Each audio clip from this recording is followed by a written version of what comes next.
Introduction by members.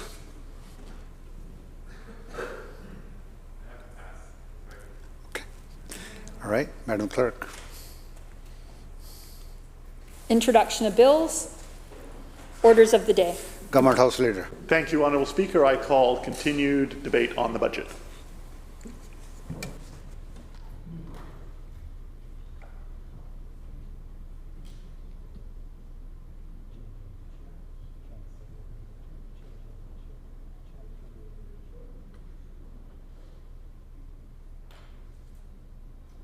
Recognizing the member for Surrey Panorama. Thank you, Mr. Speaker. It is a privilege to be able to stand up again on behalf of the constituents of Surrey Panorama to support a budget that has been well put together, keeping in mind what British Columbians have been through over the last few years, and making sure that it is a budget that is balanced on addressing the needs of people, looking at infrastructure and making sure that the services are in place.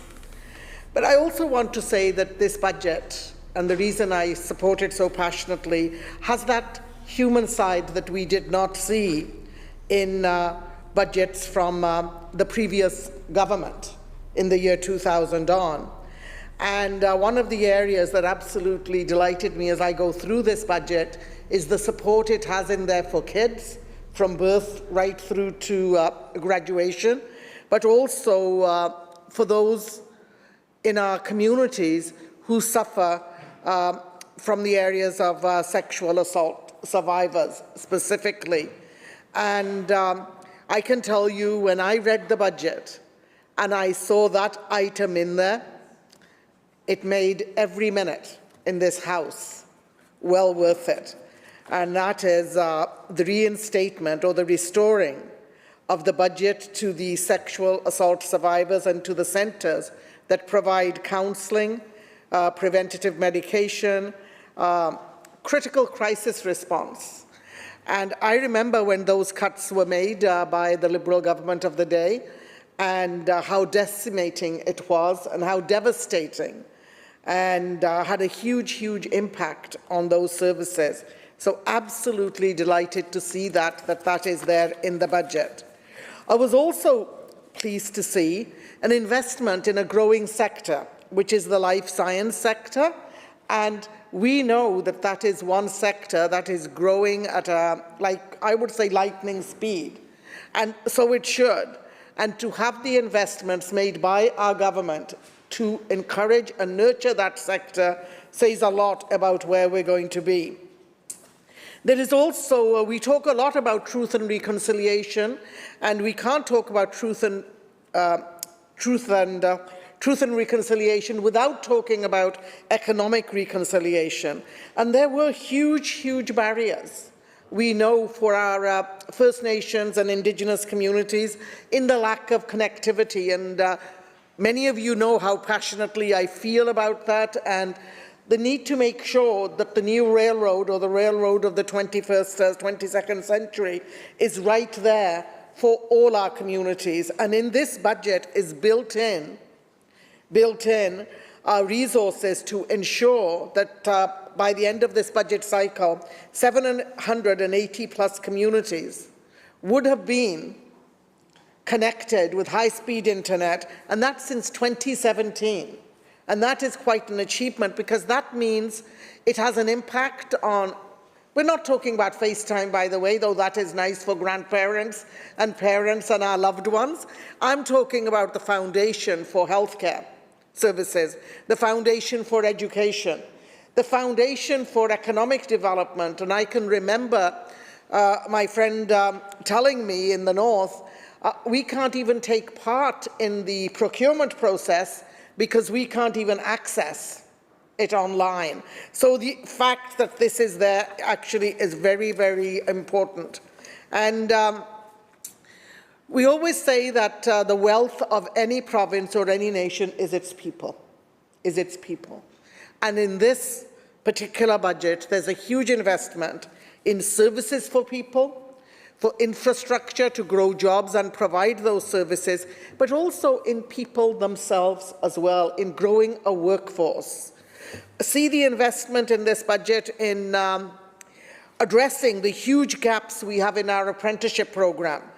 The previous government, the Liberal government, I was a teacher counsellor then at that time, and I know how devastating it was when the apprenticeship program, which was the pride of British Columbia, was decimated. So I'm so pleased to see the supports that are in this budget to grow our apprenticeship program, to grow the skill sets for the future generation of workers. And there also, as we know, new kinds of jobs are coming up. So there are resources in the budget again to make sure that we transition into the new type of jobs that are growing.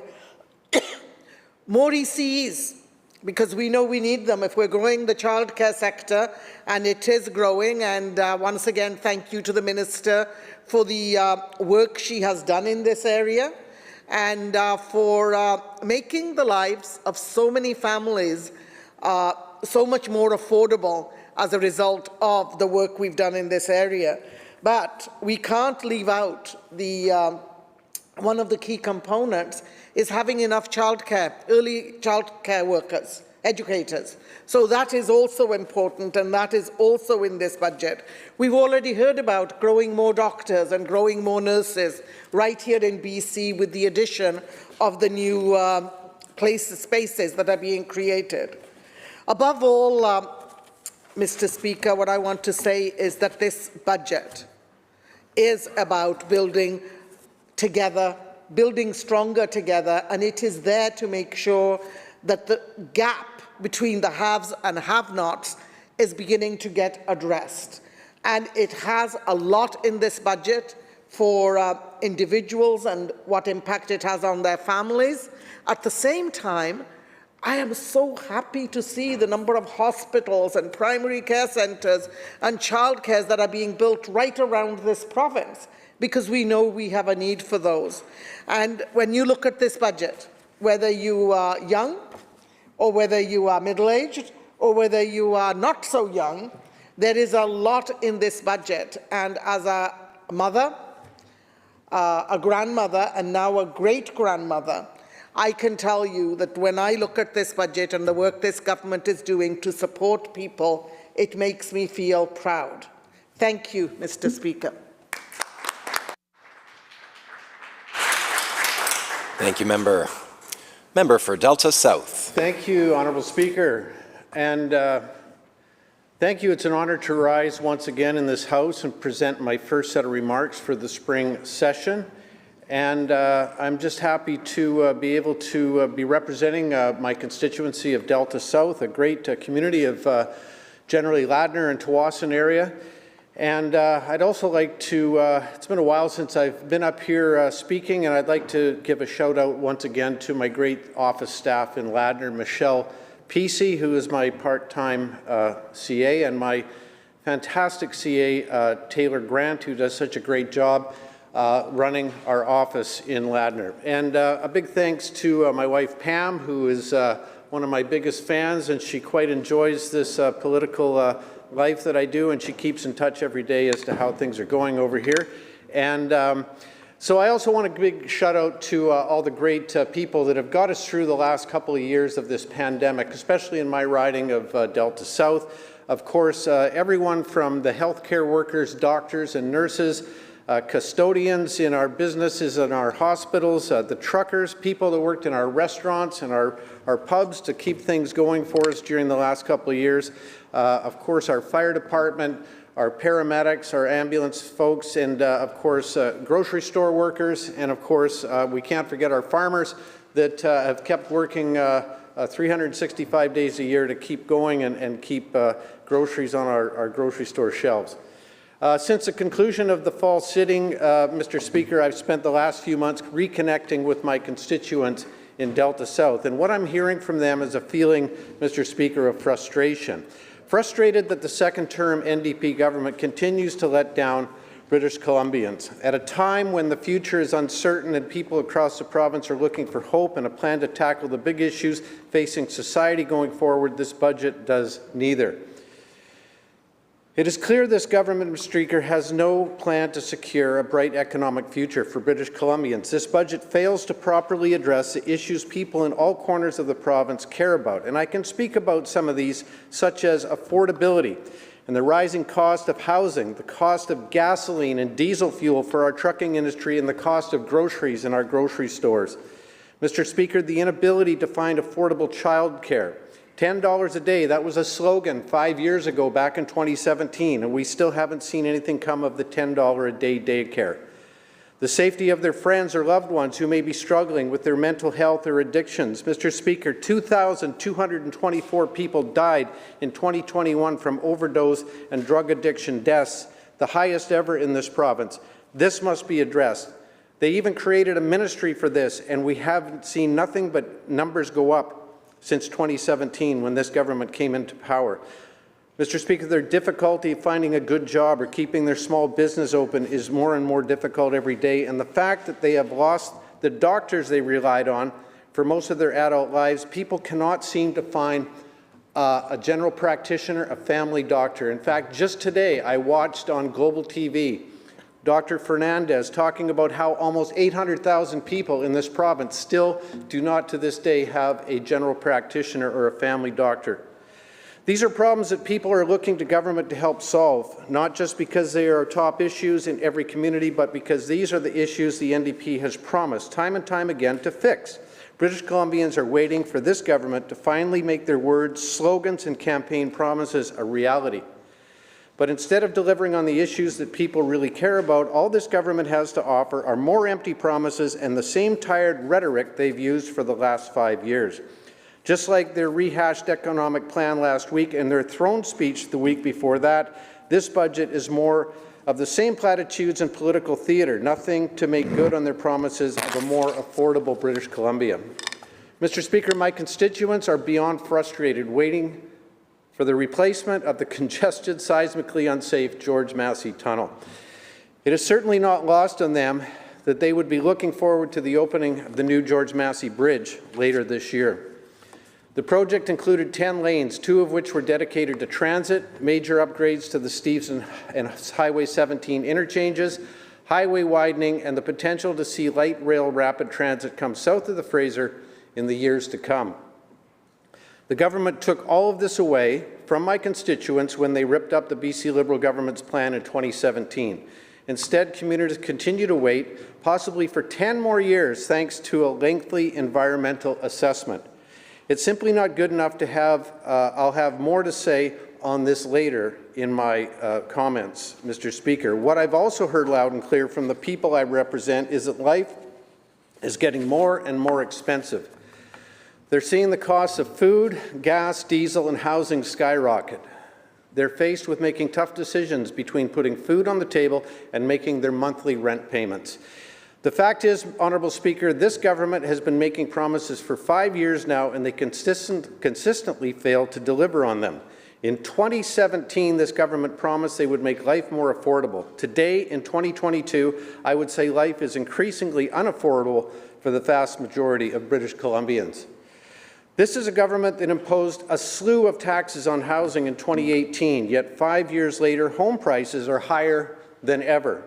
The average detached home in Metro Vancouver now costs $2.3 million, according to the Real Estate Board of Vancouver's January 2022 statistics. That's an all-time high, Honourable Speaker, and despite their slew of new housing taxes, they are actually taking more out of your pockets by banking on housing market profits and raking in over $3 billion in property transfer taxes. And to quote Amy Judd of Global News, I quote, "High revenues are driven in part by the double-edged sword of housing. Buying a home has become increasingly unaffordable while the increase in property transfer tax continues to support the province's bottom line," end quote. What about my home community in Ladner? The average single home now in Ladner is $1.45 million, up 36%. The average family home in North Delta is now costing $1.48 million. I don't know how the member from Delta North can tell his constituents that he and his government are working hard to make housing more affordable. Prices continue to skyrocket under their watch, even in North Delta. Meanwhile, renters are feeling the pinch of this government's broken promises as well. In 2020, this government doubled down on their 2017 promise of providing rebate to renters in British Columbia, $400 to help the cost of rent. Today, in 2022, there is still no rebate for renters across the province. Mr. Speaker, where is the promised $400 renter rebate? The average renter is now paying an extra $238 per month, or $2,856 more per year under this government. And renters in Delta are paying $260 more per month, or $3,120 more per year under this government. In fact, there's many more taxes, Mr. Speaker. 26 new taxes since 2017, to be exact. A brand new tax on online marketplace transactions, people trying to make a deal on eBay or Facebook Marketplace. Increased tax on used car sales. Whatever happened to the day when you went out and you tried to make a really good deal on a used car? And you go to the ICBC Autoplan dealership to make that deal, and I really have to ask, who is going to make that decision on finding out and telling you what the actual price, the average price of that vehicle is? Some young person that happens to be working at the front counter of an Autoplan dealership. What if it's a vehicle that you got such a good deal on it because they said, well, this 2010 Dodge pickup truck, it's got some issues. It needs new tires. I think the transmission's about to go. But I'll tell you what, if you're willing to live with that, I can give you a heck of a deal on it.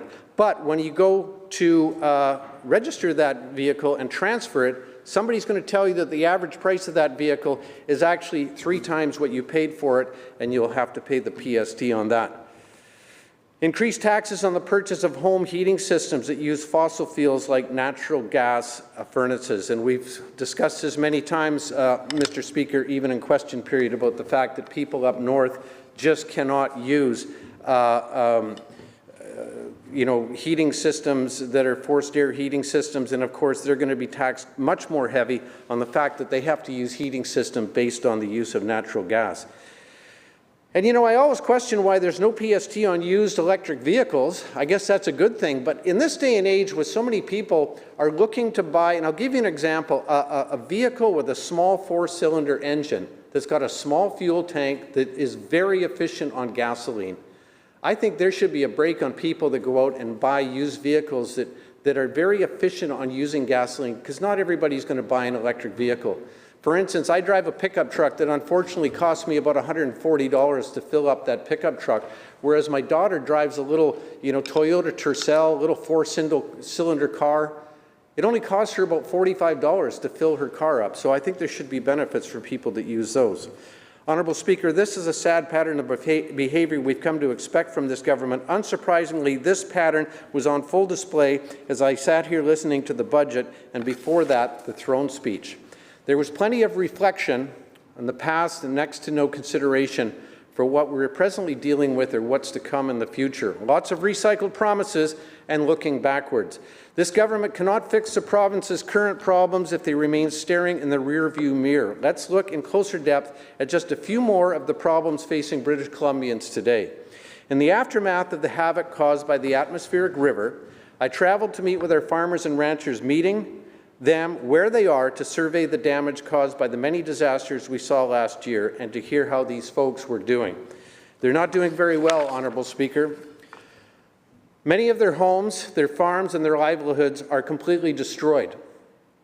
In January, I went to Sumas Prairie with the member for Abbotsford West and the member for Abbotsford South. We toured farms that were hit hard by flooding last November. Many of the farmers were in tears as they shared with us how it felt to see 3 to 7 feet of water in their barns, to lose animals they had raised and cared for, to lose crops, or to see them so badly damaged they needed to be replaced. But it will take at least a decade to bring them back to where they were before.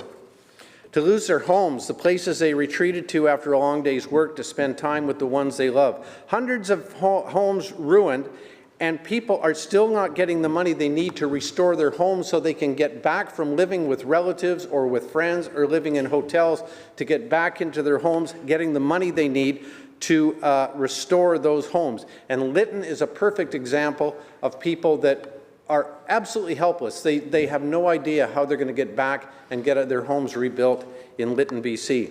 Honourable Speaker, their losses are indeed tremendous. I saw them with my own eyes in Abbotsford and elsewhere from a couple of helicopter tours I was able to take and from my visits on the ground with these farmers.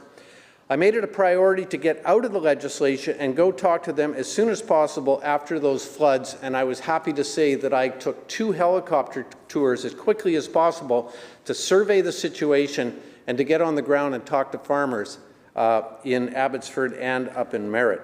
Not only did I see the damage and destruction, but I heard loud and clear the fears, the anxieties, and the frustrations and the anger they were feeling, because for months this government was telling them help was on the way. Many of these farmers exhausted their private insurance options. Others tried to apply for disaster financial assistance, or DFA as it's called, but were told they technically didn't qualify for any support because their farms are incorporated. Well, what farms aren't incorporated nowadays? Even my small dairy farm was a limited company, an incorporated company, but it said if you were incorporated or you bring in more than $1 million a year in annual sales, you were not eligible for the $300,000 maximum of DFA. You can imagine how distraught many of these people felt, and they're still waiting for money through DFA to be able to restore the homes that they can go back and live in. They just want to get back to work, Mr. Speaker, but they've lost structures and animals, they've seen equipment failures, and face expensive repairs because of this catastrophic flooding. Yet they were told, too bad you don't qualify for help because of this issue I just mentioned. So they turned their attention to agri-recovery program, which they kept hearing was coming soon. Don't worry, it's coming soon. It's just a few days away, over and over again, and it finally took almost 3 months before the federal government, the provincial government got it together and got the agri-recovery program presented in front of farmers and ranchers in British Columbia. They were forced to wait way too long for the provincial and federal governments to make this announcement. And in the meantime, given the disappointing responses they had received with regards to assessing DFA, they weren't really getting their hopes up. The recent flood recovery program announcement was indeed welcome news to thousands of people in agriculture industry in Abbotsford, Merritt, and across British Columbia. These desperately needed funds will help farmers and ranchers begin to recover from the damages occurred from the devastating flood. The funds will help with the urgent need for land remediation, barn replacement, and equipment, but only as long as funding is released quickly. The spring planting and calving season is coming, and farmers and ranchers are under tremendous stress to prepare and salvage what they can for the upcoming season. So yes, the funding announcement is very positive, Mr. Speaker. However, I continue to have significant concerns about the government's ability to effectively deliver on the funds they have promised. The inability of the NDP so far to ensure needed support is provided in a timely fashion remains completely inexcusable. Support should have been out the door months ago, and the needless delays have put more unnecessary strain on families already suffering. So, Honourable Speaker, I'm not going to knock the Agri-Recovery package. I'm going to remain cautiously optimistic that farmers in Abbotsford, Merritt, and Princeton will finally get the help that they need. But that better be the case. They've waited long enough, and they deserve real support from this government. If the Minister of Agriculture and her government are going to say that they truly value farmers and understand their business, they cannot allow government structure to impede their recovery. And Mr. Speaker, I just want to say that this summer, with the flooding and with the fires that took place, or in the fall, the flooding, in the summer, the fires that took place, I was proud of the fact that I took it upon myself to figure out how could we get feed and hay up to the fire-ravaged parts of British Columbia. And I got on the phone and I thought, I can't really go there and help myself in these fire zones, but could I support them with some feed? And I got on the phone and I got together with about 5 or 6 different farmers in Delta, and we sent 3 loads totaling 1,000 bales of hay up to Kamloops, to a central location where ranchers and property owners could go to get hay to feed their animals. And I'm so proud of the farmers in Delta that stepped up, and Mike Wolzen and his trucking company who donated the 3 different big truckloads of hay that we sent up from my riding of Delta to help out people in the fire zones. Right now, Mr. Speaker, when we look at recovery, whether it be related to the floods or wildfires or heat domes, all of which had a tremendous impact on agriculture, we see numbers in the budget, but few details on what that will mean on the ground. So I know myself and other colleagues on this side of the House look forward to getting more clarity as we move forward in the estimates process. I do note the budget commitment of $15 million over 3 years for the Beneficial Management Practices Program, and we will explore that further, I'm sure, in the estimates process with agriculture. This last year and the many disasters we have faced have shown us that we need to take steps to be better prepared for future events. Honourable Speaker, I'd now like to talk about the devastating floods this fall were also a stark reminder of the importance of flood mitigation and emergency preparedness. In particular, hundreds of kilometres of dikes in Metro Vancouver are in urgent need of upgrading due to current seismic standards, as well as the threat of rising water levels due to climate change. As bad as the events of the last fall were, it could be a whole lot worse in future. According to the Fraser River Basin Council, a 1 in 500-year flood event could result in the displacement of over 350,000 people and economic losses of between $20 and $30 billion. The Lower Mainland is not currently prepared for such an event. The costs of completing necessary dike upgrades in my constituency of Delta alone is estimated to be over $650 million. Across the region, the price tag of over $3 billion. Simply put, Mr. Speaker, municipalities do not have the financial capacity to shoulder this burden alone. We need to stop this model of municipalities competing with each other for scarce funding sources. Instead, municipalities must work together with the province and identify our most vulnerable areas and prioritize funding. This new approach will take a willingness to collaborate among governments, the Port of Vancouver, the province, and the federal government. To find success, leaders from all these jurisdictions will need to prioritize regional needs over local wants. I urge the government to take this situation seriously and put a plan in place to fill this infrastructure gap and to look after our dikes and rising Fraser River and sea level and looking forward to mitigating disaster that we know may happen again, and we don't want to see what happened again in Abbotsford. Mr. Speaker, one of the key learnings from the series of emergencies this year, from heat domes to forest fires to landslides to flooding, has been the importance of an emergency response plan. Part of that response moving forward must be a provincially operated emergency alert system to warn local communities when danger arises.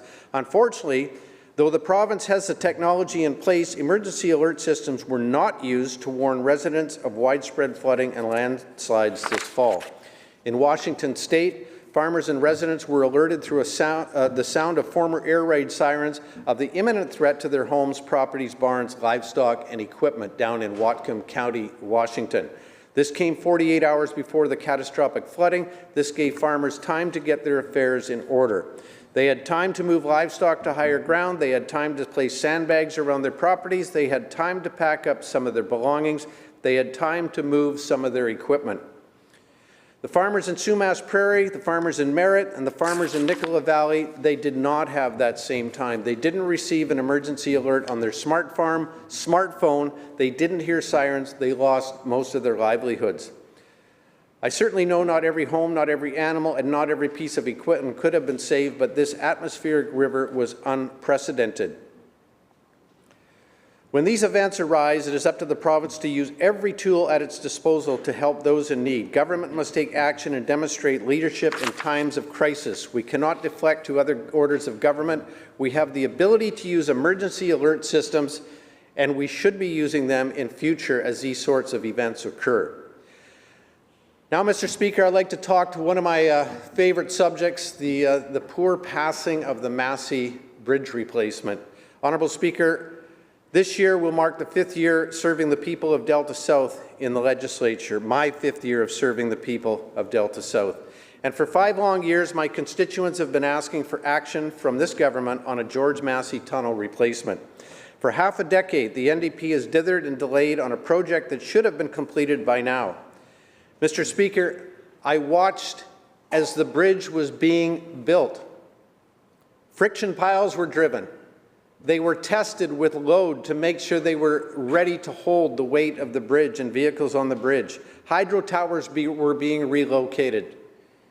Preload was on the side of the highways for highway widening. There was an office in Richmond that had 6,000 visitors seeing what the new bridge was going to look like. A scale model of the whole new bridge system was even delivered to the lobby, the foyer of Delta City Hall, so everyone could see the wonderful bridge concept that was moving forward. But instead of a ribbon cutting, the government is preparing for another decade of studies and evaluation. We would have been cutting a ribbon to celebrate the opening of the bridge this summer of 2022. Honourable Speaker, the situation is quite shocking and has officially become a white elephant for this government. Recently, the government actually bragged about signing 9 contracts worth almost $57 million for additional environmental assessments and technical studies related to the Massey Tunnel replacement.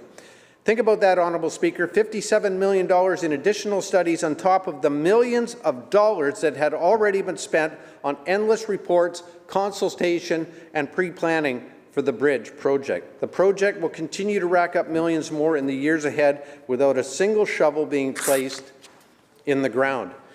Every time I talk about the Massey Tunnel, I feel like I should pull out my notes from 5 years ago because nothing has really changed.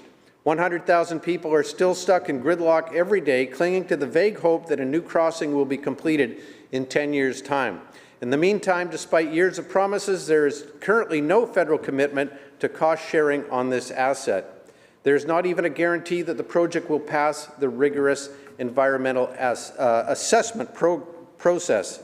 You can bet that there will be significant concern about the cumulative effects of plunking giant tubes on the bottom of the Fraser River from First Nations, from environmentalists, and I honestly do not see how an environmental assessment will allow for concrete tubes in the bottom of a Fraser River that wasn't such a big deal in 1959 when people weren't quite so concerned about the environment and about spawning salmon and sturgeon, but it certainly doesn't take place nowadays, and it certainly doesn't sit well with Tawasin First Nations.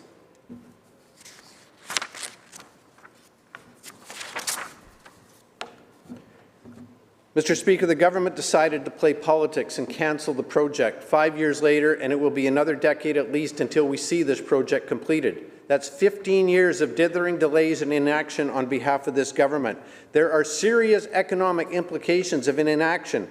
As trucks bound for the Port of Vancouver, BC Ferries, the U.S. border, Tilbury Industrial Park are stuck every morning in gridlock trying to get south on one lane every morning. There's a backup of, I bet, 6 kilometers of 18-wheeler trucks spewing diesel trying to get their goods south of the border to the U.S. border, to the port, to the ferries, etc. The Delta Chamber of Commerce, the Richmond Chamber of Commerce, and the Surrey Board of Trade have also expressed concerns. As the Surrey Board of Trade likes to point out, Surrey is growing by $1,200 to $1,400 people per month. As a region, we will have another 1 million people in 20 years. Mr. Speaker, I also made a speech yesterday in the House about the shortage of veterinarians in this province. And I'd like to move on to another topic, and that is veterinarians that are short in the province of British Columbia. This is a critical shortage of veterinarians across our province. The veterinarians that we do have are stressed out, burned out, as they try to keep up with the demand for their services, which were already stretched out before the pandemic. And I have worked tirelessly with the BC Veterinary Association on this and have posed several questions on this topic in question period. This is more than about household pets, Mr. Speaker. This issue impacts animals, farm animals as well, and is beginning to have an economic impact on the livelihood of farmers and ranchers across BC. BC needs 100 veterinarians per year for the next 5 years, but the Ministry of Advanced Education has refused to do so. Corey Van Haft of the Society of BC Veterinarians says, and I quote, "In 2018, we started asking for the Ministry of Advanced Education to fund those 20 seats at Western College of Vet Medicine in Saskatoon. And since 2018, we've been told no. And since 2018, we've been refused a meeting with the minister. Despite having the support of the Minister of Agriculture and the Chief Veterinary Officer, the Advanced Education Minister isn't interested in supporting the education of additional veterinary students. And Mr. Speaker, the BC SPCA is also demanding those extra BC seats be filled at Western College of Vet Medicine in Saskatoon. Mr. Speaker, childcare. I also want to take time to discuss the urgent shortage of childcare spaces across our province. Throughout the pandemic, we have seen just how heavy a burden it can be for parents to act as both childcare providers and full-time workers. Making childcare more affordable will help families while also giving the economy a needed lift. Unfortunately, despite 5 years of promises, the NDP have failed to deliver on affordable childcare for families. They have also failed to deliver the needed spaces they promised to parents who are growing increasingly desperate. Once again, Honourable Speaker, it's all talk and no action. Now more than ever, it is essential to support early childhood educators with more training and competitive salaries. Mr. Speaker, I also want to turn now to the topic of our hard-working paramedics that are burnt out after 2 years of COVID-19 response. According to the Ambulance Paramedics of BC, paramedics responded to over 1 million calls for service last year. We know that there is a critical shortage of paramedics across the province as we continue to see an unprecedented number of call volumes due to both the pandemic and the ongoing overdose crisis. The problem is not just a lack of paramedics, but also an inability to retrain existing staff. Ambulance workers are also in critical need of additional mental health resources to deal with psychological injuries sustained on the job. If we don't see additional resources put into our ambulance services across the province, the result will be longer wait times and declining standards of care. In my own riding of Delta South, ambulance wait times continue to increase every year. Just this week, my constituency assistant informed me of an elderly gentleman who fell outside of a coffee shop in Tsawwassen, sustained a head injury, and it took over an hour for paramedics to arrive with an ambulance. We have only one service station in Ladner and no service stations to serve the growing community of Tsawwassen and Tsawwassen First Nations. Often our ambulances are actually on the other side of the river, taking people to Richmond General Hospital or to VGH, and suddenly we have no ambulances whatsoever in Ladner and Tsawwassen. I'm so proud, however, of our Delta firefighters who put in a program several years ago to train all of our firefighters in Delta to become emergency medical responders who can get to the site first before the paramedics get there and lend some comfort and support for those waiting for an ambulance. Honourable Speaker, as I conclude, I wish to look forward to the future. What is not helpful is a reluctance to share information. It is time for this government to demonstrate that their trust for the people of Vancouver, who has achieved a vaccination rate of over 90%, and clearly communicate next steps. As always, it is a pleasure for me to rise in this House. I do what I do because I love my community, and it is an honour to serve them each and every day. I'm so proud to be here representing the people of Delta South. Thank you, Honourable Speaker. Thank you, Member. Recognizing the member for Victoria Beacon Hill. Thank you so much, Mr. Speaker. This is my very first budget speech after discovering my son's brain tumor around this time last year. This is my first opportunity to speak to a budget, and I'm so grateful to be here and to be speaking to this budget. Before I really get into it, however, I wanted to set the record straight on a couple of things. I have heard in this House a number of members, including colleagues from Caribou, Colton, friends from Stikine and Vancouver Falls Creek, suggesting that their ridings are the most beautiful in the province. I cannot help but observe that all MLAs spend more time in my riding than any other riding, sometimes more than in their home ridings. And so in fact, Victoria Beacon Hill on Lekwungen territory must in fact be the most beautiful riding in a province filled with beautiful ridings. On a much more serious note, it's also an honor to rise today to participate in a democratic debate, thinking of brothers and sisters and friends in Ukraine and what I am doing here and what they're navigating there. My children's great-grandparents left Ukraine after facing significant violence at the hands of the Russians, and I think about that legacy in my children's family. Personally, my family's been on the wrong side of just about every event in history, and I think about that in this space often too. I'm going to speak to the budget today, Mr. Speaker, by talking about housing. It's one of the major issues for my community, and I know for communities around the province. Here, like many communities, vacancy is low, and the cost of housing puts significant pressure on seniors, families, and individuals in Victoria. Fundamentally, investment in housing matters here. The $2 billion that this government put into the BC Housing Hub is making a difference in Victoria in the development of affordable homes for middle-income families. Just around the corner from my community office, 104 units are under construction with the support of BC Housing to help people obtain a mortgage and reduce their monthly payments. This budget adds more money to speed up these projects. It's essential to speed up these projects. Communities like mine cannot wait. This development includes 3-bedroom units desperately needed for families in my community to stay in their community. Around the corner from my home, we are working with local government and the Capital Regional District to build 158 units of housing, including 3 bedrooms and 4 bedrooms and accessible units, townhouses, all units that are mixed income, geared towards income, units at shelter rate, family-friendly housing. And this project is funded through the Community Housing Fund. This budget adds another $100 million to that fund. It cannot wait.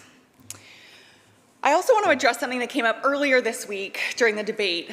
A colleague across the way pushed on just what we mean by accessible. And I want to be totally clear. As we fund the Community Housing Fund, as we fund the BC Housing Hub, accessibility to me includes units that work for people with disabilities and mobility challenges. And there are units in these developments at the Caledonia Project, at the Fire Hall development that are accessible from the perspective of both mobility and income. My constituents, British Columbians, deserve nothing less. Mr. Speaker, 61 of my constituents are renters. The rental freeze and then tying maximum rent increases to inflation, the end of predatory rent evictions, these are essential protections of renters in my community. Houses are for homes, Mr. Speaker, not investments. And I know some of the members opposite don't like the speculation and vacancy tax, but thousands of homes or fewer homes are sitting empty. And when 61% of your constituents are renters, that fundamentally matters. Mr. Speaker, the BC Liberals built 130 beds of student housing in 16 years. There are 621 new beds opening this fall at the University of Victoria alone. This is housing action. When I taught at UVic, I had students who were homeless, who were living in their cars. Not only will this improve lives and allow students to focus on their studies, but it will take serious pressure off the very tight rental market in our community. We've also partnered with the City of Victoria to help create 220 new non-market homes as part of a new community centre on Pandora. This budget also contains more rental supplements that are accompanied by supports that people need and that people deserve. Last year, Mr. Speaker, there were more than 100 people camping in parks around my city, a crisis amplified by the pandemic that left people with nowhere to go. Many of those who were couch surfing, staying with friends, doubling up in low-income housing, found themselves out.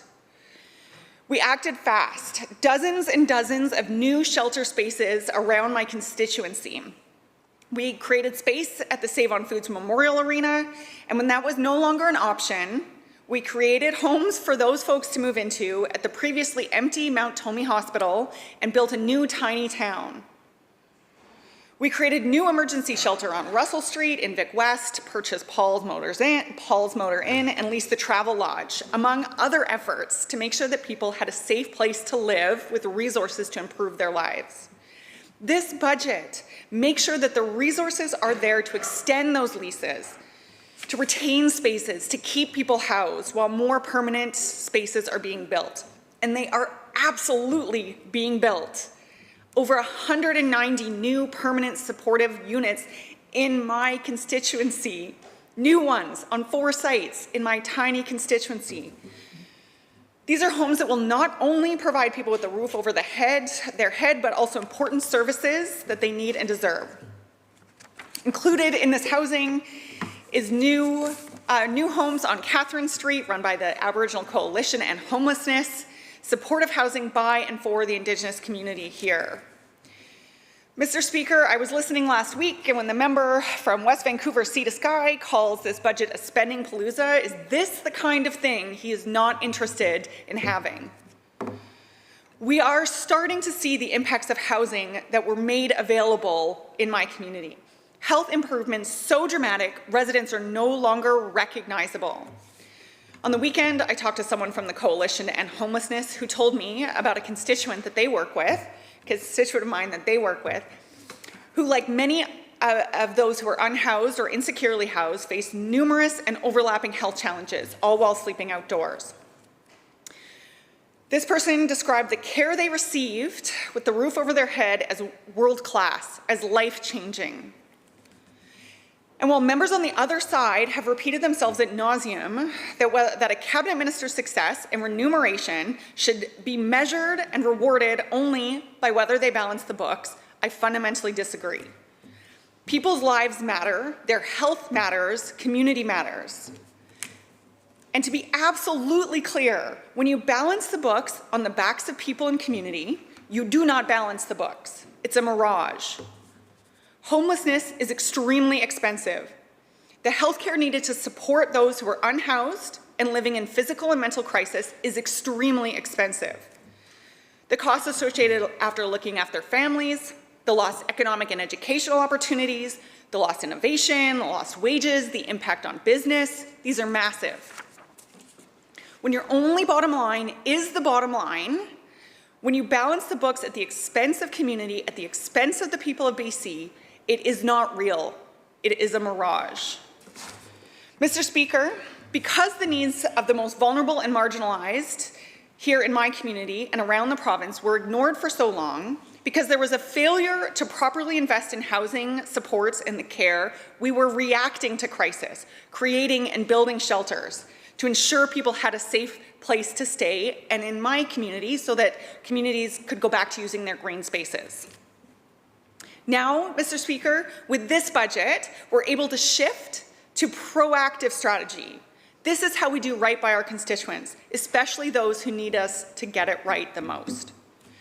New affordable homes to buy and rent, rental supplements, supportive housing. These are key parts of that strategy. So is complex care. This budget expands the first of its kind complex care housing model to at least 20 more sites. An investment of $164 million over 3 years to support people with severe mental health, substance use issues, traumatic and acquired brain injuries. Mr. Speaker, there are parts of my constituency, there are members of my constituency who need this. The Mayor of Victoria has been a strong advocate for this model, for this type of complex care. She said, complex care housing will make a real difference in the lives of our most vulnerable residents. It's time to try new approaches to housing and to increase the level of care and supportive services. I couldn't agree more. It's time, and the investments in this budget will bring that number to 20. I want to speak to some more issues that matter to my constituents, that matter here in Victoria Beacon Hill. Our environment, our forests, our action to address climate change. These are issues my constituents care about a lot. Last week, I listened to the member of Nechako Lakes say that we are just pandering to environmentalists. With due respect, Mr. Speaker, action is for our children, for my children, it's for the communities that have been devastated, absolutely devastated by climate change just in this last year alone. Calling it pandering, opposing $83 million for new climate preparedness and adaptation strategy, this is absolutely irresponsible. We have to act, we have to be prepared. We have to show up like we are in a climate emergency, because we are. That in this budget is not pandering. Grants for communities to build bike lanes, multi-use pathways, and other active transportations is not pandering. Mr. Speaker, it's community building, it's climate action, and I am thrilled that it is in this budget. Mr. Speaker, I also hear from many constituents, and I hear of their love of our old growth forests and their concern for the future of those forests. They're asking us to prioritize value over volume. They're asking us to protect the oldest and most at-risk forests for future generations. Mr. Speaker, our budget will not ignore those affected by climate change. It will invest in our old growth forests. It does take climate action. And in doing so, it will not ignore the workers and families and their communities. $185 million over 3 years to support affected forest workers, contractors, industries, communities, and First Nations. As Parliamentary Secretary for Gender Equity, I know that change, that economic insecurity, that community shifts can increase gender-based violence. This massive investment in communities, in families, as part of this change is essential. We have to show up for our forests and for the communities that depend on them. We also will not ignore our obligations for reconciliation while we undertake this work. I'm thrilled that this budget contains additional opportunities for communities and for First Nations with the redistribution of forest tenures, intending to double the amount of forest tenures held by First Nations. Our forests are not for the biggest businesses, the biggest corporations. It is not for them and them alone. Mr. Speaker, another area my constituents care a lot about is healthcare. I've heard it from many of my colleagues on all sides of the House as part of this budget debate. I hear from constituents about how essential access to primary care is for them. Without a doubt, they have called and written my office. They've shared their worry and stress about an inability to find a doctor, a long-standing problem made worse by the pandemic. The landscape of family doctors and practitioners is changing, and I am so glad that this budget is investing in new urgent and primary care centers throughout the province. Mr. Speaker, as my luck has gone since being elected, I have been to these urgent primary care centers in my constituency with children with broken bones a number of times over the last year. Incredible care and dedicated staff. The last time I met a doctor who was new to the urgent primary care center on Pandora, newly arrived from Calgary. I know these centers take time to set up and that the transition for physicians and others to this team-based model of care also takes time. I know we have to build a model of healthcare and primary care for the future. 600 new nursing seats, including for nurse practitioners, will make a difference in this shift. Primary care networks in my community are essential, including special attention in the form of mobile care, attending to the most marginalized in Victoria. This is incredible investment. And Mr. Speaker, as my colleagues in this House must know, since they spend a lot of time visiting my constituency, Victoria is also a tourist town. Many of my constituents own businesses or work in industries that rely on tourists, the tourists that come here to see our beautiful city, who arrive on cruise ships, and they've been hit incredibly hard, and they've been incredibly resilient. Another $25 million in this budget earmarked to support tourism is both needed and welcomed here in Victoria. To miss 2 spring and summer seasons is devastating, but on April 6th, Mr. Speaker, just over a month away, the first cruise ship will dock just down the street, setting off the start of what could be one of the busiest years. 350 port calls planned. The first ship in 2 years. This industry is worth $143 million to Victoria annually, and the support to get the industry through and back up running is essential. Mr. Speaker, I'm also thrilled to stand today to speak to a few points grounded not just in my constituency, but through my lens as the Parliamentary Secretary for Gender Equity. In 2002, sexual assault centers and services for survivors were dramatically and drastically cut. I know the sector, organizations, and advocates have been struggling to ensure that there are services for survivors ever since. I know because I spent a lot of time in this sector. Taken the middle of the night calls, met survivors at the hospital, supported those making police reports. We had essential services not funded like they're essential. Access to justice, to healthcare, to critical mental health supports, funded with unpredictable grants, if at all. Mr. Speaker, in the organization I mostly was working with, 11 funders. They had to pull together 11 funders to be able to provide round-the-clock, supported, wraparound service. The precariousness of that, for one of those funders to fall away, for one grant not to be renewed. Essential services that were not funded like they're essential, like they're nice to haves. In 2020 and again in 2021, we announced $10 million for 20 million total to the Ending Violence Association to provide grants for emergency sexual assault services. Half of that funding went to services run by and for Indigenous communities. From starting new sexual assault response programs to supporting survivors in emergency rooms, to extending services to 24/7, from addressing community safety around industrial camps to providing outreach in urban areas and coordinating for better police response.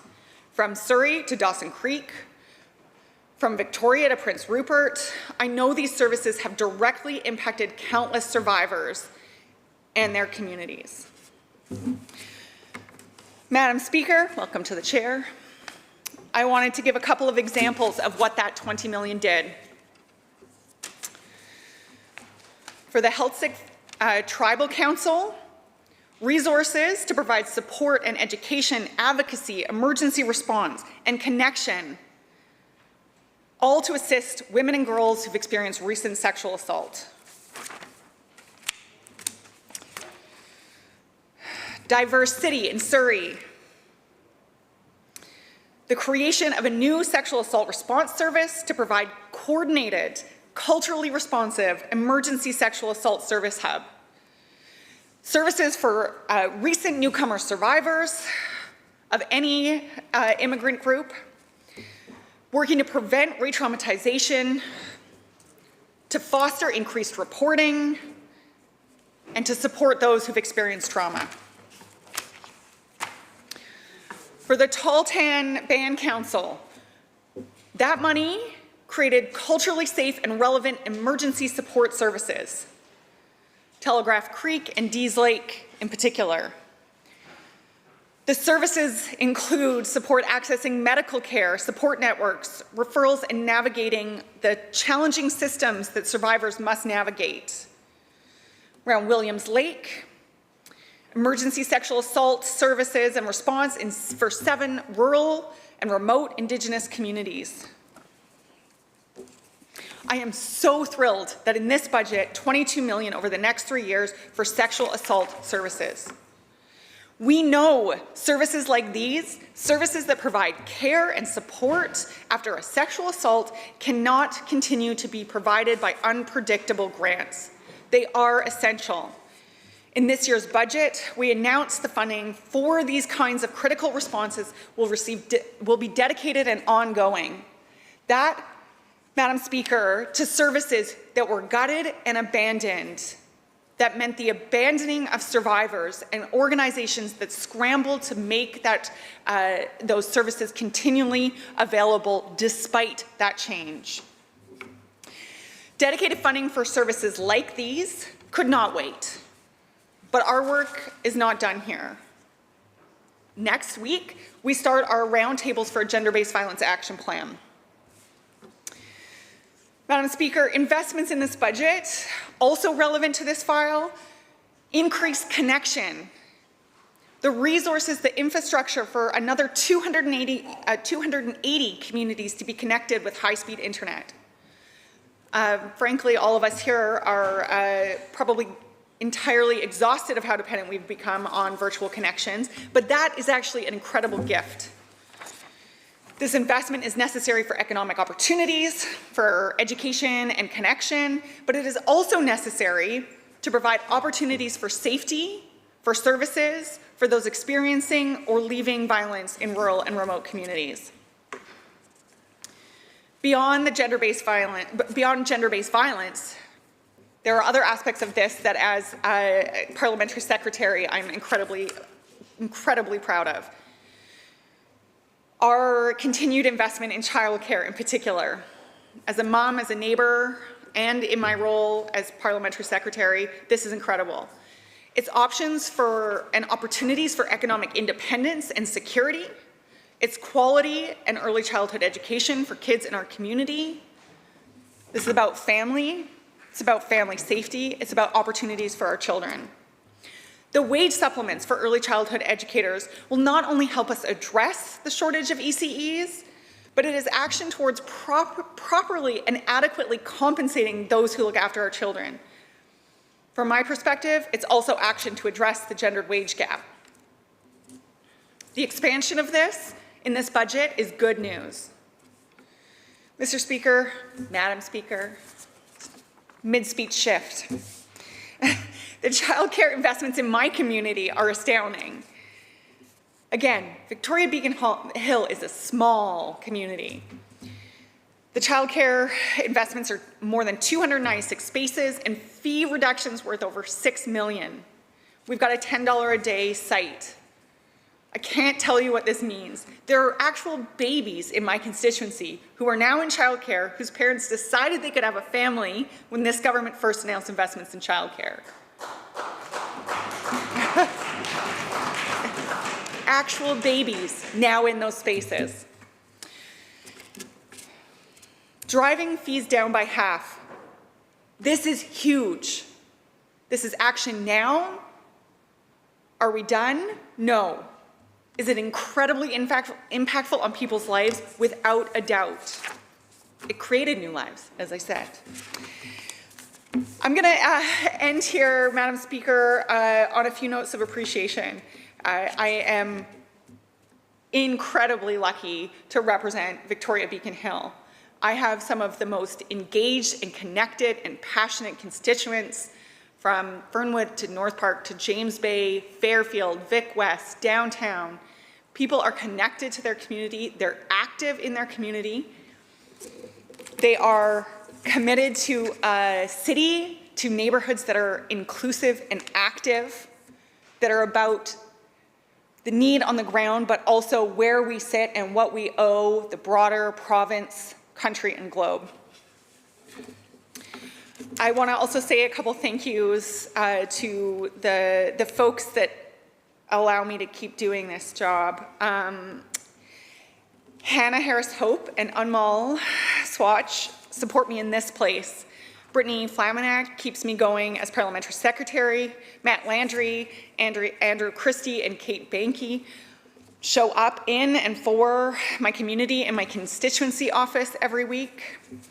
My significant other, my partner Rob, reduced his working hours to confined school hours just over a year ago now. And the impact of that in continuing to look after our babies, especially the littlest one who needs us more than we could have known at the time, allows me to be in this space just 3 kilometers down the road, but not home in time for bedtime. And so with that, Madam Speaker, I will again state my gratitude for being able to participate in a democratic debate in this safe province and my incredible support of this budget. Thank you. Thank you. Thank you, member. Recognizing the member for Richmond North Centre. Thank you, Madam Speaker. I'm happy to take my place in this year's budget debate on the budget. I have had the honor of serving the people of Richmond North Centre since 2013. I have seen nearly a decade of budgets pass through this House from both our previous BC Liberal government as well as the current NDP one. While I'm by no means a financial expert, I have witnessed my fair share of provincial budgets and have come to understand that the things we can learn and dissect from the budget and fiscal plan go beyond just the numbers outlined before us. Our provincial budgets tell us more than the state of the province finances. What supports will be allocated where, and what investments our government will make in various aspects of British Columbians' lives. They are a window into the state of our government as a whole, their fiscal responsibility, their accountability to the people of British Columbia, and their understanding and willingness to address the immediate challenges British Columbians are facing. So what do the numbers and decisions outlined in this budget show us? Sadly, they show us a concerning lack of fiscal responsibility, a determination to remove transparency and accountability, and a disheartening lack of understanding or concern for the real and pressing issues that British Columbians want to see definitive action on. When I talk about fiscal responsibility, it's important to note that it goes beyond appropriately managing the finances entrusted to us by the people of British Columbia. It is about respecting checks and balances that keep our ministers responsible and accountable in their own fiscal management. At a time when our province is forecasting a $5.5 billion deficit, and this government has made it clear they intend to forecast deficit for the foreseeable future.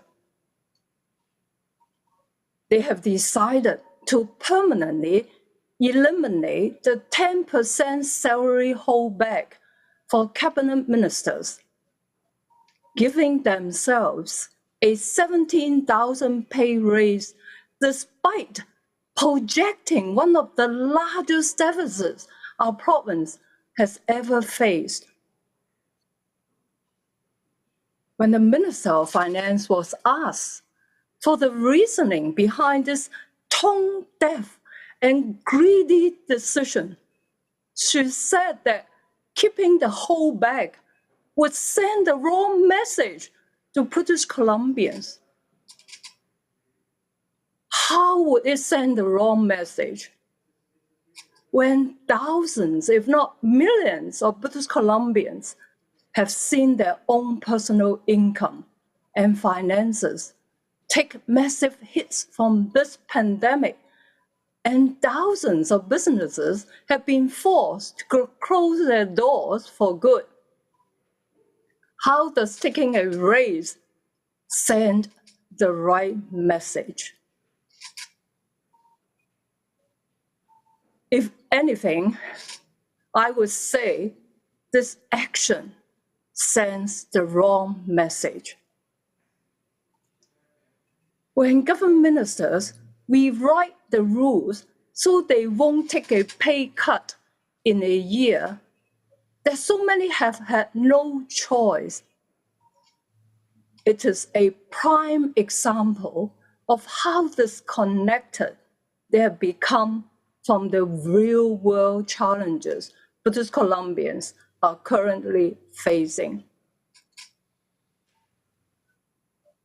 And there are countless examples of this level of disconnect all over this budget, unfortunately. Take, for example, the new rules on used car sales tax, which will now be implemented on the greater value between the actual sales price and the average sales price. Simply put, if you get a good deal on a used car, you will have to pay more in taxes. The minister described these new rules as closing a loophole, which shows you this government's concerning thinking behind this tax. Used cars have already been sold and taxed once by the province. But just because British Columbians want to give their friends, their family, or even just a fellow British Columbian a good price on used car, this government is labeling them as tax dodgers who are apparently exploiting a loophole. Meanwhile, a recent Angus Reid poll cited that 57% of British Columbians say they cannot keep up with the cost of living. How can this government claim that they are addressing affordability when they are taxing British Columbians for trying to save money and find the most affordable deal? The same can be said about the increased tax on heating systems that use fossil fuels. While government thinks this will incentivize people to all of a sudden spend thousands of dollars to change over to an electric heating system, our rural communities and the brutal winters they face mean that a gas heating system is not a luxury. They are a necessity. This tax will disproportionately impact British Columbians in our rural regions simply because of where they choose to call their home. How is that creating affordability for British Columbians? This government's decisions are not only making life less affordable for British Columbians, they are stripping away the independence and choice of care for many families too. This government is harming BC families by clawing back autism funding and dramatically underfunding supports for children and youth with special needs. Here, in my beautiful riding of Richmond North Centre, Autism BC, which is a grassroots and non-profit organization founded in 1975, supports people on the autism spectrum and their families. Autism BC empowers, supports, and connects the autism community in BC and encourages the inclusion and acceptance of the entire autism community. They have grown to become one of the most trusted non-profit organizations for autism in BC and continue to support people with autism by providing loved ones and communities with knowledge and tools, and by engaging with people on the autism spectrum to create stronger, more diverse communities. The organization is housed in the Pacific Family Autism Network, or Good Life Fitness Family Autism Hub, a $28 million center with a contribution of $20 million from our former provincial government. It is a first for North America and provided support for roughly 69,000 people of all ages in BC that are on the autism spectrum.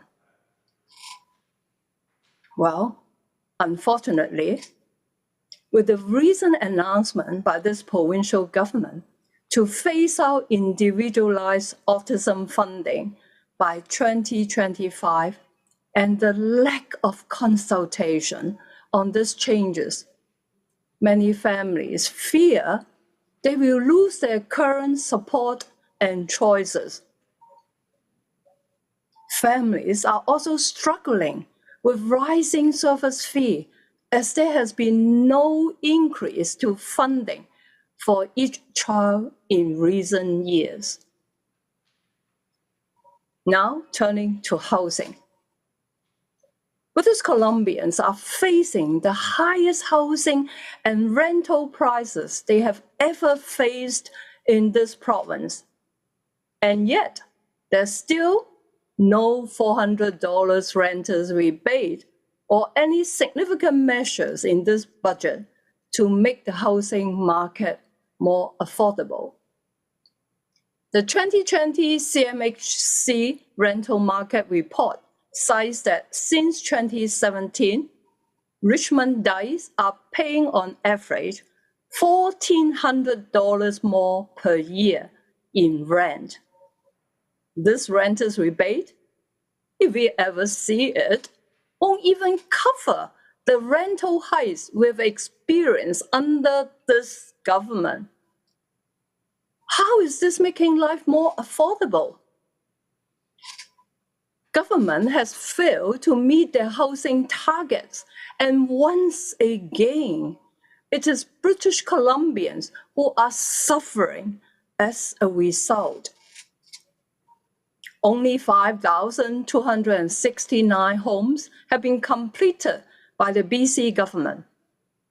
According to the Minister of Housing in the 2021 budget estimates, this is just 4.6% of their 114,000 promised homes. A March 2021 report from the BCREA says that lack of housing supply is the key provincial factor driving high housing prices. Our housing market has been pushed to the brink, and the dream of home ownership is slipping away for more British Columbians day by day. This pandemic has also stretched our healthcare system to the brink. Hospitals across the province are short-staffed, and British Columbians cannot find a family doctor to save their life. And yet, this budget is plagued with delays in our healthcare infrastructure and has no plan to train and employ new healthcare professionals. In my own riding, the Richmond Hospital has once again been delayed to 2031, despite the member from Richmond Steveston promising shovels in the ground in 2021. And the hospital is not the only place where Richmond has been let down in this budget. Like communities across the province, Richmond is looking to recover much of the business lost in the pandemic, especially in our vibrant tourism sector. As a critic for tourism, arts and culture, and the MLA for Richmond Law Centre, I'm so proud of Richmond, who has taken the top spot in a ranking of Canada's 50 most loved travel destinations. The city claimed the #1 spot with a tourism sentiment score of 28.30 and with air travel as its top draw, according to the Tourism Sentiment Index. One of the most iconic tourist destinations at UN is the Richmond Night Market, and I'm so thrilled to learn that it will return on April 29, a little earlier than usual this year. The market has been closed for 16 months due to the pandemic and reopened last summer with a reduced capacity and smaller venue. The outdoor event used to run from early May to October and drew thousands of people across the province in pre-pandemic times. Like many other businesses in Richmond, they have been struggling to get support from the government. While I'm glad they finally got some, much more support from the government is needed to help our businesses fully recover. Government must take steps to help people abroad feel welcome in our communities once it is safe to do so. But they also need to take action to make our own people feel welcome in the places they call home. We are still seeing horrific instances of racism and hate perpetrated towards British Columbians who are visible minorities on an almost daily basis. Last Thursday, a video was captured by 2 young Richmond women in a parking lot. A female aggressor can be heard shouting homophobic abuse at the couple, along with a South Asian racial slur, apparently directed at one of the victims, despite her identifying as indigenous. A few seconds later, the racist renter can be seen jumping out of a silver SUV before walking over to the couple's car, trying to open their door and screaming more abuse. Police arrived shortly afterwards, took down the details, and later tracked down the driver of the SUV. Unfortunately, according to the couple, police basically said there was nothing they could really do. Racism is a daily lived reality. Anti-Semitism and racist incidents have spiked amid the pandemic, and yet government has still failed to carry out on many of its promised support to combat this rise in hate crimes. The anti-racism hotline, which was promised to be in place by last year, is still not available and is once again nowhere to be found in this budget. The government needs to provide more funding to raise awareness of the challenges faced by communities across BC and to confront and denounce all forms of racism and discrimination. That's the sad reality. The budgetary decision we see in February have real-world consequences for British Columbians for years that follow. We saw this time and again as our government faced the climate disasters of 2021, where a lack of proper investment in paramedics and 911 call services resulted in hundreds of deaths as a result of the heat dome.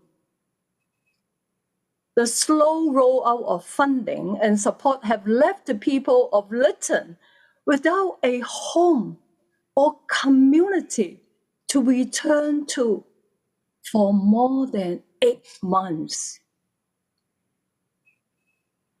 The constant delay in support for farmers impacted by the flooding of the Sumas Prairie has left many scrambling to prepare their soil and replant their fields in time for the spring.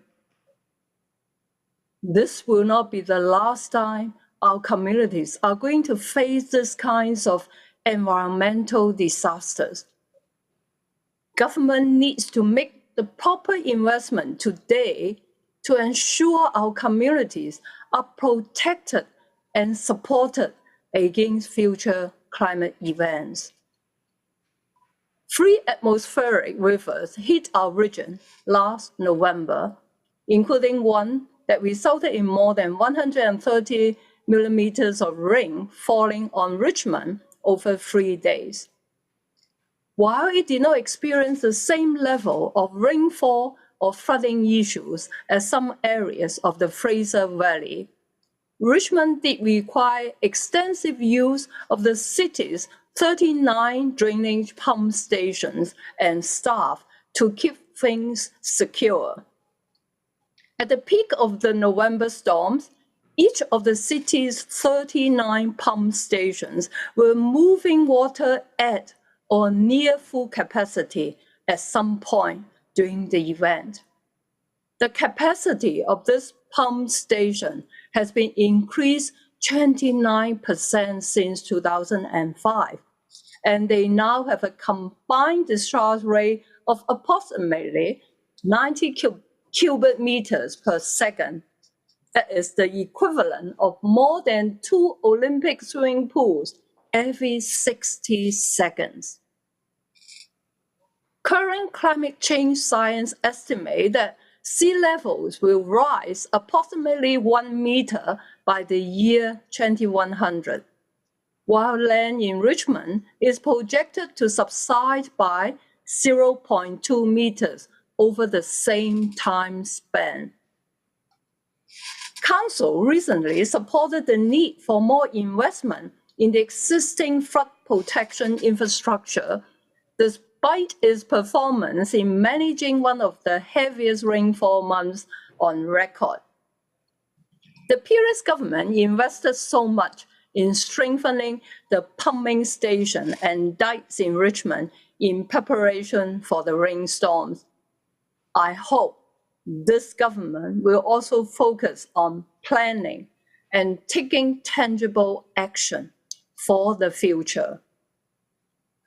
So I look forward to diving further into this budget during the upcoming estimates process. Madam Speaker, but what I can tell you is that at face value, this is certainly not the budget that British Columbians deserve.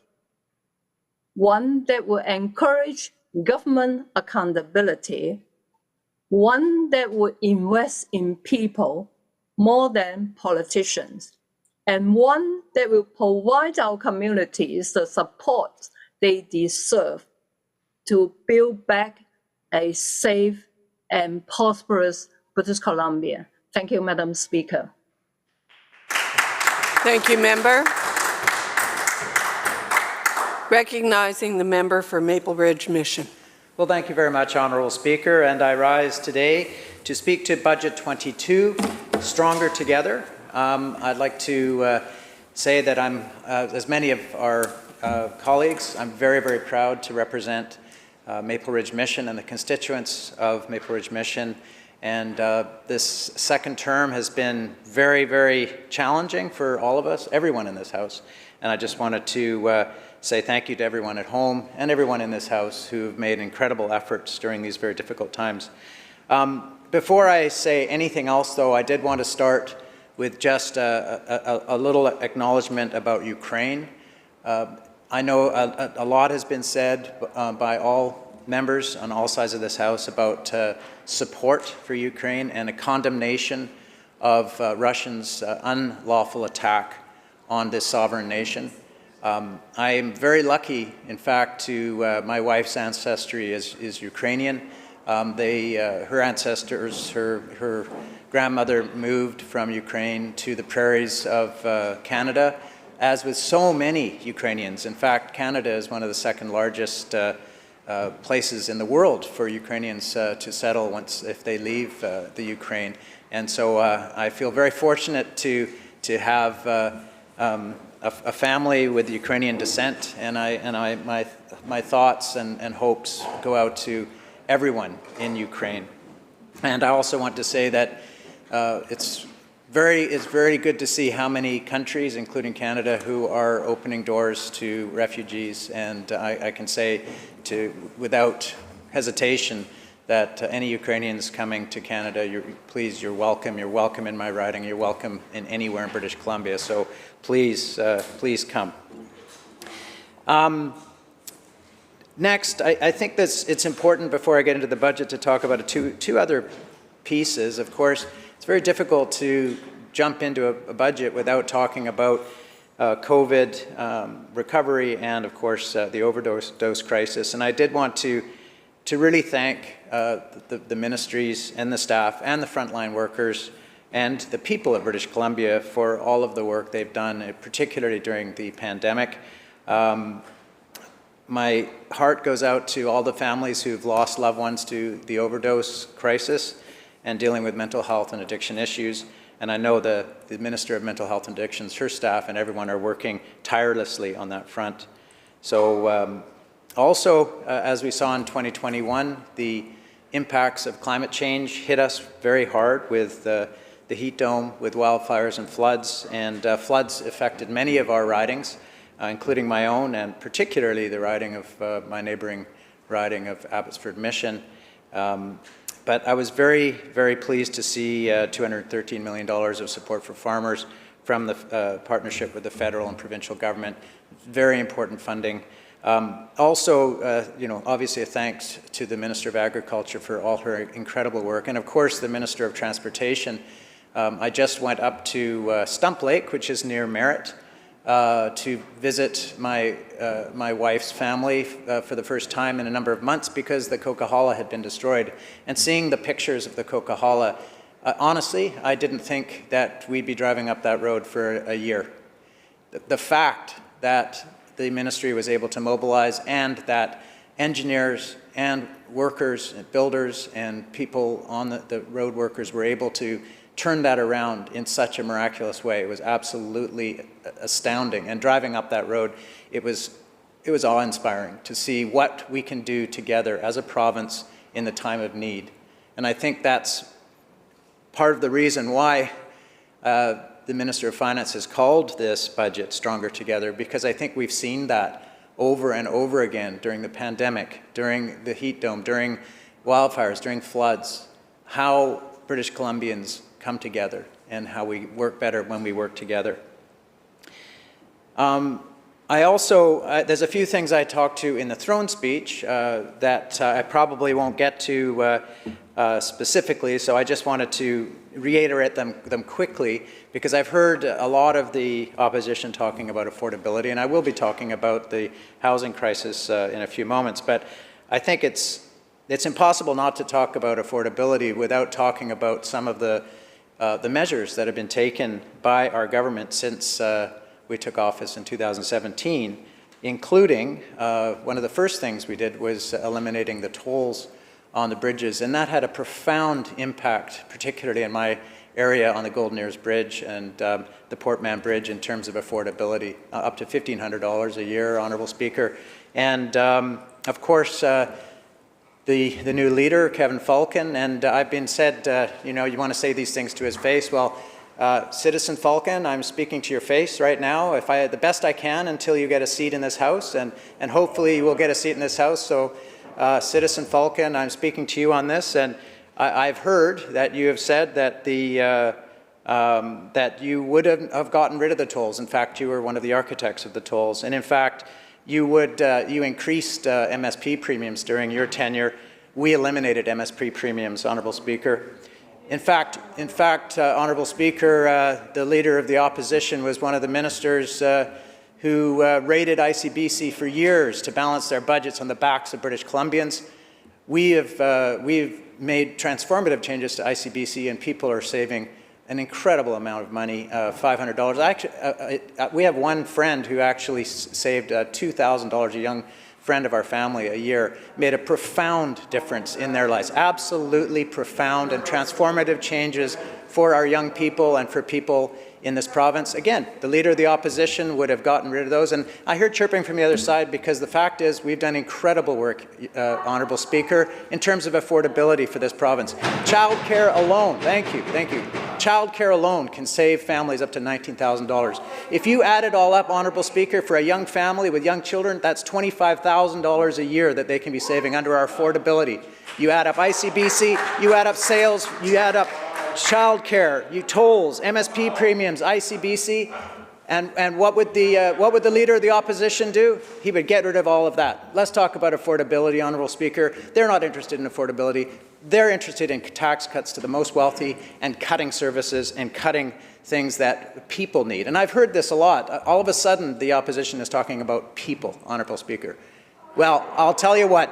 when we came into government, that was what we came. Every single day when we step into that caucus room, Honourable Speaker, we talk about the people of British Columbia, because we have put the people of British Columbia at the centre of policy, not the people at the top, not the people who used to pay their donations, like the developers who were the ones who were profiting from this out-of-control real estate market. But, we got rid of that, didn't we, Honourable Speaker? We got rid of big money in politics. And that's tough for the opposition because, hey, they took millions of dollars from their friends at the top. So, hey, if that's who they were beholden to, we work for the people of British Columbia.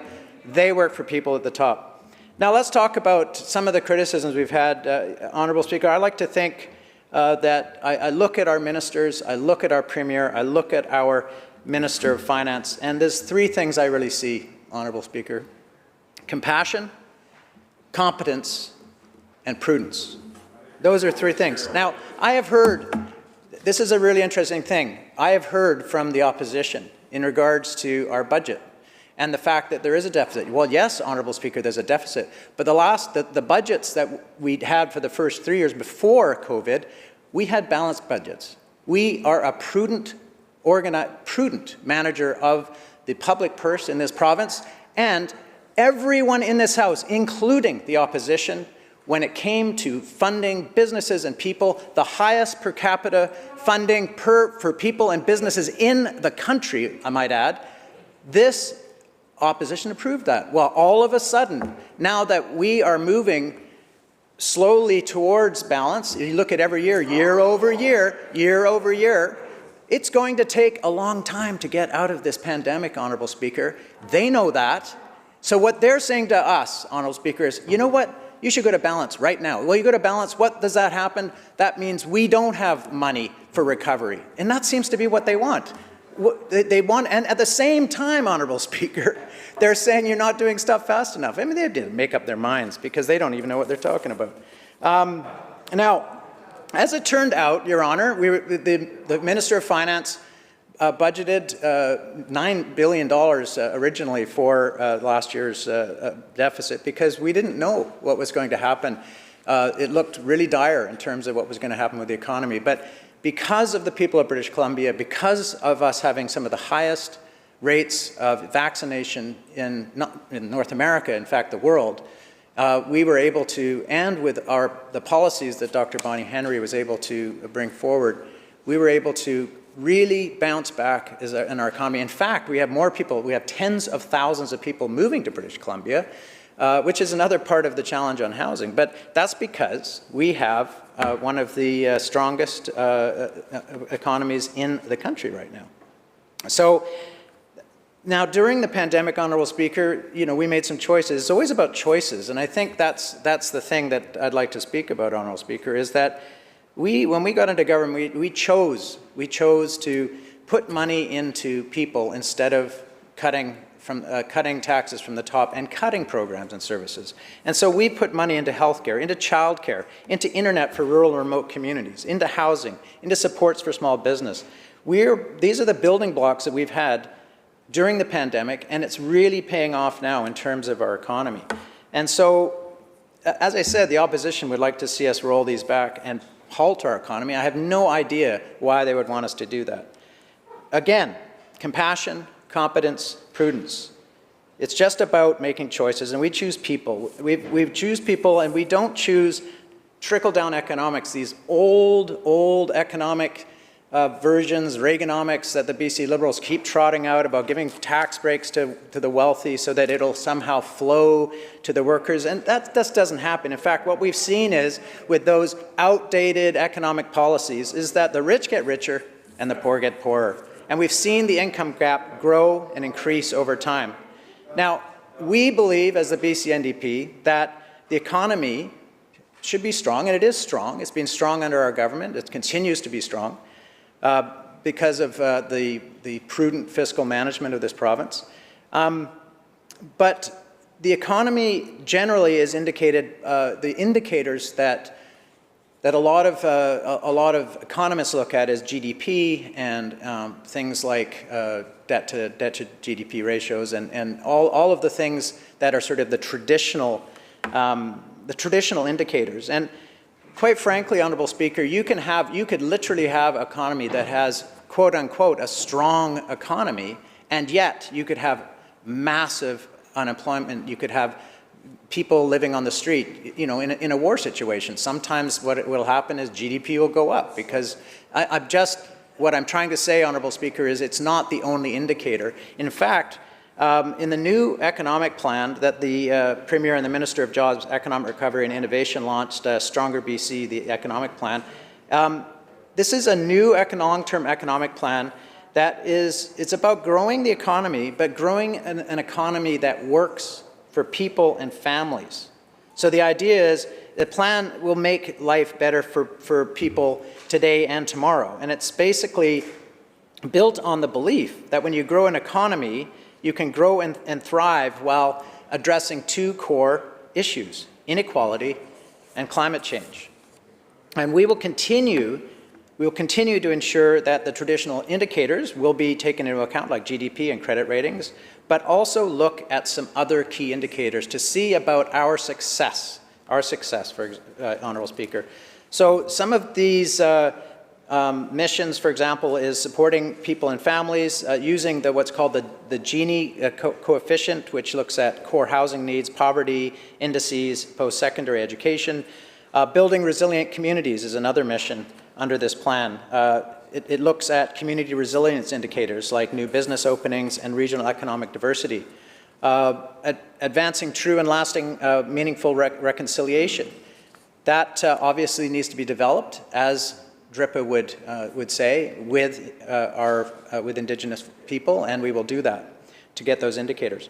On the clean growth side, the missions indicators, of course, are the gross GHG emission reductions that we need to hit our targets, leading environmental and social responsibility, businesses reporting to ESG standards. And what ESG standards are, Honourable Speaker, is looking at criteria that there's social conscious investors and using that to screen investments to make sure that there's a social conscious attached to that.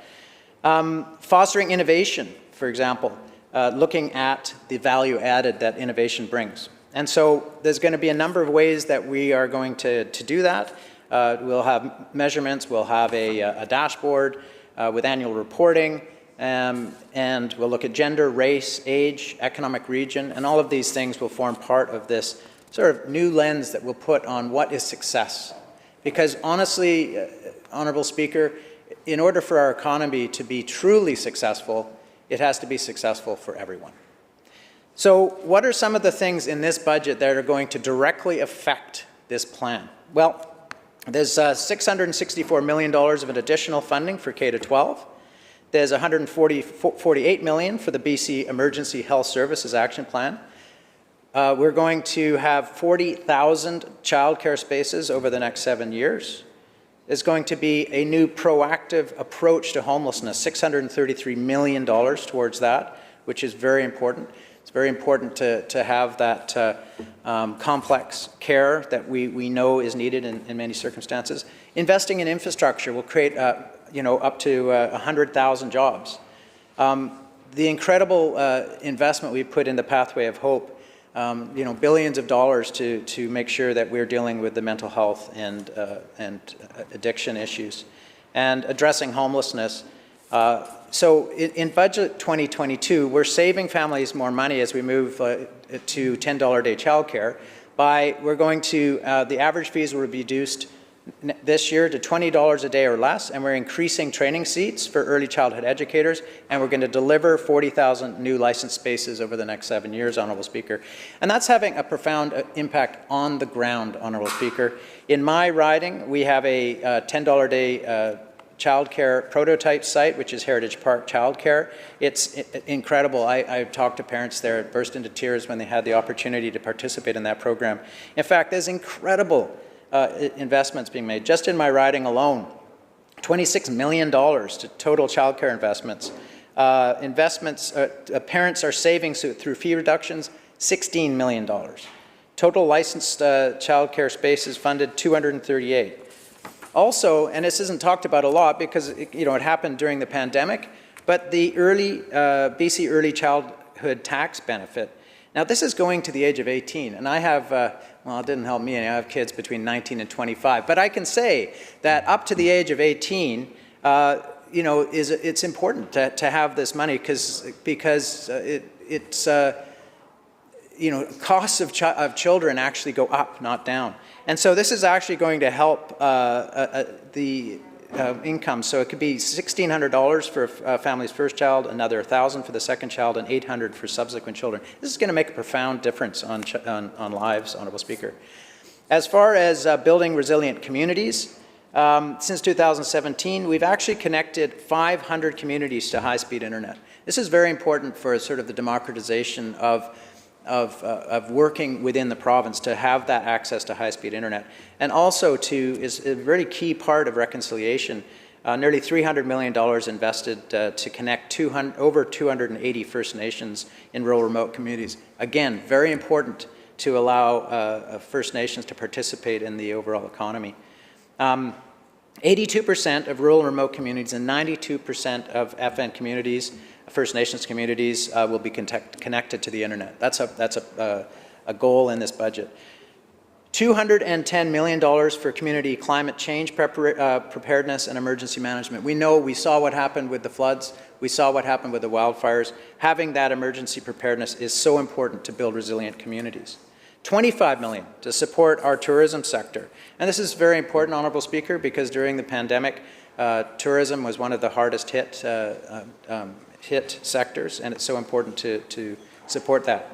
The Homes in BC program, $1.2 billion. $1.2 billion a year. Now, can you imagine, Honourable Speaker, if the BC Liberals had spent $1.2 billion a year for 16 years, where we would be with our housing crisis right now? Well, we'd be in a way better position than we are. In fact, what they did was they lived through a time when basically houses and condos were being used as an investment. They were sitting empty. We brought in the spec tax and put 18,000 units back into the rental market where they should have been in the first place. That's something, again, that the leader, Kevin Falcon, would get rid of. 18,000 units in the rental market. 18,000 units. Absolutely very, very successful program. So the budget 22 will accelerate construction of mixed income housing through the BC Housing's Community Fund, and the highest infrastructure is unbelievable, $27.4 billion to invest in schools, hospitals, affordable housing, rapid transit, highways, and bridges. And my riding is one that's benefiting for this. For example, we're working on the final four laning of Highway 7. We finished the final four laning of Highway 7 near Mission, and that's completed, and people love it. And we're working on the rest of that, which is really important because there were since 2016 over 80 accidents in that area. It's a safety issue, and we are resolving that. We also, Honourable Speaker, resolved our tent city in Maple Ridge, which was in the news around the whole country, and we were able to build 2 units of supportive housing. Now one of that is becoming permanent, freeing up that space so we can build over 50 units of seniors housing in Maple Ridge. Really excited about that. Another example of the housing program, the 30-point housing program, the provincial rental supply program, Turcotte Manor. It's going to put 64 units of fair market rental stock into Maple Ridge. It's just opening up, absolutely amazing. Cornerstone Landing is just opening up soon. A partnership with Community Services and BC Housing, 94 units, including 20 for youth, which is really exciting. In Mission, we built 74 units of seniors housing with MASH and BC Housing. That was a $7.4 million contribution. That's up and running, and people are living in it. So it's absolutely fantastic. Also, a housing hub. What an amazing program. $2 billion to basically, because we know we can't do this alone, Honourable Speaker. I mean, obviously, housing is all hands on deck, so that means nonprofits. It means for-profits. It means associations. It means the government. It means churches, it means cities, it means everybody working together. And the fact is that Housing Hub is an amazing program. One of the partnerships, Lookout, they created the Cedar Valley Suites, 68 rental homes, and a number of those, 15 of those, are actually low income between the rents of $375 and $1,300. So, Honourable Speaker, you know, there is so much work being done on housing affordability. I mentioned the spec tax as part of the 30-point plan. Another big one, Honourable Speaker, is student housing. The BC Liberals built 160 units, 160 in 16 years. Unbelievable. We have already built or have in construction 5,854 new beds in this province. Absolutely brilliant. And part of that is when students can live in student housing, they are not using market housing. That frees up market housing for people who need to work and live in their areas. That is something that we're doing. That's something that the BC Liberals did not do. So we're on track with 32,000 built or underway units over 10 years. We are on track, Honourable Speaker, to hit our 114,000 units. And a lot of work's being done when you spend $1.2 billion a year on housing. And I can tell you, Honourable Speaker, we're going to work really closely with the cities because obviously one of the challenges we have, Honourable Speaker, is getting the development permits. It can take up to 5 years sometimes to get these permits. We have the will, we have the money, we just need to get going. And so I'm really excited about some of the work that's going to be done with our new Minister of Municipal Affairs, and that's really exciting work, so that will be happening. I'm also really excited about Truth and Reconciliation, Honourable Speaker. There's $12 million for the creation of a new Declaration Act Secretariat, and of course the new Ministry of Land, Water and Resource Stewardship, $44 million. And congrats to the new Minister. I think she's going to do a wonderful job in this landmark new ministry that's going to really, really help DRIPA move forward. So very exciting work. And I can see some of the exciting work, Honourable Speaker, that's been done in my community. For example, in Mission last summer, there was an agreement, and it's actually called Together We Paddle. And it's written in Hulkamekum. I can't unfortunately pronounce that, but the translation is Together We Paddle. And what that was is 60 hectares of Crown land was transferred to the Lakamal, Matsqui, and Sumas First Nations, LMS Society, and that'll be to create a community park, and also there will be a housing development. Absolutely amazing work, Honourable Speaker, in terms of reconciliation, groundbreaking in many respects, and I'm very, very proud that actually happened. Of course, another huge area is climate change, and that meeting BC's climate commitments is so important, and that's another part of the economic plan. And so Clean BC is fully funded. It's going ahead, $3.3 billion in funding. There's so many parts of that. For example, rebates on zero-emission vehicles, clean options like heat pumps, moving industry to clean options so that they can deal with the change of our expectations that, yes, we are moving away from a carbon-based economy towards a clean fuel economy. And so we're seeing more bike lanes, multi-use pathways, transportation infrastructure, and so many other things. And of course, there's also adaptation. And so there's $83 million for a new climate preparedness and adaptation strategy. Very important. So it's important that we work towards our goals of the clean environment towards climate change, but also adapt. So there's also, in closing, well, no, actually, I'm just getting started. I've got 4 minutes left. This is great. I did want to mention on environmental and social responsibility, which is another key pillar of the economic plan.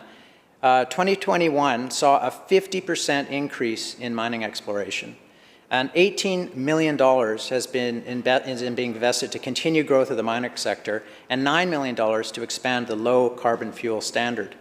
And it's really interesting, Honourable Speaker, that yes, we have regulations. We have regulations that regulate the mining industry, and yet we are seeing investment in the mining industry. In fact, there's a lot of activity. And when I talk to people in the mining industry, what they like to see is certainty of regulation. In fact, when you cut regulations, you often create more uncertainty. And so the regulations that have been put in place are for the safety of British Columbia, the safety of the industry, and making sure that we meet our climate change targets. And it brings back the memory that Kevin Falcon was actually the Minister of State for deregulation. Now think about that. A Minister of State for deregulation. The idea that you would actually have somebody working to deregulate the province when we need regulations, and regulations are important because if you let companies run amok, you end up with poisoned water. You end up with a whole bunch of problems with tailings that leach into our waterways. And so they're important. So, and I'm not saying that, we need to make sure that these are efficient regulations, but I think instead of something like deregulation, you would want to have efficient and impactful regulations. So I think this is a fundamental difference between our two parties in terms of how we see things. They would just like to get out of the way of business and let business come in and do whatever they want to the environment, to our coasts, to do whatever they want. And that's really troubling. So in closing, Honourable Speaker, through Budget 22, we're building an even stronger BC and making life better by investing in our province's economic, environmental, and social strengths. 22 supports bold actions to fight climate change and to protect people and communities from climate-related disasters. It helps with the cost of living by reducing childcare costs. It delivers a comprehensive approach to respond and prevent homelessness. It makes investments needed to close the digital divide and grow an inclusive and sustainable economy. It continues to strengthen the public services that BC relies on. As we continue, Honourable Speaker, to respond to the effects of the pandemic, to climate change, to all of these things, we will be building on our strengths to prepare for the challenges and opportunities that we will have in the future. Thank you very much, Honourable Speaker. Thank you, member. Recognizing the member for Prince George Valemount. Thank you very much. Thank you very much, Madam Speaker. I appreciate the opportunity to rise and speak to the budget, and I can assure you that you will be hearing something completely different from what we just heard. And I can tell you this. Do you know, Madam Speaker, the number of times, the absolute number of times that we have heard the name of our new leader mentioned in this House, you would think that this government would be anxious to make sure we got a chance to have our new leader sitting right in this very chair. So maybe it's time the government did what they should have done. I mean, it's been weeks now. We would urge the government to call a by-election because I'll tell you what, it'll be a lot harder to say the kinds of things that member just said, looking the leader of the opposition in the eye when he actually gets to the legislature. And I'd also like to remind the member, he talked about their ability to look at how to balance the budget. I remember from the day that this government took office, I would remind them that they inherited the best performing economy in the country and the province that had the highest job creation record in the country. That was what this government inherited. So to suggest that they did miraculous work and suddenly balanced a budget, revisionist history at its very best. So I very much look forward to hearing from the Premier shortly, calling a by-election to make sure that we can have our new leader in the legislature as he should be. As I begin my remarks today, though, I do, Madam Speaker, want to recognize that today is BC Senior Care Providers Day, and we take the time today to recognize and celebrate the incredible people who work tirelessly to support and care for BC seniors. We are so grateful for the work that they do. And I also want to thank members on all sides of the House for contributing to the debate on the 2022 budget. And I have to say, after listening to many comments made by the government members, you won't be surprised, Mr. Speaker, good afternoon, that I don't agree with them. But differences should actually be expected and welcomed in this chamber. We were elected to bring our constituent views and the voices of British Columbians from all across the province. And Mr. Speaker, I am so very grateful and proud to represent the people of Prince George Valemount. I am grateful and thankful for their continued faith in me to do this job on their behalf. And the observations of MLAs from all parts of the province should provide the Finance Minister with ample commentary and, of course, valuable input. I do want to congratulate the Minister of Finance for delivering Budget 2022. It is no small task. And in fact, in her budget speech, the Minister of Finance included some comments recognizing that budgets are about choices, and that in fact some would choose differently than the priorities that she laid out in her budget. And Mr. Speaker, on that point, I agree with the Minister. There are things that we would do differently. More about that later. I would also like to offer my thanks to the staff that helped prepare the budget. It's an incredible amount of work, and it consumes the ministry for many months. The debate that occurs here is not a criticism of the work done by public servants. Government charts the path, and then the staff provides the expertise to create the budget that is ultimately tabled. On a personal note, I, like others in the chamber, want to recognize my family for their continuous support, their forgiveness for missing those big days at home, and for being willing to adjust dates to make things work. They are my rock. And I also want to thank our hardworking staff in Prince George and Victoria for their dedication and effort on a daily basis. They are so very good at what they do, and we are grateful. Budget 2022 follows on the heels of a throne speech and the much-awaited release of the first signs of an economic strategy after 5 years and 2 terms of this government. And whether it was the budget, the throne speech, or the economic plan, the reaction was the same. The Premier and his government simply failed to deliver. Let me share a few of the, to provide some context, let me just provide some words that were shared by stakeholder after stakeholder after stakeholder after the budget was introduced. It should give some context and certainly paint quite a different picture than the member who spoke before me. Here are some of the words: disappointed, left out, shocking, disappointed, unfortunately the opportunity was missed, status quo, a missed opportunity, failed to act on its promises, bold responses needed in 2022. This budget just doesn't deliver that response. Here's what we find disappointing. We were disappointed. There is little for small business, hoping to see measures to reduce costs. This budget was a missed opportunity. Budget 2022 gets a failing grade from taxpayers. And the list goes on. Not my words, Mr. Speaker. The words of stakeholders, the words of important organizations, the words of British Columbians. And I can't imagine that is something that members on the opposite side want to be proud of. British Columbians expected and deserved so much more. And they expected more because the Premier made promises to them. He raised their expectations and then failed to deliver. Let's just look at a couple of those signature promises. The Premier promised British Columbians that life would be more affordable under his government. Not just once, but twice, 2 successive election campaigns. And now nothing could be further from the truth. Groceries, cell phone bills, gas prices, rental rates, and the skyrocketing costs of trying to purchase a home. All this and increased taxes too. In fact, this is a government that has increased or created so many new taxes or adjusted taxes, we've lost count. In fact, there are 3 new ones in this budget.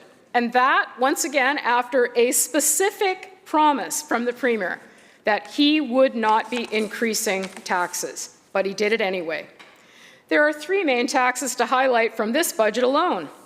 A new tax will require online marketplaces for used goods that collect payments to charge the PST on those purchases. What does that cost taxpayers? More than $100 million every year. Home heating systems using fossil fuels will have their sales tax increased from 7 to 12%. This will cost taxpayers $9 million every year. And guess who that's going to impact the most?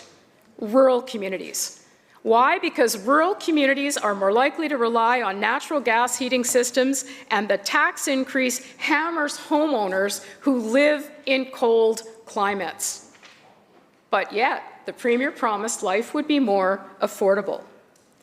New rules for private used car sales will tax sales on the greater value between the actual sale price and the average sale price. If you get a good deal on a used car, you're going to have to pay more in taxes. This will cost drivers $30 million annually once it's implemented. And you know, the government didn't even bother to try to pretend they didn't know who it would impact, because in the budget, it says explicitly, and I quote, individuals involved in private vehicle transactions are more likely to be a low to medium income, and guess what?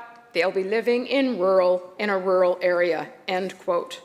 Can you imagine? In this House, we have heard MLAs, including the member from Vancouver Falls Creek, say that this was necessary to, and I quote, curb a behavior, and that it amounts to tax evasion. Well, perhaps that member needs to look a single mom in the eye who needs to get a vehicle to be able to go to work, or a student who can't afford a new car. Look those British Columbians in the eye who are just barely hanging on. Tax evasion? Hardly. British Columbians are struggling and just trying to get by, and the member from Vancouver Falls Creek thinks they need to curb a behavior. This isn't a tax evasion, it's a tax grab. It is about choices. That's exactly what the finance minister said. This government is choosing to tax the purchase of a used vehicle when they know that it will impact low to medium income British Columbians who typically live in rural areas. And the member had the audacity to suggest that it was a tax evasion attempt. No, it's actually about trying to live in a world that's becoming increasingly more unaffordable. And when you manage to figure out how to finally buy that car, this government is going to step up and take more money out of your pocket. I have yet to hear one of their members stand up and talk about how proud they are of using taxpayers' back pockets as their revenue-generating stream instead of creating a vibrant, thriving private sector economy in this province. And here's what's so problematic. It's not just people that we don't know their names or who they are. 53% of British Columbians are now $200 or less away from insolvency. Let that sink in for a moment as we listen to the repetitive speeches on the other side about how life is more affordable. 53% of the people living in British Columbia are $200 away from insolvency. So let's tax their purchase of a used vehicle, likely more than $200. One thing the government did manage to do in this budget was ensure that the Premier and Cabinet would be taking home more money by removing a significant accountability measure, because there is no balanced budget and no sign of one, and much worse, not even an attempt to get one, to move toward one in the years ahead. Despite, once again, the finance minister saying, I'm going to lay out a clear plan for how we're going to get there, missing in this budget completely. The Ministerial Accountability Act requires ministers to operate within their budget to meet financial commitments. Listening to the explanations that have been attempted in this chamber are nothing short of laughable. MLAs who've made it sound like if the accountability measure continues, we're going to start seeing rampant cuts of important programs. Nothing could be further from the truth. And as a cabinet minister in the past who's had to operate under that accountability principle, it was a motivating factor for me to make sure that I did my part to be diligent and prudent with taxpayers' money. It didn't cause me to want to run out and start cutting essential programs. And the explanations that have been provided here are simply nonsensical. How they can defend something that will send more money home with cabinet ministers and the premier when British Columbians are trying to figure out how to put gas in their vehicle is simply unacceptable. It apparently happened because deficits are inevitable. And that was despite the promises from a finance minister who said she would lay out a path to a balanced budget. So instead, what did they do? They took out the accountability requirement, essentially giving themselves more take-home pay. What message does that send to British Columbians that are just one step ahead of insolvency, who just can't keep up with increased costs? The finance minister talked about choices. Well, providing take-home pay and more take-home pay to the premier and cabinet ministers and adding new taxes that include taxing used cars are certainly not choices we would have made, nor do we support. The Premier also promised renters that he would provide them a $400 renter's rebate. That was 5 years ago. And when we finally managed to get an answer out of the Housing Minister just a week or two ago, his answer was, and I quote, "We're working on it." While the government is working on it, life for renters in British Columbia has gotten worse. In fact, the BC Rental Project gave BC a C grade. Why? Because their strategy has been to pile on regulation and taxes. This has forced many rental providers out of the market. Renters are paying almost $3,000 more per year on average under this NDP government. How does that speak to affordability? And no sign of a renter's rebate. In fact, another promise that vanished right after the election signs had been taken down. On the housing front, BC's been in the headlines for all the wrong reasons. The dream of owning a home has become a nightmare under this government. A National Bank report estimates that it would take 36 years to save for a down payment for a typical Vancouver home. But it isn't just Vancouver. Chilliwack's up 40%, Langley 39%, Abbotsford 38%. The list goes on. Oxford Economics has reported that Vancouver is the least affordable metro area in North Vancouver. All that when the Premier promised life would be more affordable for British Columbians. But perhaps one of the most upsetting broken promises was the one made directly to families in our province. And I listened today again to the way that we continue to hear the description of we're gonna get, we might make it to $10 a day daycare. Make no mistake about it, it was a promise made for $10 a day universal daycare that has been broken. This is 5 years since that promise was made, and it has not been delivered. We have heard stories from all over this province about the inability that families have to find a space for their child, much less find one that they can pay $10 a day for. What does the promise look like now? This budget touts $20 a day average childcare funding. The promise was made, is 5 years behind schedule, and still nowhere near $10 a day. Here in British Columbia, we're becoming all too familiar with the term crisis. We have many going on simultaneously, from COVID-19 to the devastating opioid crisis, to affordability, to more frequent destructive natural disasters. Our province is facing so many challenges, and yet the budget fails to provide meaningful relief for any of them. All of us recognize and are grateful for the exceptional work of healthcare professionals before and during the pandemic. They went to work so we could stay home. They are facing fatigue, burnout, exhaustion for many of them, and they need to know that this government understands that and that they are prepared to take significant, meaningful action.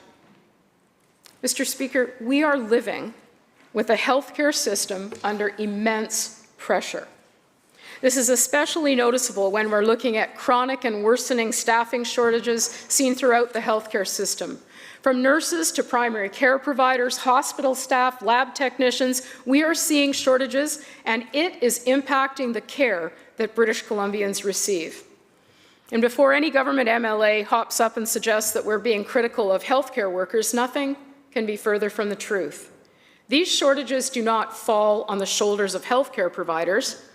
They've been working incredibly hard on the front line of the pandemic at great personal risk. But this falls on the government for failing to take the actions necessary to provide staff with the support they need and treating the pressures in the healthcare system with the urgency they deserve.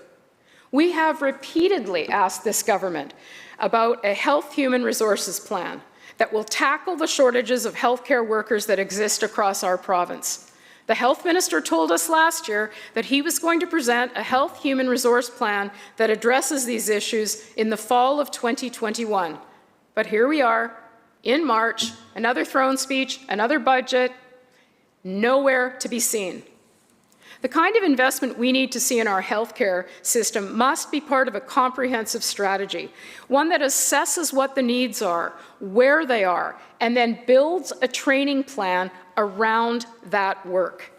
It takes years to train a doctor or a nurse or a midwife, all those essential professionals that we need to ensure British Columbians have top quality healthcare. A health human resources plan is long, long overdue. The issue of staffing will be impacted by yet another of this government's broken promises. The NDP committed to building an additional medical school in BC, planned for SFU's Surrey campus. Well, I'm sure you can imagine the disappointment that SFU, the people of Surrey, and anyone looking for a doctor felt when they saw there are no plans, there is no money set aside in this budget for a medical school. This at a time when recent statistics tell us this staggering number. Almost 900,000 British Columbians do not have a family doctor or a primary care provider right now. The NDP promised to attach more people to GPs, but since they came to power, the number of unattached patients has steadily increased, getting ever so close to the 1 million mark. Think about it. Nearly 20% of people in British Columbia can't find a family doctor. What kind of repercussions does this have for their health? What kind of stress does this add on our ERs and our walk-in clinics? Our ERs around BC are already under so much stress as it is. From Saanich to the Kootenays to Ashcroft to Fort St. John, so many communities in BC have seen their ERs close for extended periods of time due to staffing shortages. It's seen in every corner of the province, and it's indicative of the wider stress on the system. We also need to see investments in infrastructure. If you compare the service plans from last year to this year, we see numerous examples of projects that have been delayed by a year or more, and with increasing construction costs. Whether it's Royal Inland Hospital, Burnaby Hospital, Lionsgate Hospital, or Surrey Hospital, which we all know and would probably agree is basically an urgent and primary care centre, let's look at Surrey. Only $2 million has been spent to date, barely enough to move that project forward. And as for the University Hospital of Northern British Columbia, a regional centre that the government promised would move forward with cardiac care and additional services to serve the people of Northern British Columbia, this budget says absolutely nothing. These kinds of delays and cost overruns would be disappointing and unacceptable for any infrastructure project. But they are even more frustrating when the projects are vital for meeting the healthcare needs of British Columbians today and into the future. There are so many promises that the government has made around health that are still not included in this budget. What about the 10-year cancer plan? The funding for free oral contraception promise the NDP made? What about the Kamloops Cancer Centre, which is now in preliminary planning as opposed to being at Treasury Board? We have a healthcare system under pressure, chronic shortages of healthcare workers, aging infrastructure and increasing demands, a 911 system desperately in need of resources. I don't know about you, Mr. Speaker, but it is incomprehensible to me that in the province of British Columbia, you can dial 911 and you may or may not get the help you need. We have growing surgical wait lists, cancelled surgeries. We have an opioid crisis that's taking the lives of more than 6 British Columbians every single day, and there is no comprehensive plan to end the tragic deaths we hear about month after month. But as we see from the investment in that ministry, they plan to have a much better communication strategy instead of investing in desperately needed beds and resources. Mr. Speaker, the list is lengthy. We have a healthcare system under pressure. The time to act is now, and yet I see little in this budget that will make a meaningful difference to relieve that pressure. And unfortunately, it's not just health in general that's been overlooked in this budget, but seniors' care. There is almost no mention of seniors in the finance minister's budget speech, even after the last 2 years where we saw seniors were disproportionately affected by the COVID-19 pandemic. CEO of the BC Care Providers, Terry Lake, expressed this very sentiment in response to Budget 2022, saying, and I quote, "It is shocking that after a pandemic that impacted long-term care residents more than anyone else, there is no measure or mention of seniors' care supports." There is far more on seniors' care that is missing from this budget than is actually in it. There are no new investments in long-term care or assisted living, no increase in home care funding, no mention of creating a ministry for seniors, as some stakeholders have called for, no commitments to eliminate 4-person rooms in long-term care. I appreciate the work of the BC Seniors Advocate. She never hesitates to speak up and raise important issues that seniors are facing in our province. As we look back on the last 2 years, we know that one of the most devastating legacies will be the disproportionate impacts on seniors and their families. Isolation, loneliness, confusion, and of course, the loss of thousands of seniors as a result of COVID-19. Considering all of this, it is hard to understand how this budget has little to nothing to relate to and to deal with the issues facing older British Columbians. Once again, as the Minister of Finance said, it's about choices. In the coming months, we need to grapple with many critical issues related to seniors, investments in infrastructure, access to home health support services. We have to grapple with the fact that they too have reduced physician availability and very difficult access to family doctors. We have to look at the costs of non-insured services such as glasses, hearing aids, and assistive devices, timely access to long-term care and assisted living, lack of affordable housing, and wait lists. And yes, seniors are feeling the pressure, the lack of affordability, as much as anyone in British Columbia. Mr. Speaker, I also want to include in my comments today something that I have found so devastatingly difficult to deal with, and that is the issue of this government's attempt to intention, I guess, to dismantle the current system of supports that are in place for families who have children with autism. Since that announcement has been made, it has caused anxiety, stress, grief, and anger from parents across the province. This budget simply adds additional concern. Simply put, there is insufficient funding to manage the transition to a hub-based model. The money is not there. While the government will claw back individualized funding from more than 25,000 children and their families, there is only $40 million added in the budget for children and youth with supportive needs. The total transition to the hub model is expected to cost $172 million over the fiscal plan, which is less than half what some advocates estimate would be needed for an effective transition. All this disruption, all this pain, the anxiety based on a stubborn decision to move to a model that has failed in other jurisdictions. And yet the government presses on, ignoring the voices of parents and advocates and experts. We recognize the system isn't perfect and it doesn't serve the needs of other children who also deserve support. But why on earth would the government choose to dismantle a system that works instead of building on it, expanding the supports and services to include more children and their families? The most disappointing part of this process has been the unwillingness of members on the government benches to engage with families, parents, providers, and advocates in a meaningful and inclusive way. And despite the minister's oft-repeated messaging, it has not happened.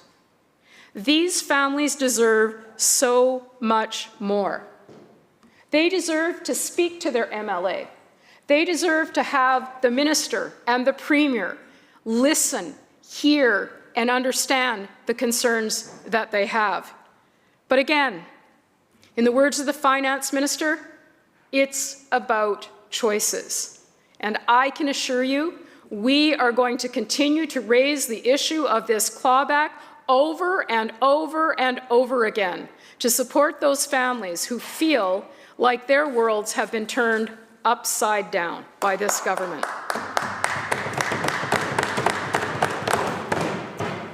Mr. Speaker, the Minister of Finance said in her budget speech that a budget is about making choices. And on that point, I totally agree with her. The budget that has been tabled fails to honor the primary promise that the government, that the Premier specifically, made multiple times to British Columbians, that life would be more affordable under his government. By almost every single measure, the government has failed to deliver. Added taxes, extra dollars for the Premier and Cabinet, the cost to buy a home skyrocketing, the price of gasoline and gas taxes, the highest in North America, no promised renter's rebate or $10 a day daycare, autism support being clawed back, no substantive plan or resources to deal with the increasing deaths due to the opioid crisis, little support for the business sector, no health human resources strategy, no mention of seniors in this budget. Mr. Speaker, the list goes on. The Premier promised British Columbians that life would be more affordable, and they believed him. This budget does nothing to help British Columbians deal with another crisis. And this crisis, Mr. Speaker, falls squarely on the shoulders of this government, and that is the affordability crisis. Another broken promise. Mr. Speaker, British Columbians deserve so much better.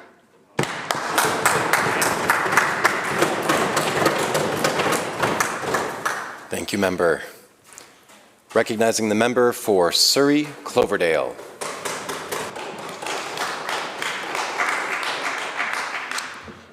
Thank you, Mr. Speaker. Before I begin, I want to make some comments about the war in Ukraine. Having a last name of Starchuk, as many will know, puts me into Ukrainian roots, and my grandparents left that country over 100 years ago under similar circumstances. My aunt, who was the keeper of all genealogy, spoke with me recently and asked me if there was anything I could do. And I told her in the only way that a nephew could tell her aunt, of course I can. And she wanted me to pass on a message. And the message is simple. Mr. Putin, potsluj mój szlaka. Mr. Speaker, I'd also like to say thanks to all of those frontline workers. Those people that have been out there day after day after day, risking their lives, going through this pandemic, doing all of the right things, but risking their lives. I'm reminded the other day in a rec center of my constituency, stopping in and not even believing what I was seeing, because I would have never guessed that this would have been taking place 2 years later. But inside of the rec center were some of my former colleagues in their uniforms administering the vaccines. And while it's a nice skill to have as a firefighter to be able to deliver those things, it's not the setting that I ever thought it would be in. So thanks to those people that have taken their time out of their busy schedules to put their 4 on, 4 off shifts and slide these other segments inside of their daily routine. Mr. Speaker, I want to start off with schools and childcare because they go hand in hand now. We see in this year's budget the government embedding childcare within the Ministry of Education. And having a daughter with 2 young children, she's looking forward to those days where she shows up at the school, drops off the kids, and at the end of the day, grabs them at the same place, knowing full well that there's space there for them. Many of the schools will include childcare spaces, which is it's good news for families. Parents will know that there's a space for their child in that public school, and we're working hard to bring that same certainty to childcare. It's all part of our government's work to establish childcare as a core service that it should be, and it's available to a family that wants it when they need it at a price that they can afford. Last week, I was at an opening of an elementary school in my riding, Madaw, and it was one of the first elementary schools that was built with childcare needs at hand. The school was open. It was open for learning. They had a read under the stars in the gymnasium during the day. This is a sign of the education system that's coming in the future. And Mr. Speaker, we all like the art of music, and that school has a music studio or a music room, and they have a teacher. And the rendition that I heard of "We Will Rock You" with xylophones, plastic pipes, drums, and ukuleles will never be forgotten. Since 2017, Surrey's received $475 million in funding for schools. And I'm going to read a list of additions and/or new schools that have come to Surrey. Sullivan Elementary, 8 new classrooms. Grandview Heights Secondary, a brand new school with 60 new classrooms. Madaw, as I spoke to, is a brand new school with 25 classrooms. Coyote Creek Elementary, an addition of 4 classrooms. Regent Road Elementary, that I understand will be opening in this September, is a new school with 27 classrooms. Sullivan Heights Secondary, addition of 28 classrooms. White Rock Elementary, addition of 8 classrooms. Sunnyside Elementary, an addition of 10 classrooms. Morgan Elementary, addition of 8 classrooms. Tatulua Elementary, brand new, LEED Gold Standard, 27 new classrooms. KB Woodward, 8 additional classrooms. South Meridian Elementary, 8 additional classrooms. Samuel Trail Elementary, 10 additional classrooms. Coatlan Park Secondary, 12 additional classrooms. Guildford Park Secondary, 18 additional classrooms. Timanous Secondary, 23 additional classrooms. And coming soon, Snoqualmie Elementary, a new school with 27 new classrooms that will have a neighborhood learning center for the community that will be built to a LEED Gold Standard as well. Mr. Speaker, this is an additional of 311 classrooms across the district in just 4 years. The school district since 2014 has grown by over 5,000 students, and these 311 classrooms will no longer need the use of portables. The student growth that is there is being able to take those spaces and give those students a proper place to live. To put this in perspective, from 2014 to 2017, there were 0 schools delivered in the City of Surrey. This commitment that the government has put forward is a very aggressive capital program spend, and the students in my riding and across the city appreciate what's happening.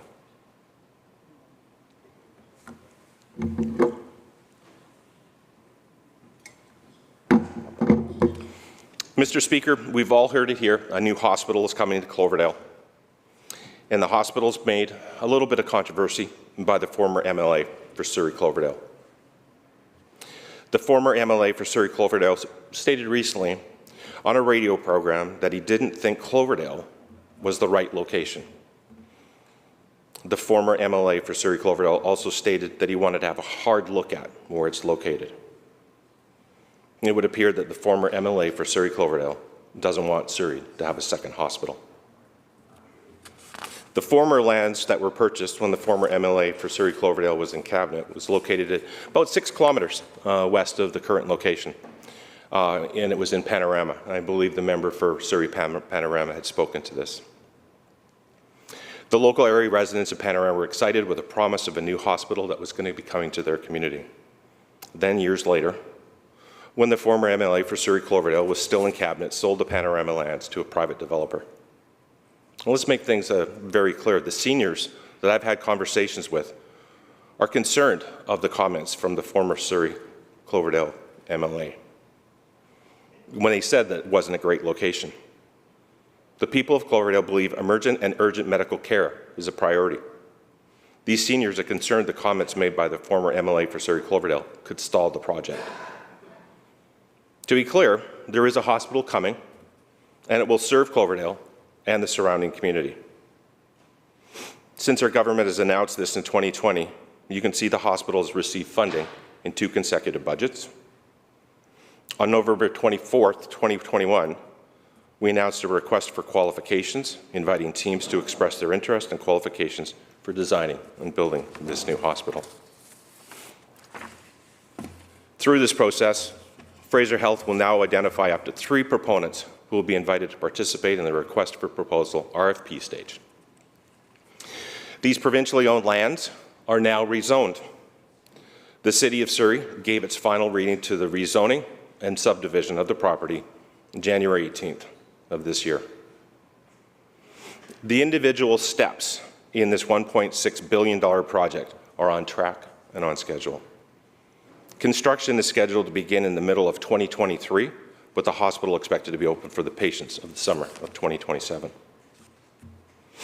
Cloverdale was picked as a location because there's a need for the increase of services in the area.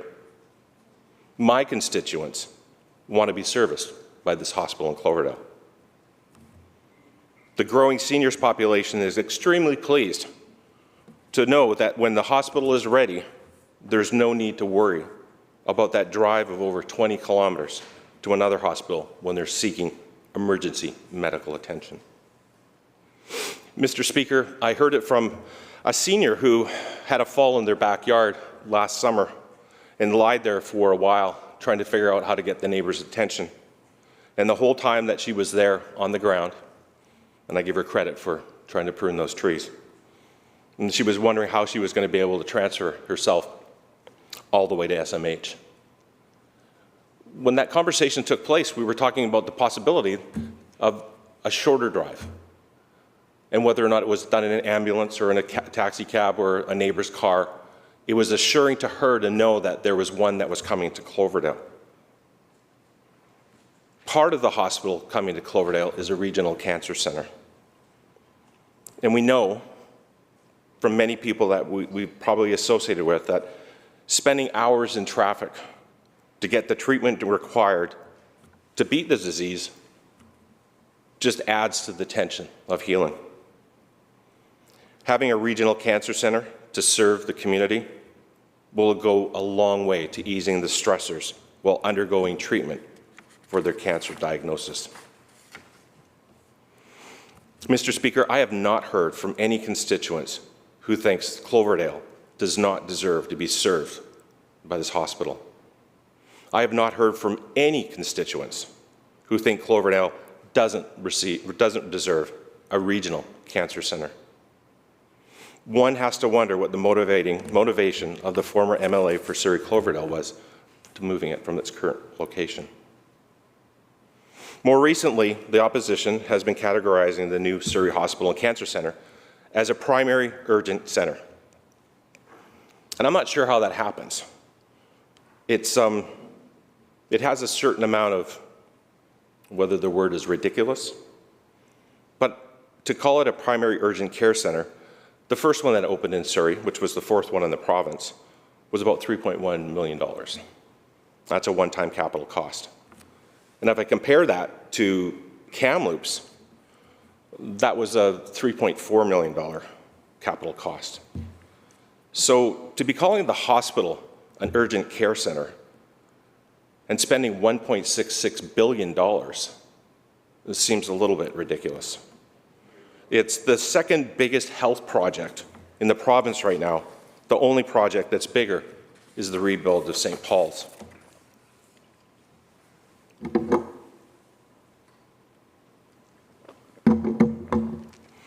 Urgent care centers, they don't have ERs, operating rooms, inpatient beds.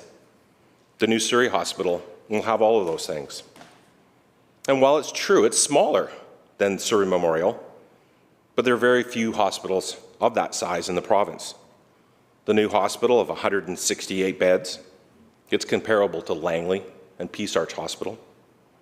And I don't think that there's anybody here that would claim that Langley and Peace Arch are not real hospitals. I don't think anybody from Langley or Peace Arch would say that they've got urgent primary care centers. I believe that they say that they would have a hospital. So it's misleading to characterize the new hospital as an urgent care center and not a full hospital. The new Surrey Hospital Cancer Center will help meet the needs of the growing and aging population in Surrey. The scope of the project includes 168 inpatient beds, an emergency department, medical imaging department that includes CTs and MRIs, a surgical suite, pharmacy, laboratory, and academic space. The new cancer center will include an oncology ambulatory care unit, chemotherapy, radiation therapy, functional imaging including PET and CT, cyclotron, and space for 6 linear accelerators. And Mr. Speaker, I don't know what a linear accelerator is, but they got space for 6 of them. The scope of the project also includes a childcare center, underground surface parking. The hospital is being designed to achieve zero on-site carbon emissions and will be one of the first hospitals to achieve this status in Canada. Construction is planned to begin in the summer of 2023, as I've said, with a new facility planned to be open for patients in the summer of 2021. And again, $1.66 billion, fully funded by the province. So I'd have to ask, does this sound like an urgent primary care center? When you look at the developments of hospitals in other areas of the region, you'll find vibrant growth around these hospitals. You take a look at Royal Columbian, you take a look at Surrey Memorial, and what do you see around them? You see new communities, you see walkable communities, you see economic growth. The constituents of Surrey Cloverdale are looking forward to being serviced by this new hospital in the near future and to the community growth that comes with it. Mr. Speaker, Budget 2022 also includes $5.895 million over the next 3 years for the Surrey-Langley SkyTrain. And we've heard it in this House, and I jokingly say it here. It goes all the way from Surrey Centre all the way to Langley. It's not that far, but it is monumental in how it's going to get people out of their vehicles. The project will be completed 2028 after the government decided to take this on as their own project, and that'll be 2 years earlier than it was originally planned. It'll include 8 stations, 3 bus exchanges, park and ride spaces. Mr. Speaker, the work's already done in one area of Fraser Highway to relocate some of the utilities that need to be done in that area that's there. That SkyTrain extension goes from a dead end over 30 years ago where it has not moved an inch since then.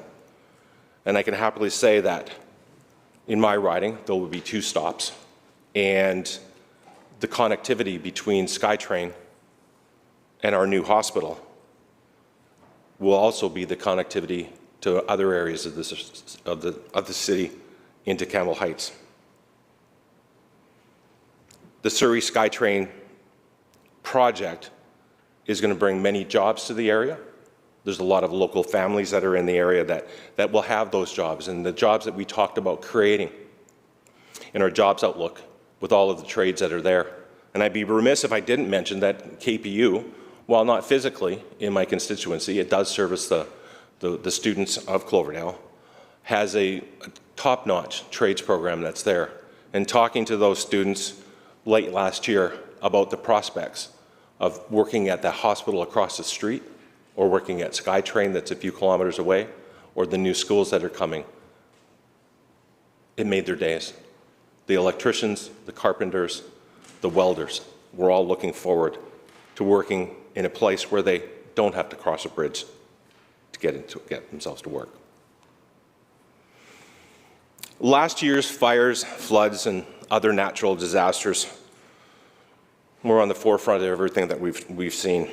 And when I take a look at the budget, $145 million in new funding will strengthen BC's emergency management and wildfire services. And BC Wildfire Service will shift from a reactive, proactive approach by moving to a year-round workforce. And it'll deliver the pillars of emergency management, prevention, mitigation, preparedness, response, and recovery. Mr. Speaker, throughout the Select Standing Committee on Finance and Government Accounts, we heard it from across the province that we have to be more proactive on those items that are there. And as a person who worked in the wildfires in 2003, and no secret here, I was scared to death being inside of there. I told people I would rather be in a 4-story wood-framed apartment fire with a half a tank of air in my back than ever go back into those forests. What those men and women do out there is truly remarkable. It becomes disheartening at times for people to second-guess the work they were doing, but that's what Monday morning quarterbacks are good at. Back in 2004, there was a Philman report that was commissioned and talked about a number of things that needed to be done within the wildfire service. And fuel management and other mitigation factors were mentioned there, and nothing, Mr. Speaker, that I am aware of was ever enacted in that report of 2004. And then there was another one that was performed in 2018, I believe, the Abbott report. And inside of that report, they started talking about Fire Smart, and they talked about other mitigating factors that were inside of there. And what this budget is doing, Mr. Speaker, it's providing additional resources at Emergency Management BC, so it'll improve the things that they need to improve, like the public alerting system for wildfires, and better support people in the communities during, real climate-related events.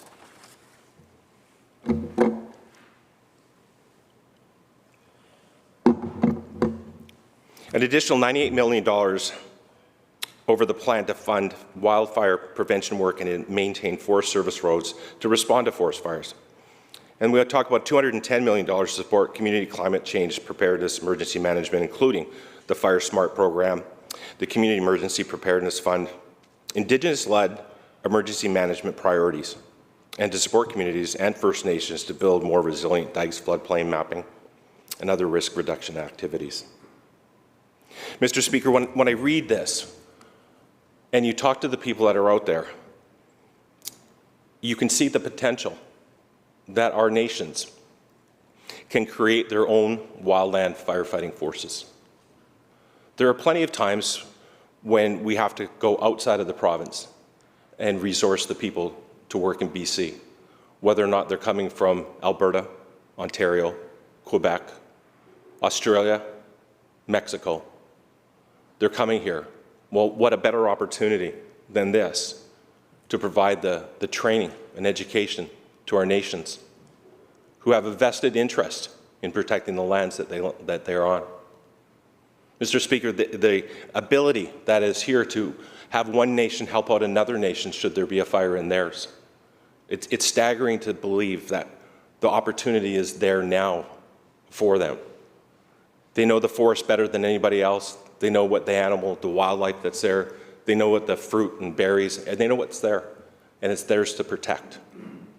And this gives them the opportunity, I believe, Mr. Speaker, to participate in this.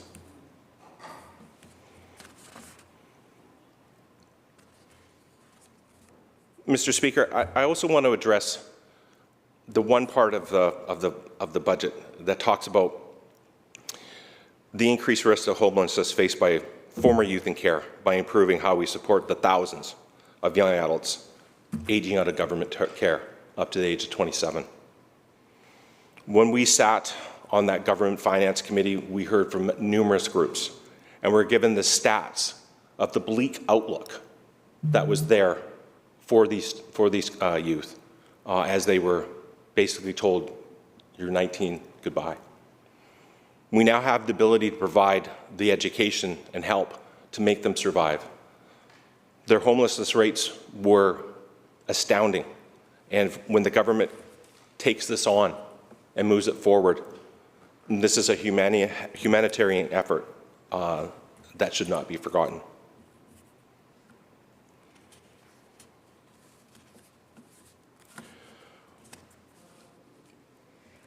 Inside of the report, we talk about watersheds, and we talk about the investments that were there, and that was the other parts that we heard loud and clear as a finance committee, that we need to make sure that the grants are there to protect BC's watersheds. And we've put that inside of there with $30 million. And probably as a bit of a data wonk, building the data collection to pinpoint how and where and how we can do the mitigating for climate change. The way that we forecast streams, the way that we take a look at the level of Okanagan Lake and how the water falls out of it and how the water comes into it. All of that data needs to come into the new world of what we have that's there. We need to be able to protect those areas that are there, and we need to be able to forecast. And that goes back to the wildfire. Going full-time will allow the province to go into those areas of interface between the communities that are there and reduce the fuel on the forest ground. They'll be able to get those funds to fire smart their programs. When we take a look at Logan Lake, we take a look at an example that worked very well. And Fire Smart is just exactly what it is. It's a program that's designed for someone to go out there, to provide you with the advice, to provide you with some of the funding, and to reduce your chances of your property being affected in a forest fire. How to protect your property, even in some cases, from flooding.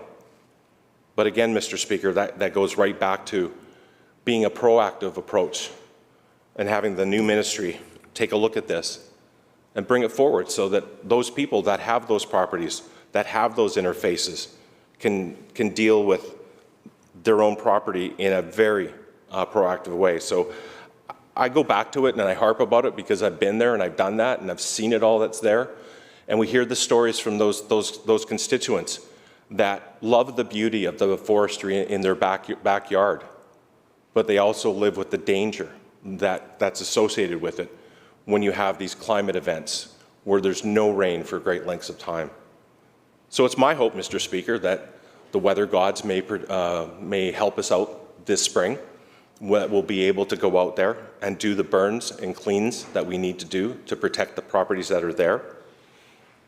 It's also important that the First Nations have that ability for their own burns that they do and resume what they were doing in the past. And this, Mr. Speaker, is at the tail end of a pandemic that everybody has been going through. And I've said it here before, I think everybody is sick and tired of being sick and tired.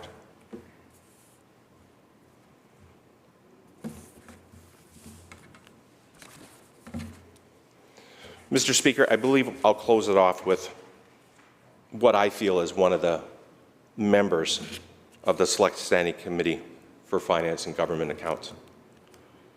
That we heard from British Columbians what they wanted. We heard from British Columbians as to what they needed. We heard from British Columbians, from experts and from lay people and from advocates as to what they wanted to see to make British Columbia a better place to live and prosper. We heard about how to make jobs a priority. We heard about the environment. We heard about lands and waters. And this budget, Mr. Speaker, reflects what that committee heard.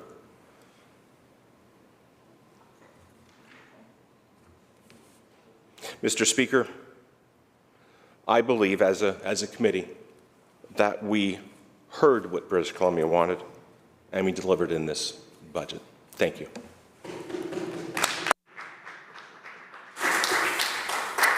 Thank you, member. Recognizing the member for Saanich North and the Islands.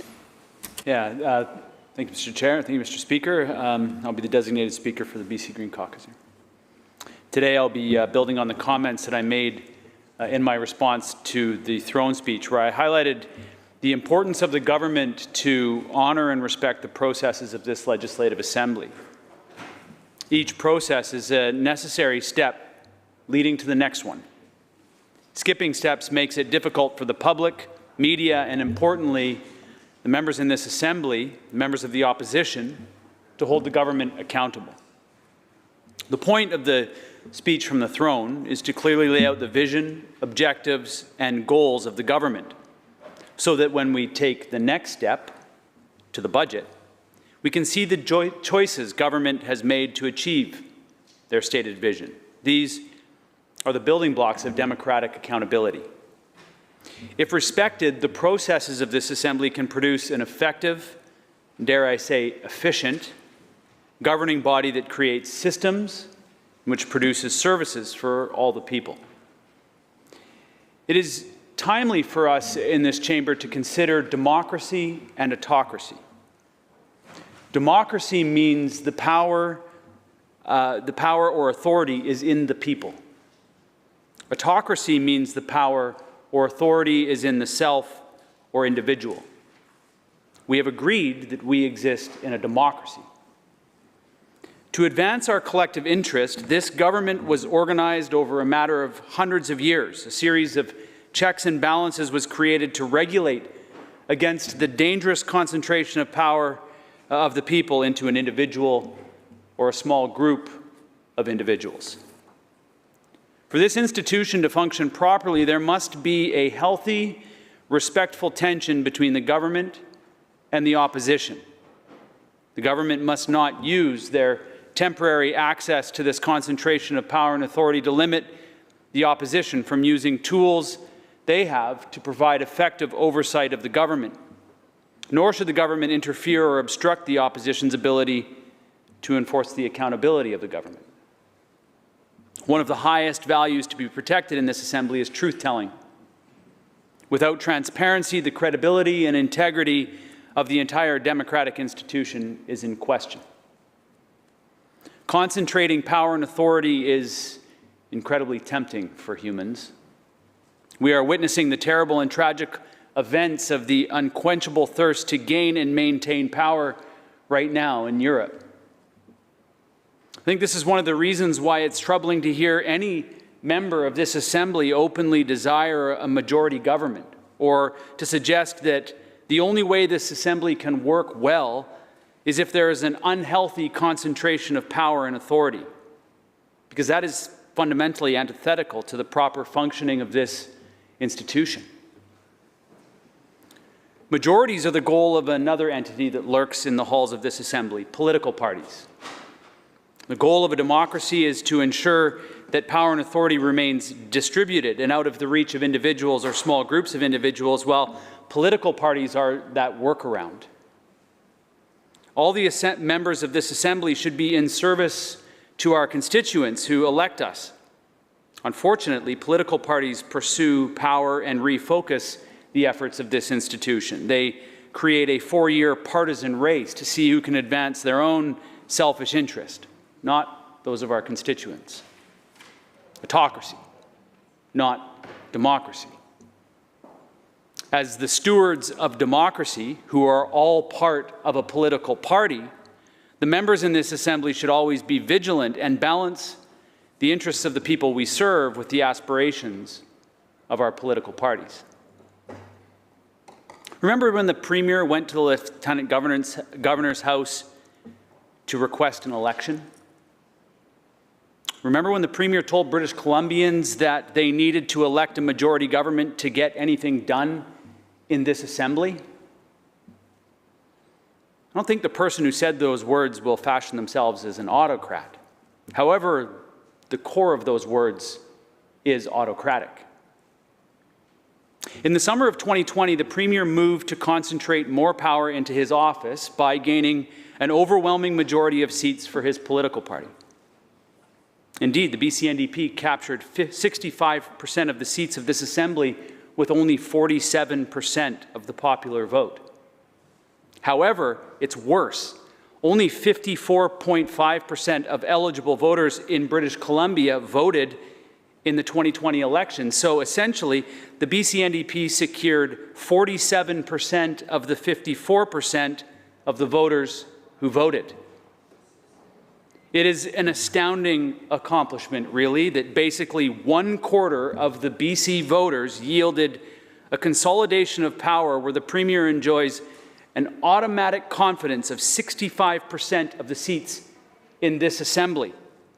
No questions asked. These are obedient votes. That's precisely why the BC Green Caucus expended so much energy in our fight for proportional representation, and why I believe that minority governments are an essential component to a regulated, healthy distribution of power and authority in our democratic assembly. Unfortunately, this BC NDP government, under this Premier and his Chief of Staff, are increasingly autocratic. Despite long consultation, community, and stakeholder engagements, many who participate in these NDP processes describe them as exercises in futility. They go away feeling unheard, bitter, frustrated. This government is increasingly top-down, paternalistic, autocratic, call it whatever suits you. Their approach is subverting our democracy. Autocrats control the flow of information through the use of propaganda and political rhetoric. They are the most powerful tools autocrats use to preserve power and authority. A troubling sign of an increasingly brazen autocratic government is the use of the public purse to control the message they want heard and to limit the access of the opposition, media, and public to vital information they need to do their job. Indeed, Mr. Speaker, I have seen numerous accounts of reporters complaining about the very small room that ministers of the Crown are now going to make their announcements, with no access to the media to ask questions. This propaganda is a powerful tool to control the narrative and confuse. It does not matter that life is not more affordable under this BC NDP government. Repeat it anyway, and eventually everyone, including the official opposition apparently, begin chasing the message. It is at that point that we are no longer debating what is actually going on, but rather chasing each other around in a constructed alternate reality, basically a simulation. So when it comes to the annual budget, it takes weeks and months for the opposition, media, special interest organizations, academics, and economists to cut through the rhetoric, cut through the noise that government has created to pitch their budget, to find out what is in the hundreds of pages dumped on the table in the form of the Minister of Finance's speech, presentation, the budget and fiscal plan, budget highlights, estimates, supplement to the estimates, ministry service plans, and Crown agency service plans. It's important to get past the slogan, making life more affordable for British Columbians, referenced endlessly in question period, government communications, and this budget. Rhetoric like Stronger BC is a powerful way to simply communicate complexity.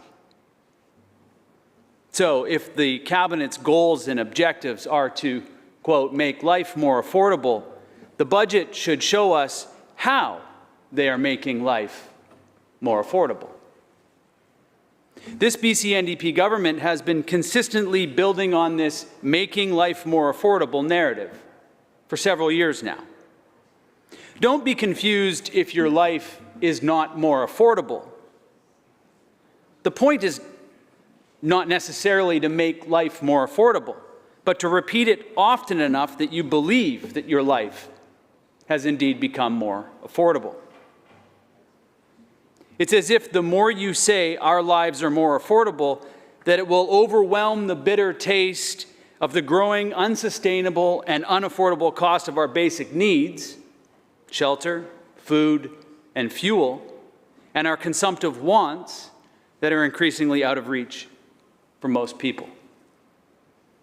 Answers to questions about why the revenue that all the spending in this budget is predicated on are actions that are detrimental to the stated outcomes of making life more affordable. Those answers will never be forthcoming. For example, this BC NDP government has created what they call a climate budget, one that forecasts increasing natural gas production and declining natural gas prices. They are spending billions of our dollars on responding to the devastation caused by climate change by accepting less actual value for fossil fuels we are extracting that are causing the climate emergency and making up for it by ramping up the production of the climate emergency.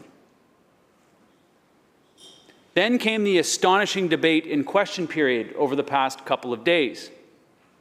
Last summer, I read the desperate pleas of my colleagues seeking relief from wildfires. Then those pleas turned to the devastation caused by the floods, the stifling heat dome, and the stifling heat dome that took hundreds of lives of British Columbians. This is a challenging time, and we are all trying to act in response to the terrible and illegal attack by Russia on Ukraine. We know that at the root of this conflict is energy, and specifically fossil fuel production and distribution.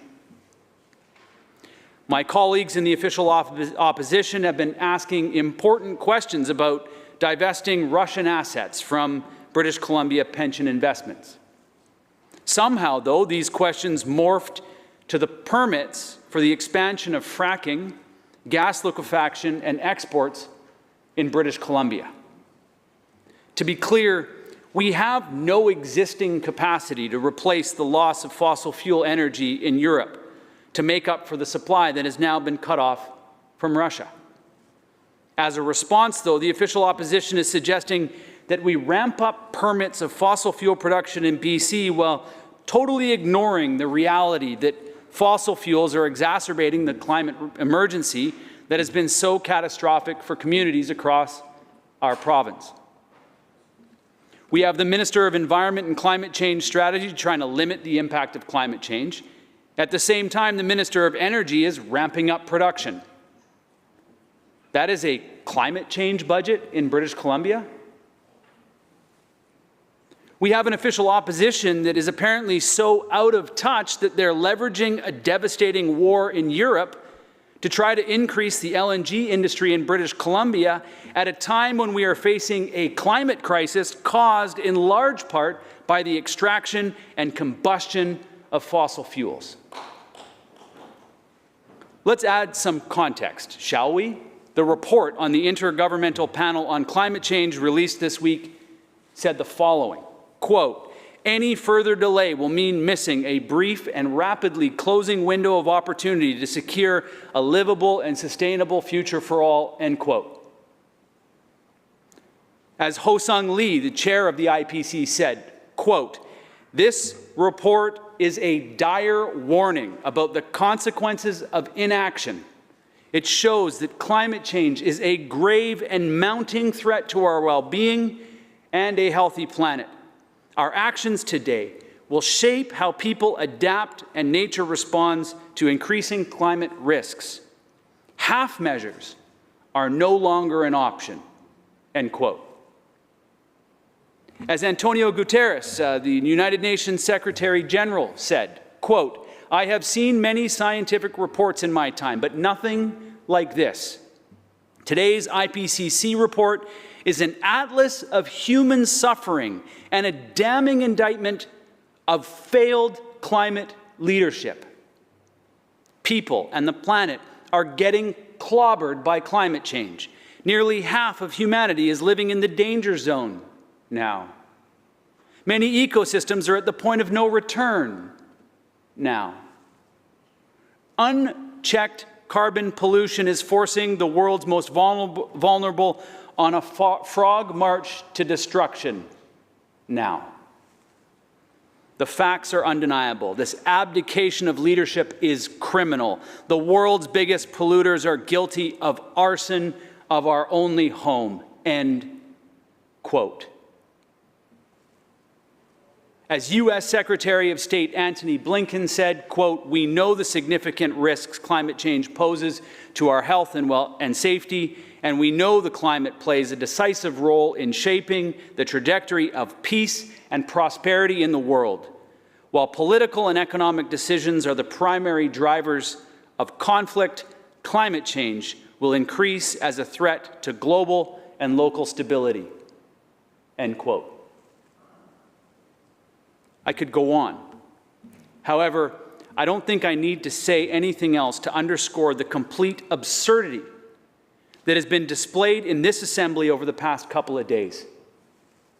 The fact that the official opposition would advance the notion that we should use these intersecting crises, now including a war in Europe, to expand fossil fuel production and combustion, creating a bigger climate emergency, bigger town-destroying fires, more dangerous deluges, is asinine. We should be doing everything we can to transition as quickly as possible, not making new investments in fossil fuel infrastructure, and most certainly we should not be investing public money to subsidize multi-billion-dollar multinational fossil fuel corporations. It is important to be honest about the fact that we aren't creating or changing systems in BC to reduce the output of fossil fuel extraction or the impact of our forestry practices. We are spending on a disaster response. There is absolutely nothing in the budget for conservation financing. And the biggest increase in funding under climate change is for the Clean BC program for industry. The climate actions in this budget are largely inequitable. PST exemptions and rebates on zero-emission vehicles and heat pumps require you first to be able to afford a vehicle and a house. And then you must be able to afford making an investment in those assets. Most British Columbians are finding it more difficult to stretch their income to meet their basic needs. They don't have the ability to grab a fistful of cash from an endless money pit. Most British Columbians can't just borrow billions of dollars against their future. Most of the climate actions in this budget are designed for the privileged, the CEOs, tenured university professors. We must be honest about our response to the climate emergency. If we are going to borrow billions of dollars against our future, then let's make sure it improves our future. The missed opportunity in Budget 2022 is not going further than a basic response, frankly, a dishonest attempt to misrepresent the impact of the extreme weather events, when what is needed are dramatic investments in transformative change to protect and improve our relationship with the land and water. For the past 5 years now, the BC NDP have touted their efforts to building affordable housing. When we ask the Minister of Finance to reconcile the obvious conflict of interest created by revenue generated by the property transfer tax, she just stands up and repeats that it's her goal to make life more affordable. And then she goes on to list her ever-reliable list of accomplishments, like eliminating the MSP several years ago, the quote, largest middle-class tax break in a generation, end quote, cracking down on housing speculation, and so on. The list is long. We've all heard it.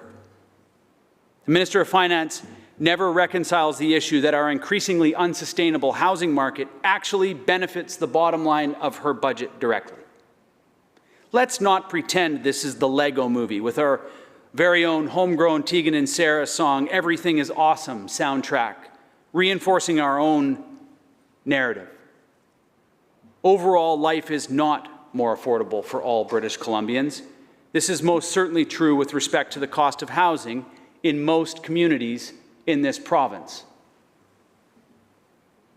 With respect to reconciliation and Indigenous relations, I see this government has finally created a secretariat to coordinate the efforts of Cabinet, fulfilling the mandate provided by the Premier, their service plan, and the commitment made unanimously in this Assembly on the Declaration on the Rights of Indigenous Peoples Act, the Declaration Act. But who do we hold accountable for that work and the $12 million budget? The Minister of Indigenous Relations and Reconciliation? The Premier's office?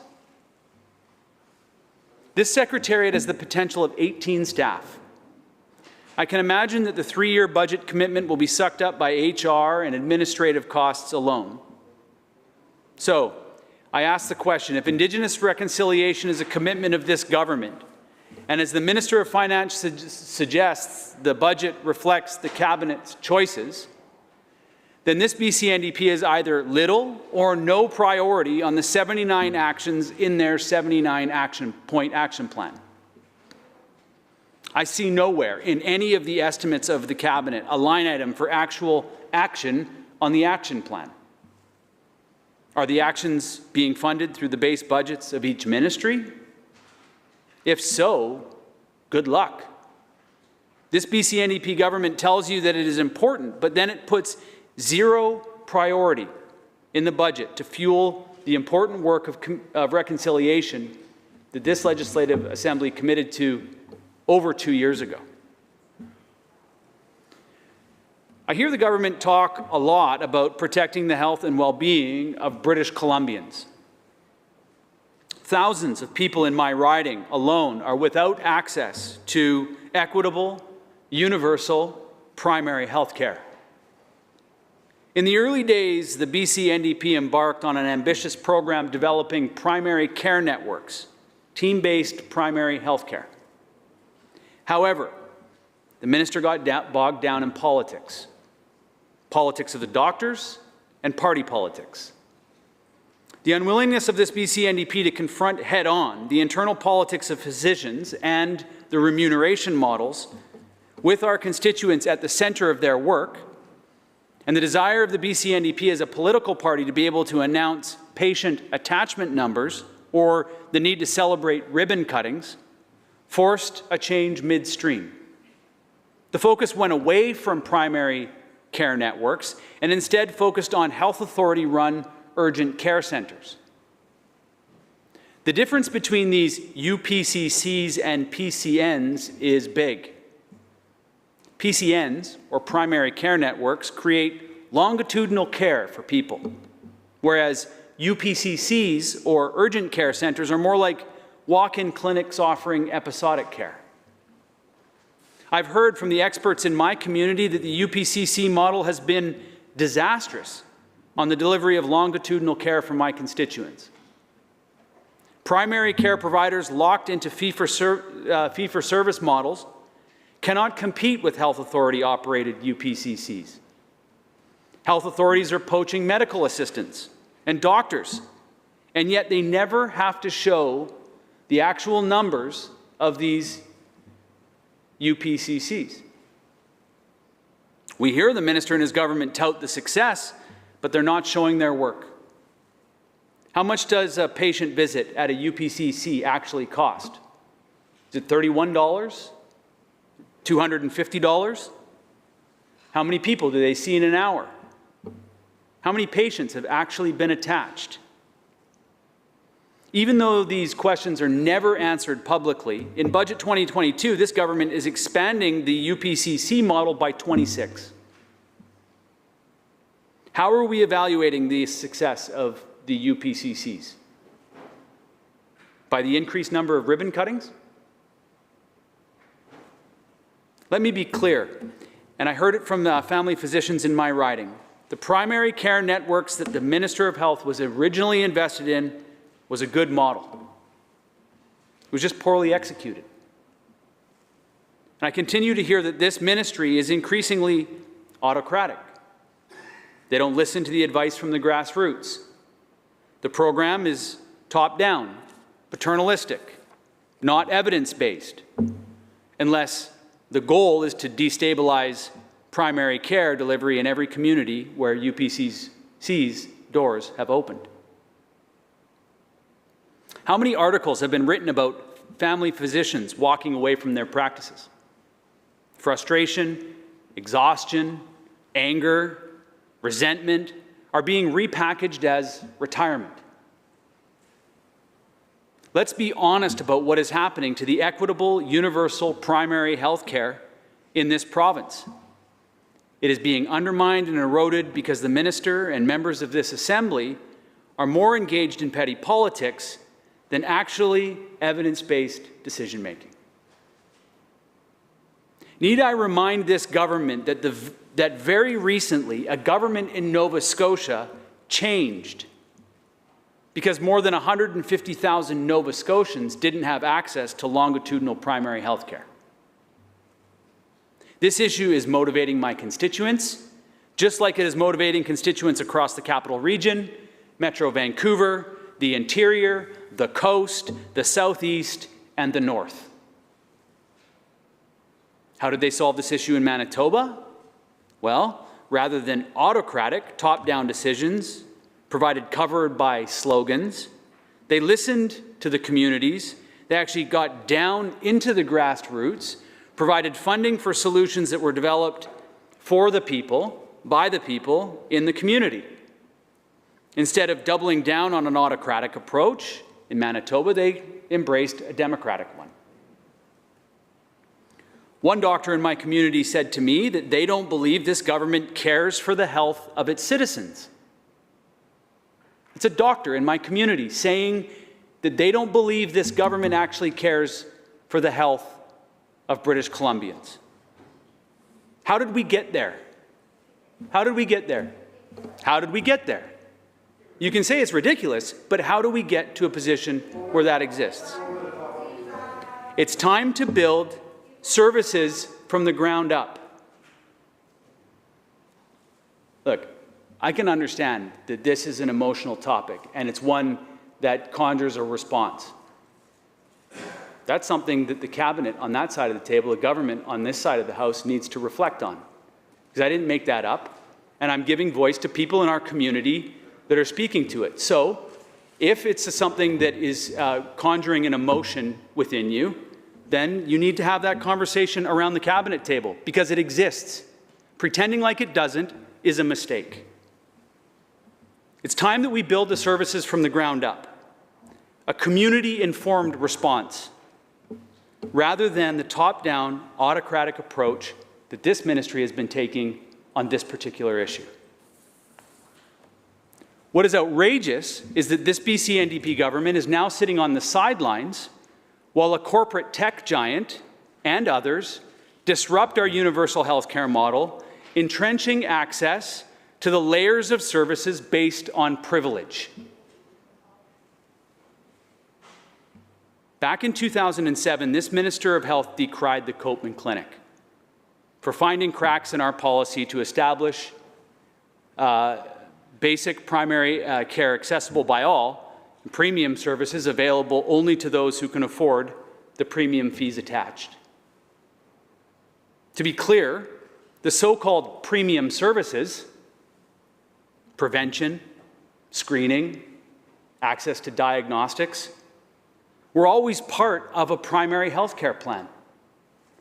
However, astonishingly, this Minister of Health, who apparently believes in equitable universal health care, is justifying these changes by defending the fact that this company is BC-based.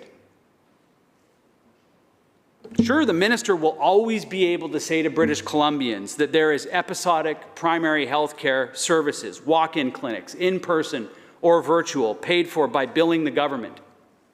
However, if you want premium services, then you must be able to pay an initiation and annual membership fee for the Longitudinal Healthcare Club. Think of it like a private and public golf club. Even poor people can golf, but you need an ivory tower to golf in the uplands. What is the impact of the emergence of TELUS and others in the primary healthcare sector?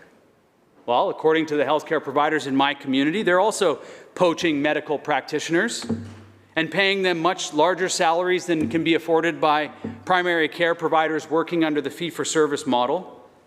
However, they're also picking and choosing their clientele, weeding through an extensive weeding out process. all the complex care cases, like the 90-year-old patient with everything wrong with them, the one that costs more than the clinic can recover, they're left out in the cold. If this is a people-centered budget, then the BC NDP have a different definition of people-centered than I do. It feels like the Minister of Health knows these programs are failing and that he is hoping that the likes of TELUS can sweep in under the radar and provide services that he is not delivering. Perhaps that's why he was so visibly shaken when I shone some daylight on this in question period. Well, he's going to have to answer for these decisions because, as one family physician in my riding said to me recently, quote, "There will be a reckoning. They should have listened to us, but they have ignored doctors for years," end quote. Primary health care is just one of many health care challenges to be tackled by the government. With more than 8,000 deaths in British Columbia since the public health emergency was called in 2016 due to toxic drugs exposing our lacking mental health and addiction services, we have been trying to get this BC NDP government to act with urgency to decriminalize, destigmatize, and provide an accessible, safe supply to protect lives. The Minister of Mental Health and Addictions rises in this assembly to openly discuss her initiatives often. However, the response has never really been urgent enough, nor has it gone far enough. Many advocates openly and regularly question the BC NDP government's commitment to solving these issues. The Ministry of Mental Health and Addictions does not stand on its own. It is within the Ministry of Health. The Ministry of Health delivers through health authorities much of the programming for mental health and addictions. The Minister of Health speaks very little on mental health and addictions. He rarely mentions these words. And, frankly, it's left many wondering whether he supports the initiatives or whether he is an obstruction to them. I've tried in question period to get his perspective on the record. Yet he stayed seated, and then I was called a bunch of names on Twitter for apparently undermining the authority of the Minister of Mental Health and Addictions by asking the Minister of Health this important question. So, if the Minister of Health is indeed not an obstruction and an impediment that some consider him to be, then he needs to take the opportunity in this assembly or one of the many media interviews he does to provide unqualified support for decriminalization, destigmatization, and safe supply programs in British Columbia. There is no harm in our Minister of Health saying those words on the record. As I noted earlier, the BC budget is a sprawling collection of information, and over the coming weeks, we will better understand whether this BC NDP government has got us closer to the goal of making life more affordable for British Columbians. Does this budget create a more fair and just society? Is there greater equity on behalf of all citizens? I've given a handful of examples where the initiatives are not necessarily accessible or applicable to all British Columbians.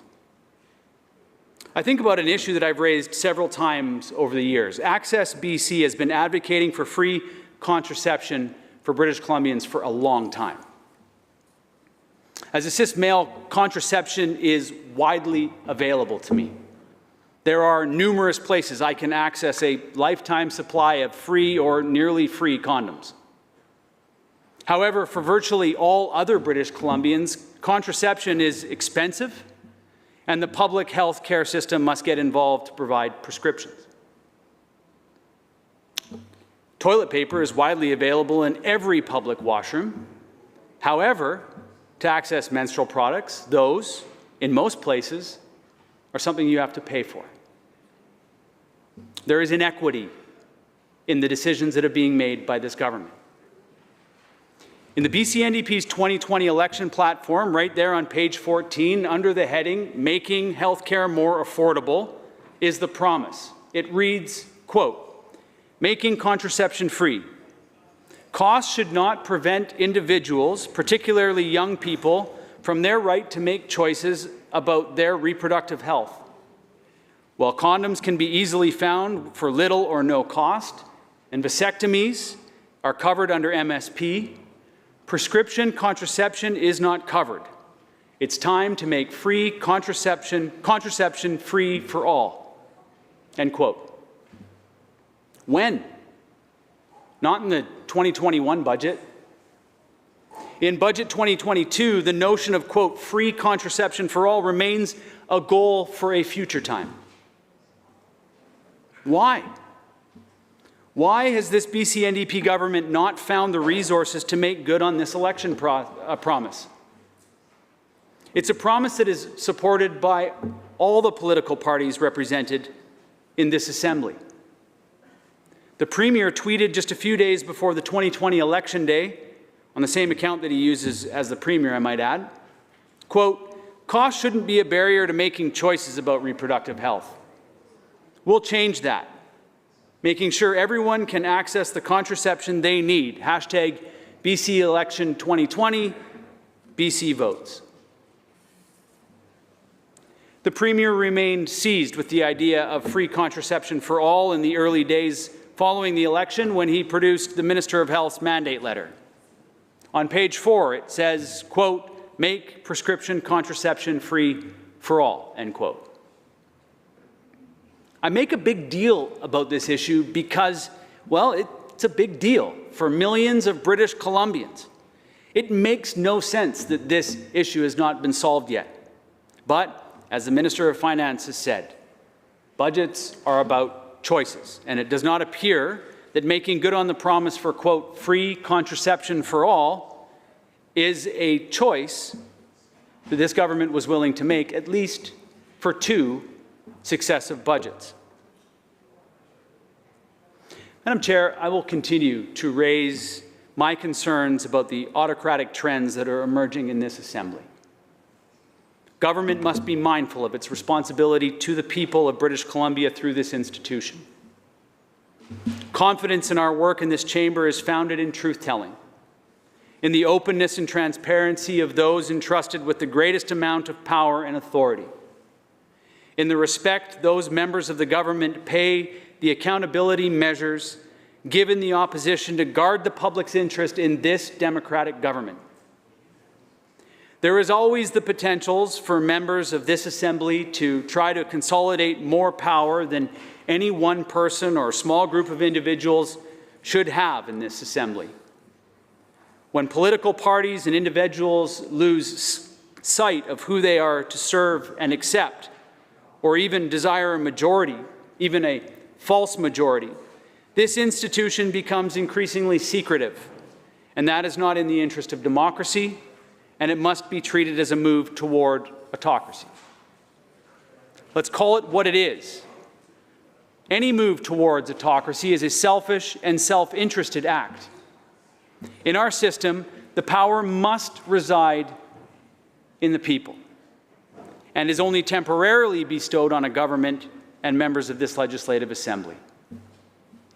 Budget 2022 is largely a status quo budget. Sure, there are investments, and sure, many of the investments are new, but every one of the BC NDP's budgets have featured flashy expenditures. Cutting through the rhetoric, the making life more affordable slogan, the BC NDP must be honest about the situation that we're confronted with. But they are mostly concerned with their communications plan, maintaining the controlled, celebratory, silly narrative that their random, episodic interventions are amounting to overall greater affordability for British Columbians. The erosion of the role of the opposition in this Assembly is deeply challenging, and we, as members of the opposition, must recenter ourselves around what our role is in holding the government accountable on behalf of all British Columbians. I believe it's time that this Assembly pulls up its bootstraps. This must remain a democratic Assembly, and the opposition is the oversight of this operation, and we must have teeth. So let's go back to the beginning. Every act here is a deliberate and necessary act.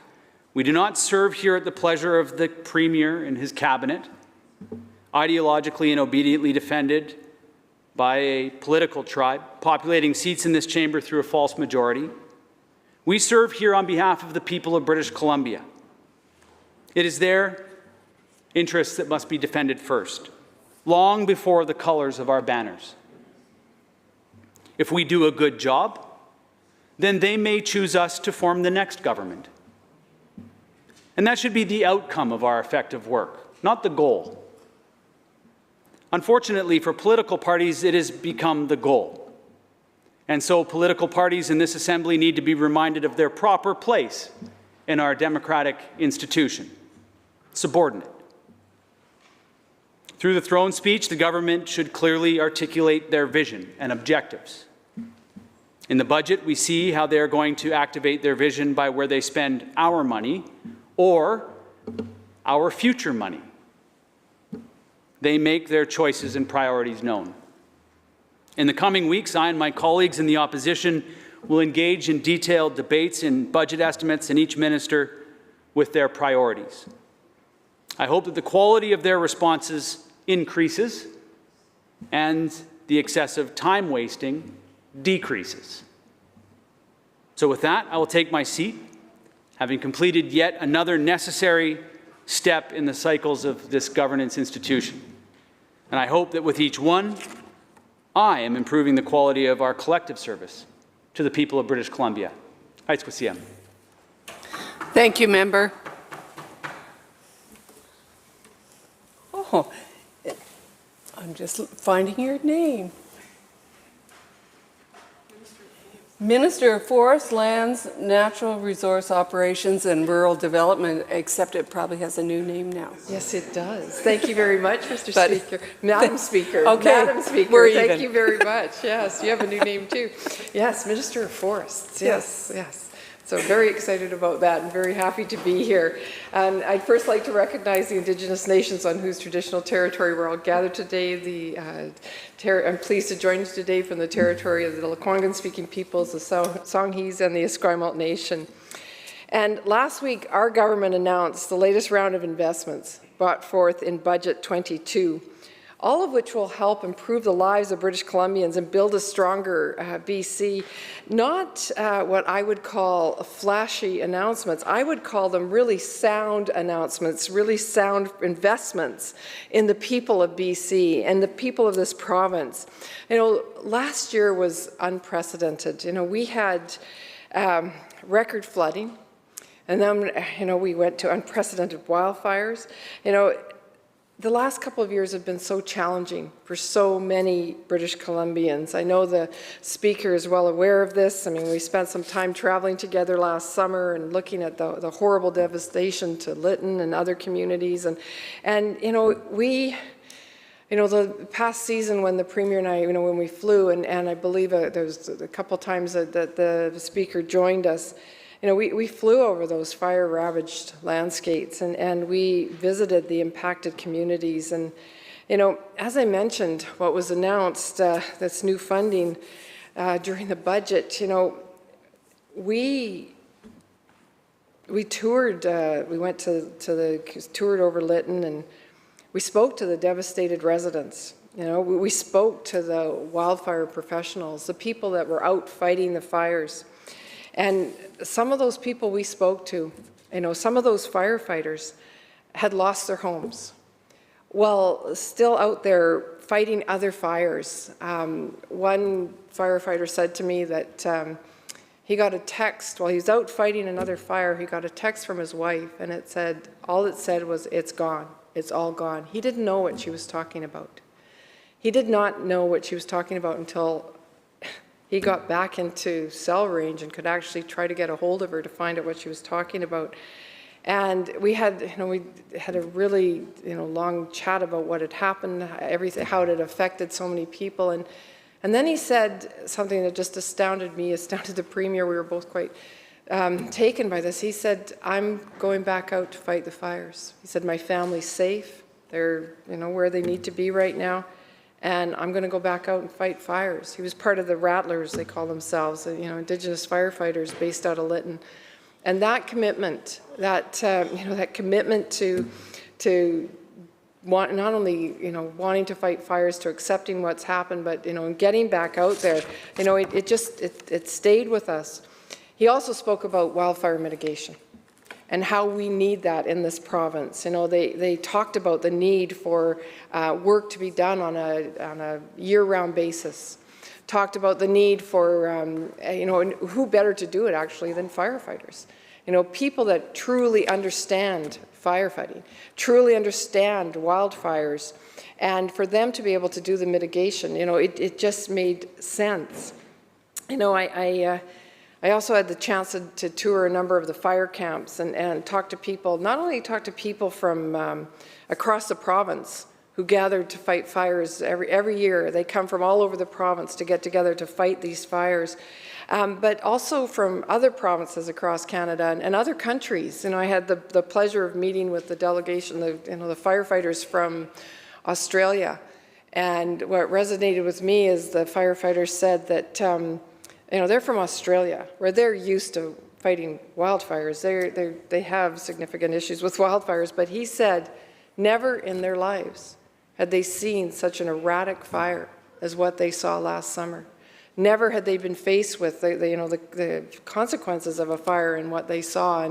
But they also said, I got to give these kudos to the people fighting the fire. They have never seen, they said, such a well-managed system of fighting the fires, and that all that goes to the people that are fighting the fires, those people that are based in those fire camps, that are based in our firefighting centers across the province, who do such an amazing job, and they were just, so they said how eye-opening it was for them to come and be part of that this year. I saw the devastation at Monty Lake and Paxton Valley and toured the Okanagan Indian Band with Chief Lewis and not only saw the destruction of his nation, but we saw the benefits of cultural burning. We saw how the Fire Smart program was working, but the interesting thing with the cultural burning is Chief Louis took us to his aunt's home and showed us how she has been doing cultural burning for years, and she's in her 80s. She's, getting more help with it now. She used to do some of it by herself, but now she's getting help, he said. And her place was a little oasis, and surrounded by all these other places that had been, burnt by this erratic wildfire. And we saw that in a number of places where the, one house would be untouched and the house right next door was gone. And it was, it made us go, oh my gosh, we have to do more. We also saw how the Fire Smart program worked. When we flew over Logan Lake and saw how the fire had come right up to the edge of the community and then veered away, and saw the effects of the work that community has been doing for years, and saw how what they had done was actually working, and saw that, how it saved their community. So we witnessed firsthand what adaptation looks like during challenging and devastating conditions, and what that looks like, and the countless examples of resiliency, compassion, and a real strong spirit of community and pulling together. And, it reminds me of my visit to a couple of times I was at the fire camp in Vernon. And the community banded together because there was a lot of negativity, and it was being tweeted about this was wrong and that was wrong, and those firefighters, it's interesting when you speak to them, a lot of young men and women, and they don't get their news when they're in the fire camp by watching the different news on TV, or they get it from their phones. They pick up their cell phone and they get the news and what they were getting was these disparaging comments about the work they were doing, and that's how they saw it, that's how they felt it. And the community took that to heart. The community of Vernon got out there, and every day they were out there supporting and cheering on the firefighters. They were there first thing in the morning, and some of those firefighters went to work at 4 o'clock in the morning, and they were cheering them on at 4 o'clock in the morning, and then they were there at night when they came back. It was, and I met some of those community members, and they said, we just want these firefighters to know how incredible they are, that give them the support, tell them we love them, we love what they're doing, and we just want them to know how much they're appreciated. And the firefighters took that to heart. They couldn't talk enough about how much that helped them to get through that, those trying times. It's, long days, long hours, and incredible, like I said, an incredible firefighting season. And we know that climate change is contributing to drier and hotter summers, resulting in extended wildfire season, and it's highly likely that this trend will continue. I mean, yes, we just saw the 3 worst years of firefighting that occurred in our last 5 years in this province. And we're all concerned about the impact on our lives, our homes, our local economies and forests. And that is why our government announced in this budget that we are making significant investments to transform the BC Wildfire Service into a year-round service and shift from a reactive approach to a proactive approach. We took the advice we got from firefighters, we took the advice we got from municipalities, from Indigenous nations, we took that to heart. And as part of Budget 22, we are providing $145 million in new funding that will strengthen BC's emergency management and wildfire services. This model, it'll allow us to deploy highly skilled BC Wildfire Service staff, including incident management experts, to assist with natural hazard responses year-round. They can now do this, be employed 12 months of the year and be able to do this mitigation work that so many people have been asking for. The nations have been asking for it, the municipalities have been asking for it. We will also increase the capacity to strengthen our relationships with the First Nation governments to develop wildfire mitigation and preparedness strategies. I don't know how many, I can't remember the number, but a significant number of nations reached out and said they wanted their members to get the training so that they could protect their nations. They wanted their people to learn more about the Fire Smart programs and to be out there and do that work. And as well, we will improve our ability to work with communities on cross-training and planning for cultural and prescribed fire projects. I don't know how many of them, like it wasn't just Chief Lewis who said that, it was other nations who said they wanted to be involved in cultural burning. And it's not just the First Nations that has said that to it, it's people that that are really involved in the wildlife conservation, and they recognize how beneficial prescribed burnings are to wildlife in our province as well. And so as we move forward, we know we will be better placed to expand our wildfire community engagement with stakeholders and enhance our public education and awareness activities. In addition to this vital new funding, there is capital investment of over $26 million over 3 years that will be used to upgrade BC wildfire service facilities and fire camp infrastructure to make sure we are equipped for wildfire and natural hazard responses, to make sure we have those really important pieces of equipment like the sprinklers that go on top of roofs in communities. I saw those, I definitely saw them at Logan Lake, saw them at other communities where they saved homes. And to have that kind of infrastructure, to have the proper hoses, to have the proper equipment is so critically important. And we talked to our wildfire folks in the different centers, the fire centers across the province that I visited. Our provincial center at Kamloops, talked to them there, and that was one of the things they said. We need to make sure that we have the equipment needed to fight these fires. We also have an additional $98 million over the fiscal plan that will fund wildfire prevention work and maintain crucial Forest Service roads used to respond to forest fires, like those roads that's utilized to get the equipment in so they can actually fight the fires.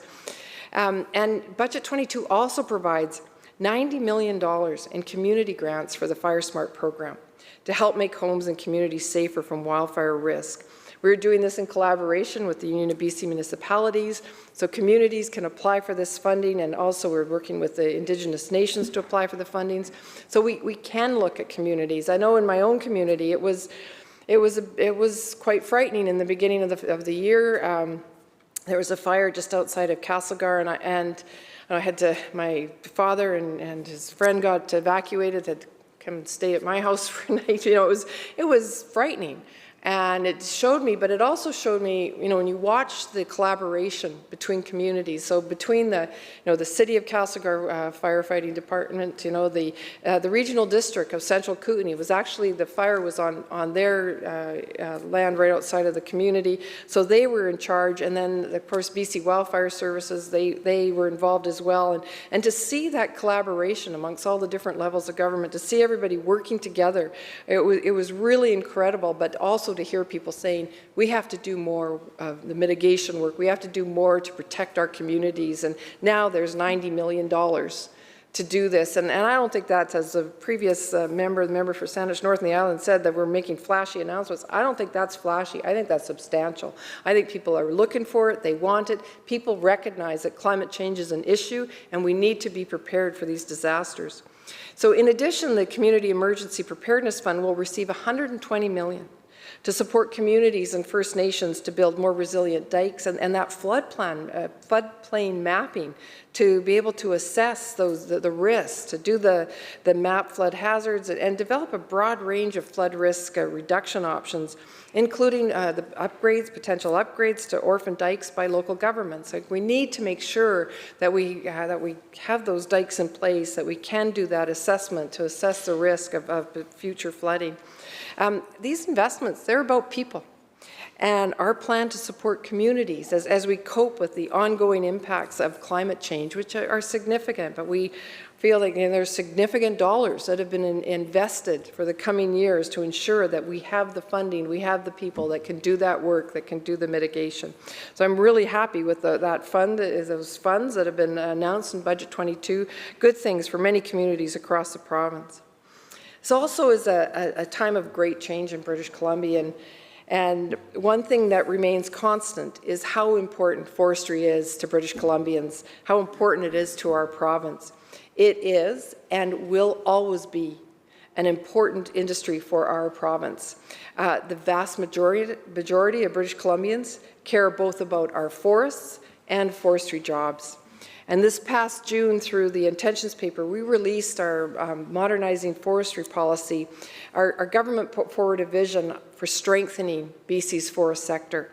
And our new vision for forestry is one where we take better care of our oldest and most ancient forests, where Indigenous peoples are full partners in sustainable forest management, and where workers and communities benefit from secure, innovative forestry jobs for generations to come. And for me, it's generations to come. I can't stress that enough. I know how, you know, I said to a group of people, and I've said it before, I've probably said it in this house a few times, you know, I've got 9 grandchildren, and if those grandchildren want to work in the forest industry, right now the youngest is 5, the oldest is 21, I want to make sure they have the opportunity to work in a sustainable, resilient forest industry that's here for them to be able to work in. But I also want to make sure that they have the opportunity to walk in an old-growth forest, to have the opportunity to see the benefits of an old-growth forest for all of us when it comes to climate change and mitigation in that sense. So I want to make sure that we have those in place. I was actually really happy to, this last summer, my oldest granddaughter actually did work at the local pulp mill in Castlegar, where she was a summer student. So she was a 4th generation in our family to work in the same pulp mill. And I want to make sure that if she's still in Castlegar, she'd probably say, no way, Granny, I'm moving on. But if you're still in Castlegar when you have kids, honey, I hope your kids can work in that pulp mill too, because I think that's really important, that we have the opportunity to ensure that we have a forest industry for generations to come. And to realize this, we're making policy choices to build a more diverse, inclusive sector and better share all the benefits of our forests with local communities, you know, with smaller value-added operators, and most importantly, with First Nations rights and title holders. And we are working to implement the 14 recommendations of the Old Growth Strategic Review and transform how the province manages its old growth forests. And I'm pretty sure, like I know definitely the members from the Green Caucus are very supportive of this review. I know definitely our members are all supportive of it. I hope the members on opposite are also very supportive, because the majority of the people in the province support the Old Growth Strategic Review recommendations. The majority of the people in the province, I mean, they consulted with hundreds, actually thousands of people when they did their strategic review. And they got feedback from thousands of people through emails, through direct contact, through phone calls, through many, many meetings, and thousands of people provided their support towards that. You know, I've heard from people who are concerned about the potential impacts of the temporary deferrals in the forest sector. And I want to assure everyone that we hear you, and that we're bringing together strategically coordinated and comprehensive provisions to help forest workers, communities, and First Nations with the necessary supports to offset job and economic impacts that may follow new harvest restrictions.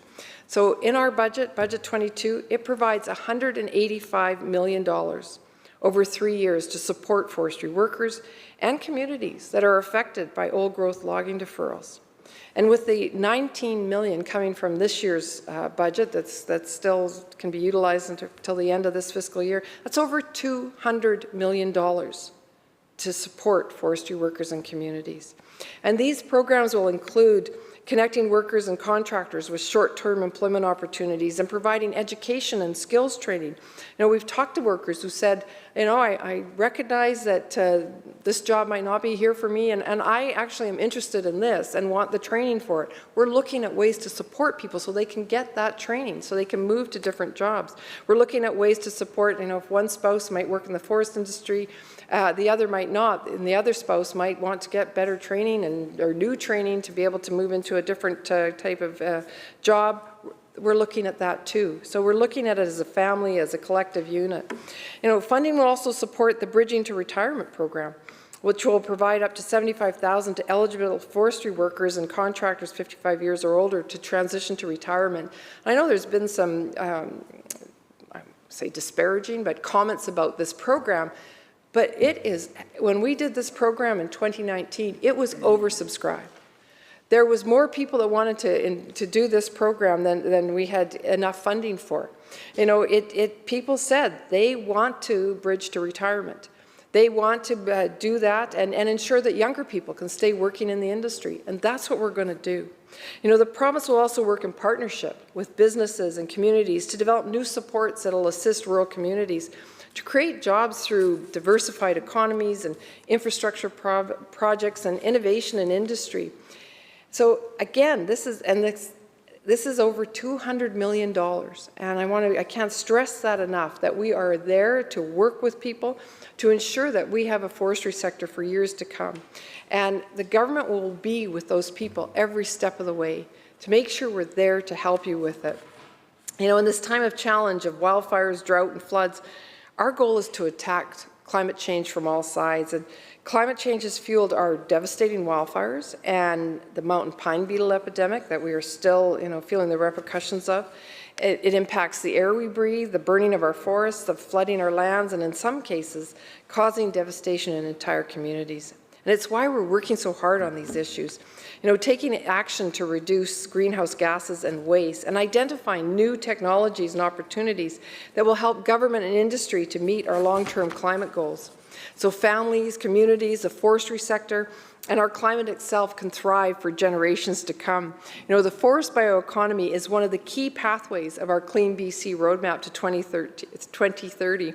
And this includes actions like growing and caring for BC's natural carbon sinks, supporting investment in bioproduct development and integrated manufacturing, and minimizing slash pile burning while encouraging better fiber utilization.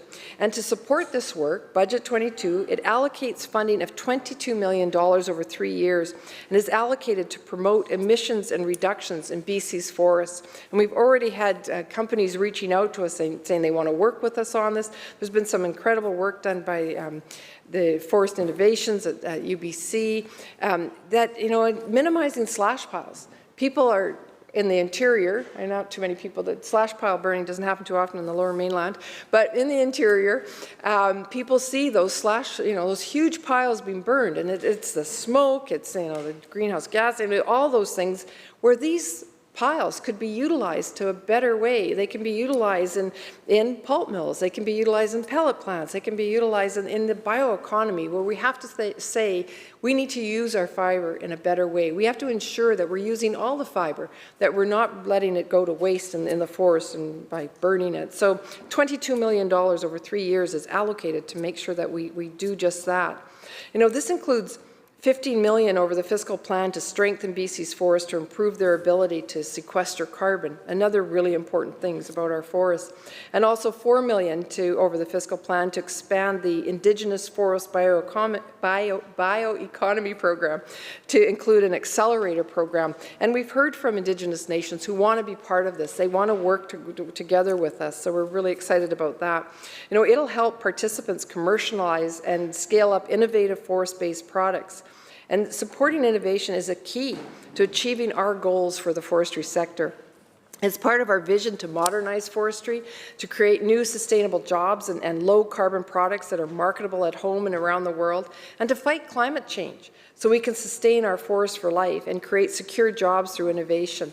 And I just want to say a few things about that have happened with this budget in our area, which have been hugely beneficial to the people of the Kootenays. And I think one of them that I just want to comment on is the building of housing at Selkirk College. There's been no new housing at Selkirk College for many, many years. And the fact that we have been able to announce this new housing at Selkirk has been a huge boon to our community. You know, it's a total project funding of $24.5 million. It's going to create 148 new student housing beds using modular wood construction. You know, so I can't tell you how happy people are because it benefits the entire community, not just the students at Selkirk College. I also want to acknowledge the work done at the regional hospital in Trail, which is a regional hospital for our entire region. The ministry is continuing to invest in the regional district, Kootenay Boundary Regional Hospital, which is I've had the fortune to be able to see some of the new areas and see the ongoing renovations. It is just a huge impact to our community, and I can't tell you how much that benefits the people for the region for years to come. And one thing I do want to acknowledge is the investment in schools in our region. And we are getting a brand new school in Glenmary, scheduled to be completed in 2024. I want to thank the Minister of Education, the former and previous, for that good work, because it will be finished, and people in the community are so incredibly excited about it. You know, our budget has incredible opportunities for people. It is not flashy, it is solid, it is going to improve the lives of British Columbians, it's improving the lives as we speak and will as we move forward. It is something that I know that in many people's ministries, there's a lot of really good work that came through this budget, and will continue to help people in this province for generations to come. So with that, I thank you and take my seat. Thank you, Minister.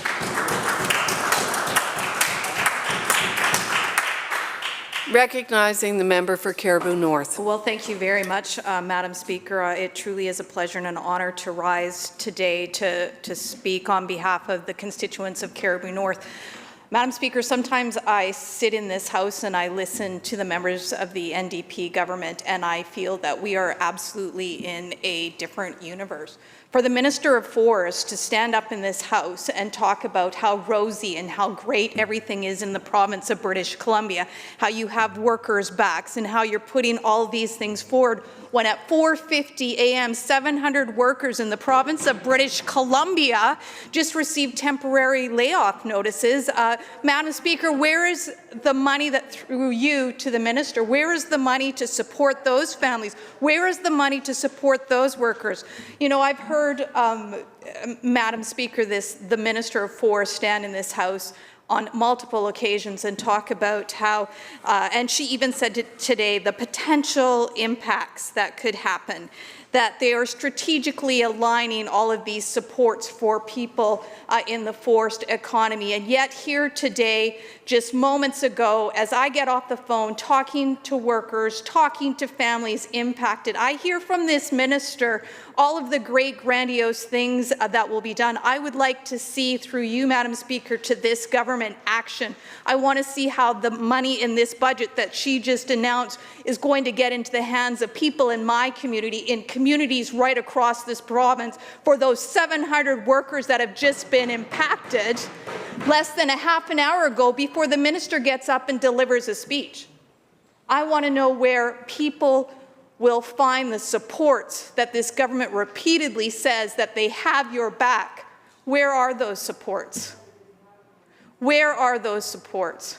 The minister stands up and talks about this grand new vision for the wildfire service. How disrespectful to the people of the Caribou Wildfire Service, to the Blackwater crew that have been working year after year, year-round, to make sure that they're fire smarting our communities, to make sure that they're making investments, whether they're doing the rehabilitative work in Barkerville, whether they're making sure they're doing these investments. They come up, they make these announcements that these are new investments, we're doing this new grand scale. Well, look, people on the ground have been doing this work. And for the government to stand here in this House and say this is somehow new, that we're making new investments, it's disrespectful for the people that are in our communities that are working hard every single day. Madam Speaker, sometimes I sit in this legislature and I listen to the NDP and I cannot help but feel the very real distance and disconnect that this government has to the people living in my riding. The people living in rural British Columbia. In reality, this distance feels as vast as the true distance, the geographic distance that forms the reality for people living across the province of British Columbia. In reviewing a history of British Columbia and interviewing and listening to our elders, our pioneers, our builders, our volunteers, our community champions, it is the incredible, unique diversity of our province and our people that is our legacy and our foundation for our path forward. We cannot and we will not succeed as a province or as British Columbians unless we understand this geographic vastness of our province and our unique community circumstances and the needs of all people in our province. And it cannot and it should not be ignored. I want to start, of course, by recognizing the support of my family and the incredible staff that I know are watching back home, and I want you to sincerely know how much I appreciate the compassion and the support that you provide constituents in Caribou North. Does Budget 2022 meet the needs of the constituents of Caribou North? Has the NDP government met their promise to you that under their government that they're going to make your lives more affordable? Have they delivered on the housing affordability and availability in Caribou North? Under the NDP government, do you feel that your healthcare services have increased? Under the NDP, have services for seniors improved in Caribou North? Are we supporting and meeting the needs of individuals in Caribou North with mental health and addiction? Do you or a loved one or a family member with disability, do you feel that your service levels have increased under the NDP? Under the NDP government, do you feel safer? Do you feel our community is safer? Are you a forestry worker and do you feel that the government really has your back? Do we see in this budget the much-needed investments following the 2017-2018 wildfire season in Caribou North, the climate adaptation that they continue to talk about year after year, and then we see the significant impacts in communities like Lytton, the incredible flooding that has happened, and yet we hear year after year that this government has these grandiose plans. They'll go out and consult, but let's see some real action. Where's the Caribou Recovery Road projects? Couldn't find that in the budget. So at the same time that this budget is being introduced in this House, at the same time when 700 workers from across this province have just received some pretty devastating news, at the same time as we are debating and going through this budget, there's another process that's happening. And I heard member from Saanich North and the North Islands talk about the need in this House for democracy and the very important real need for our voices of our constituents to be heard here in this legislature. Well, there's another very real process that is happening across British Columbia that could have a very significant impact of people living in rural BC. And we're paying close attention because, quite frankly, the process that is taking place could potentially redraw British Columbia's electoral map. And there is major concern in northern British Columbia that our representation, our northern voices, our ability to ensure that government understands what is north of Hope could be greatly impacted. And we have great reason to be concerned when just moments ago we hear a Minister of Forests talks about how everything is rosy, when in the same breath, a half an hour earlier, 700 workers just received some very, very difficult news. We feel that this government does not understand what is happening north of Hope. We feel that in rural British Columbia, this government, this budget does not reflect the very real needs of people living in communities across this province. It is a government that continues to talk about equality for all and universal care, and yet we all know because we live it, that equality that the NDP talk about that they're delivering for people in our communities, whether it's healthcare, whether it's training, we just don't see. We just don't see the same level of access to these services in our communities. So, Madam Speaker, this is the sixth budget presented by the NDP government, and a review of the election promises of the NDP of 2017 and 2020 clearly highlights some significant failures to British Columbians. We've heard in this House the talk about gas prices in British Columbia are now the highest in North America. And if you live in a riding like Caribou North, you need to fundamentally understand the need of transportation to do the type of work necessary to drive this amazing province of British Columbia. So now we look at housing prices at our all-time high, talk about a lack of action on that side. Grocery prices are way up, and even rents. So let's review the housing. So the NDP government promised 5 years ago that they would introduce a rental supplement of $400 to all renters. That was in their first 2017 election promise. They scaled it back a little bit in the next, their next promise, but that's never been any of these six budgets. They're now in their second term. They have a majority government, and I guess, I'm just disappointed that they're not addressing the pressures that families are facing. If you're living in Quesnel, if you're living in Wells, Horsefly, Maclease Lake, are you able to find affordable housing? Are you able to find housing? Under the NDP, they talk about all of this great stuff that they're doing on affordable housing and making life more affordable for you, but do you feel that? Do you feel that in Caribou North? One of the significant challenges that we have with the recruitment of professionals to the Caribou is the fact that we really do not have access to housing that the NDP promised to deliver to British Columbians. The affordable housing units that have been delivered to Caribou North, and I would remind members of the government, whether it's the Lions Senior Facility, Deketh Housing, even the Bridges Housing, all of those projects were developed, funded, and secured under the BC Liberals. The NDP like to take credit for those numbers, and it's part of the, what did they promise? 114,000 housing units that they're going to be delivered, and to date they delivered 5,269 housing units. And I think if we were to dig deeper into those numbers, so many of those housing units, like the ones I just announced in the community of, of Caribou North, were actually delivered, and the financial pieces were put in place under the BC Liberals. So what have we actually seen developed and built under the NDP?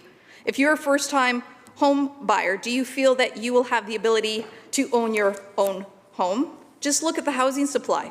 What is the NDP doing to encourage this? So under the NDP, you've got 25% of all the costs of every new home purchased by British Columbia here in British Columbia, 25% of those costs are taxes.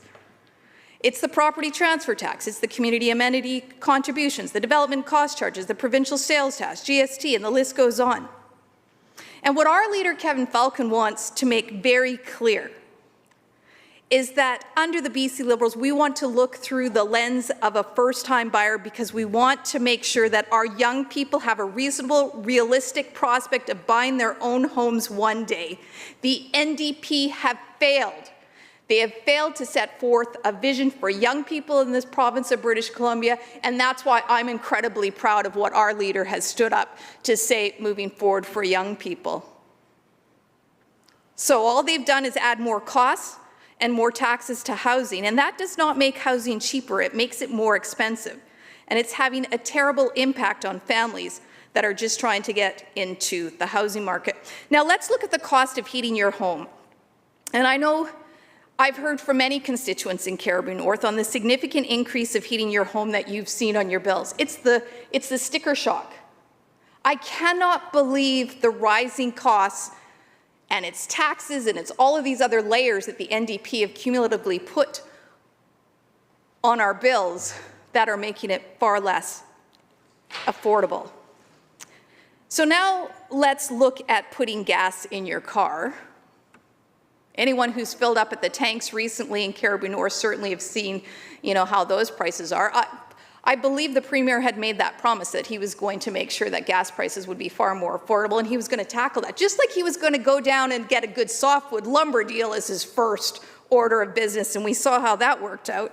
So what was the response from the Premier to the increase in tax when we raised, what are you going to do about the increase in gas prices? You know what he said? Why don't you take transit? I think people should take transit. Well, news to the Premier, if you're living in Horsefly or Likely or Kersley, or I could go through so many lists of areas of Cariboo North, we do not have access to transit. We would like it, but it's just not something that the government has delivered, and it's unrealistic. So that is why we say there is such a strong disconnect from this government and this Premier, that when they say they're standing up for all British Columbians and they know and they have their backs, and then they tell us to go take transit, maybe tell that to the 700 workers that just got some really difficult news. Maybe they could take transit if they had it in their communities. And so how about the NDP adding a tax on the purchase of a used vehicle?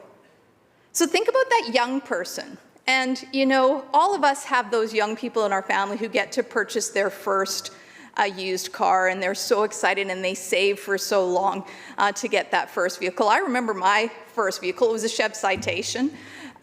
Maybe to the, to my good colleague from Abbotsford West, I've maybe updated from my Chev Citation, and, I have a 2008 Jeep Compass now.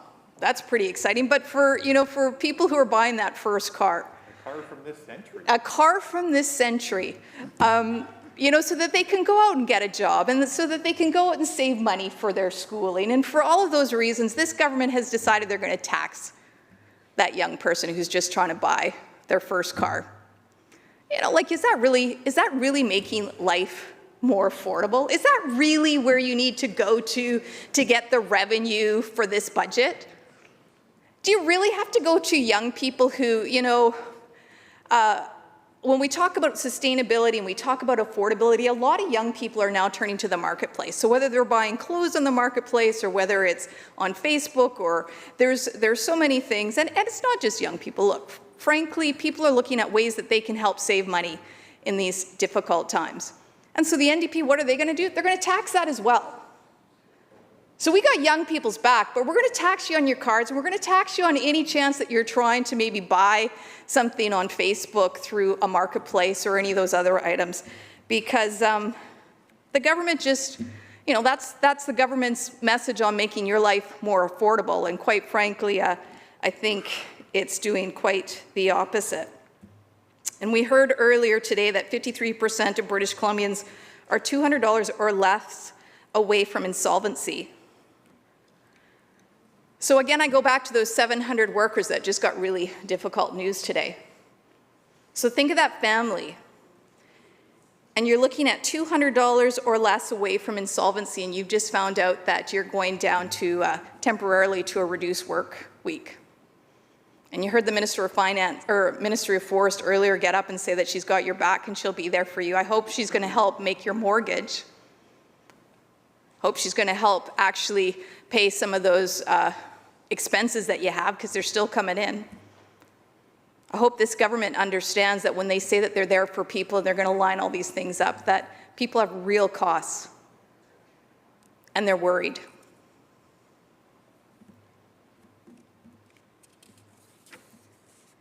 So let's turn a little bit now to our healthcare system. And like so many people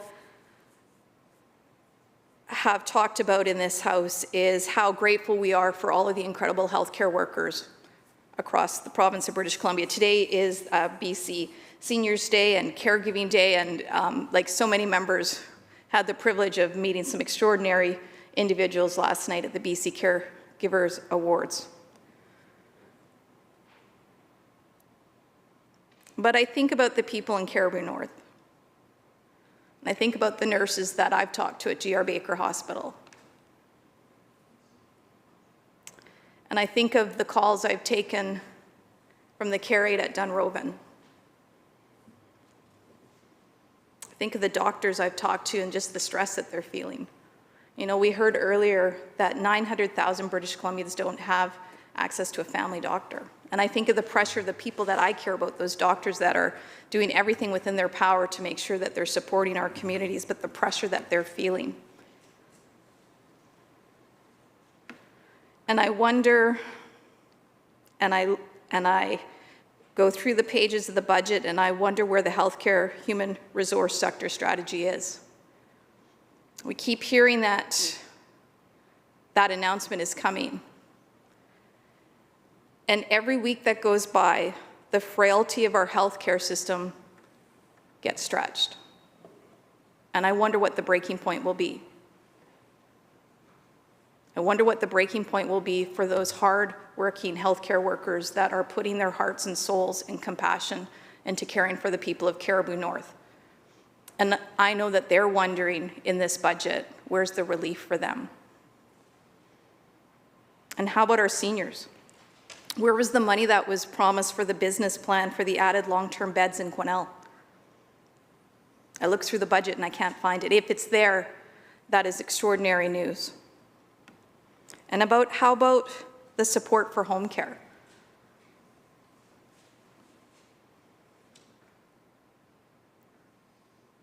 If you're a senior on a fixed income, and let us not forget that so many of our seniors were small business owners, farmers, ranchers like mine, that do not have the government pension plans that a lot of us have access to and are privileged to have. Think of the cost of their medication. You know, during the heat dome, I reached out to many of the seniors living in Cariboo North, many living in BC housing facilities that didn't have air conditioning, and in smaller communities, we couldn't even find fans. And I looked in this budget and I tried to find where the government's priorities in supporting our communities in rural British Columbia. Where are those simple things? Where's that capital investment in things like an air conditioner for a senior, so that if we have another climate heat emergency, that they're not dealing with the devastating consequences? Think about end-of-life care in British Columbia. Under the NDP, why do people have to pay a daily fee when they're deemed end of life? We talk about this universal free healthcare system except when you're palliative or ALC. And at that moment when you are at end of life, to have that conversation with family members, well, we're now going to start charging you a daily fee, it's not good enough. In a province and in a country like ours, it's not good enough. And I wanted to see that in this budget. I wanted to see the support for hospice care. And this government is not addressing it. I'm deeply concerned about the increase in violence and sexualized violence in our communities and our post-secondary institutions, and what are the governments doing to responding to the requests from student organizations to address these very serious concerns. If you live in the Caribou today, do you feel safer? Just today I received a letter from the Quesnel Downtown Association, and I want to read it into record. In the last few years, we as business community have seen an increase in theft, shoplifting, vandalism, and general bad behavior in and around our business. We as a business community have been proactive in installing better video surveillance, reporting practices, and coordinated action as a business group. Though we are able to identify the individuals responsible, we are not seeing the court system pursuing charges and punishment. It has become our understanding that since the crimes are valued at under 5,000, Crown prosecutors are reluctant to pursue charges. As small businesses operating in an already difficult economic climate, this is very disheartening.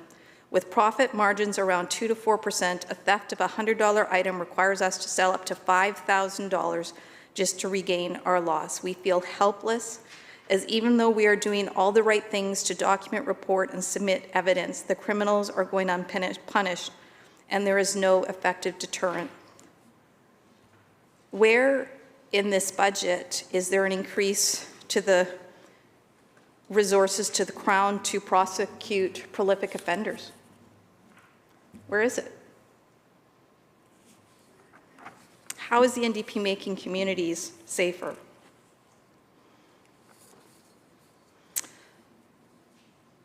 I want to take a quick moment to talk about a few things around the impact that communities like Caribou North have felt when it comes to the significant wildfires that we experienced in 2017 and 2018, and the real-life consequences that we live with every day.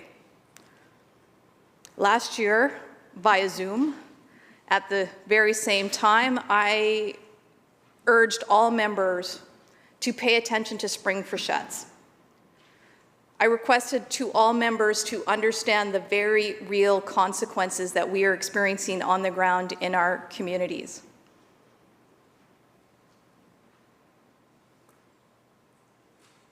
I consider the impacts of the fires that we've seen this year, and I consider the flooding that we've seen, and I've heard words from the Minister of Forests, but again, I've gone through the budget and I just don't see the very real necessary investments that are going to be required to help us through another difficult spring freshet.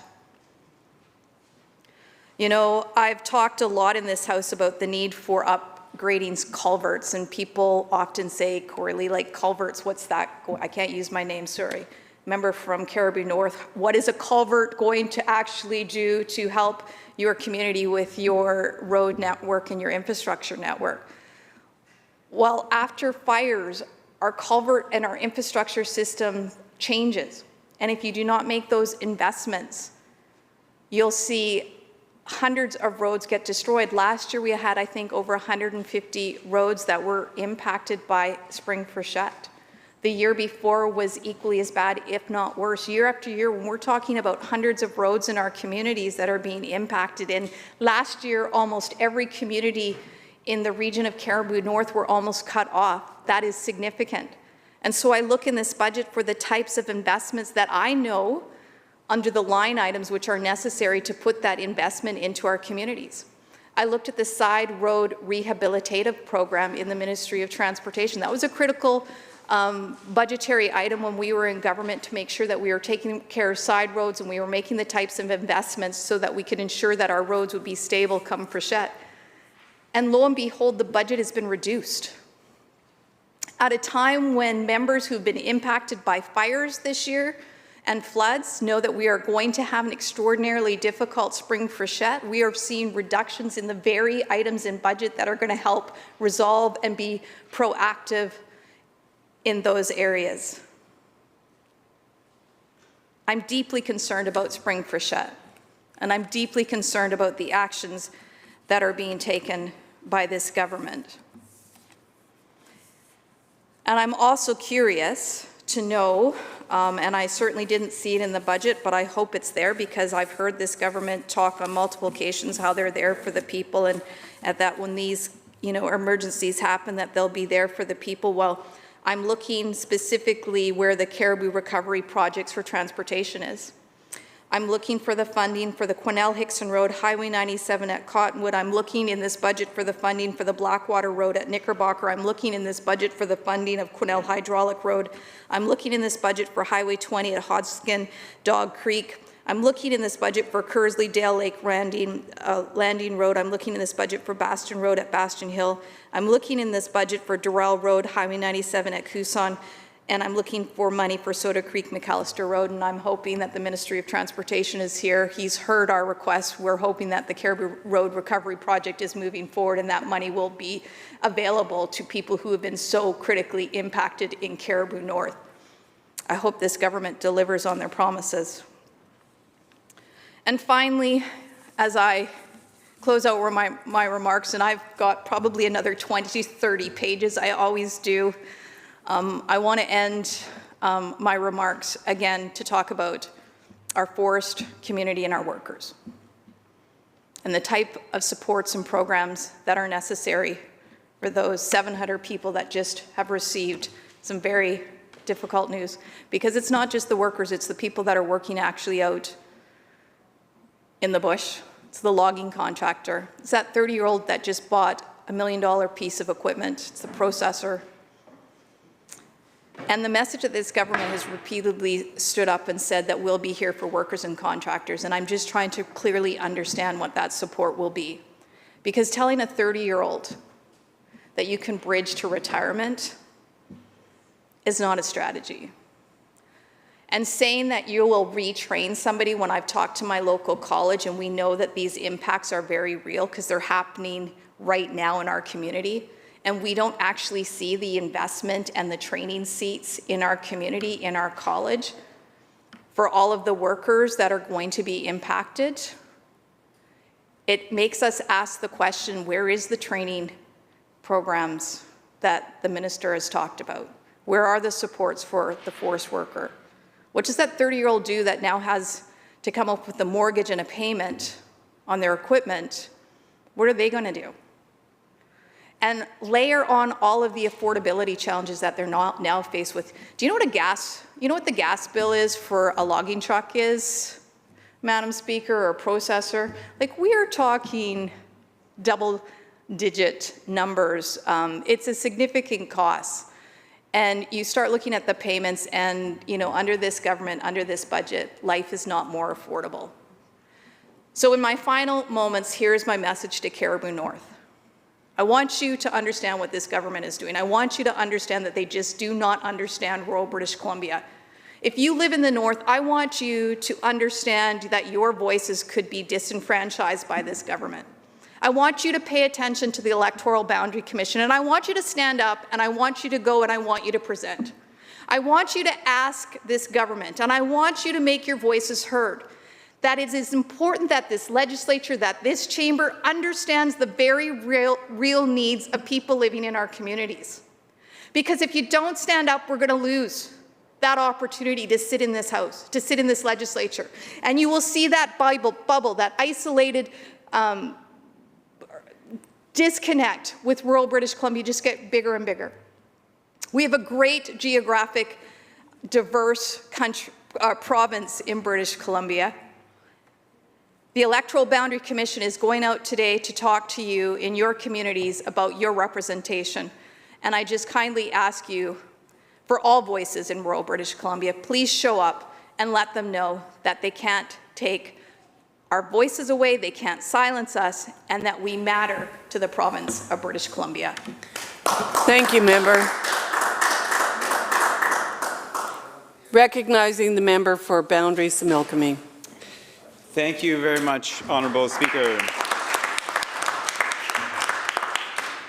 It's nearly, I guess, a year and a half into this work. I still feel a pretty overwhelming sense of pride and honour that my constituents elected me to come here and speak on their behalf in this House.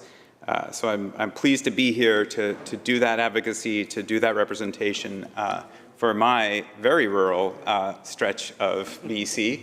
I do believe that I may be the only riding that does not have a Starbucks, which may be a good definition of what a rural riding is.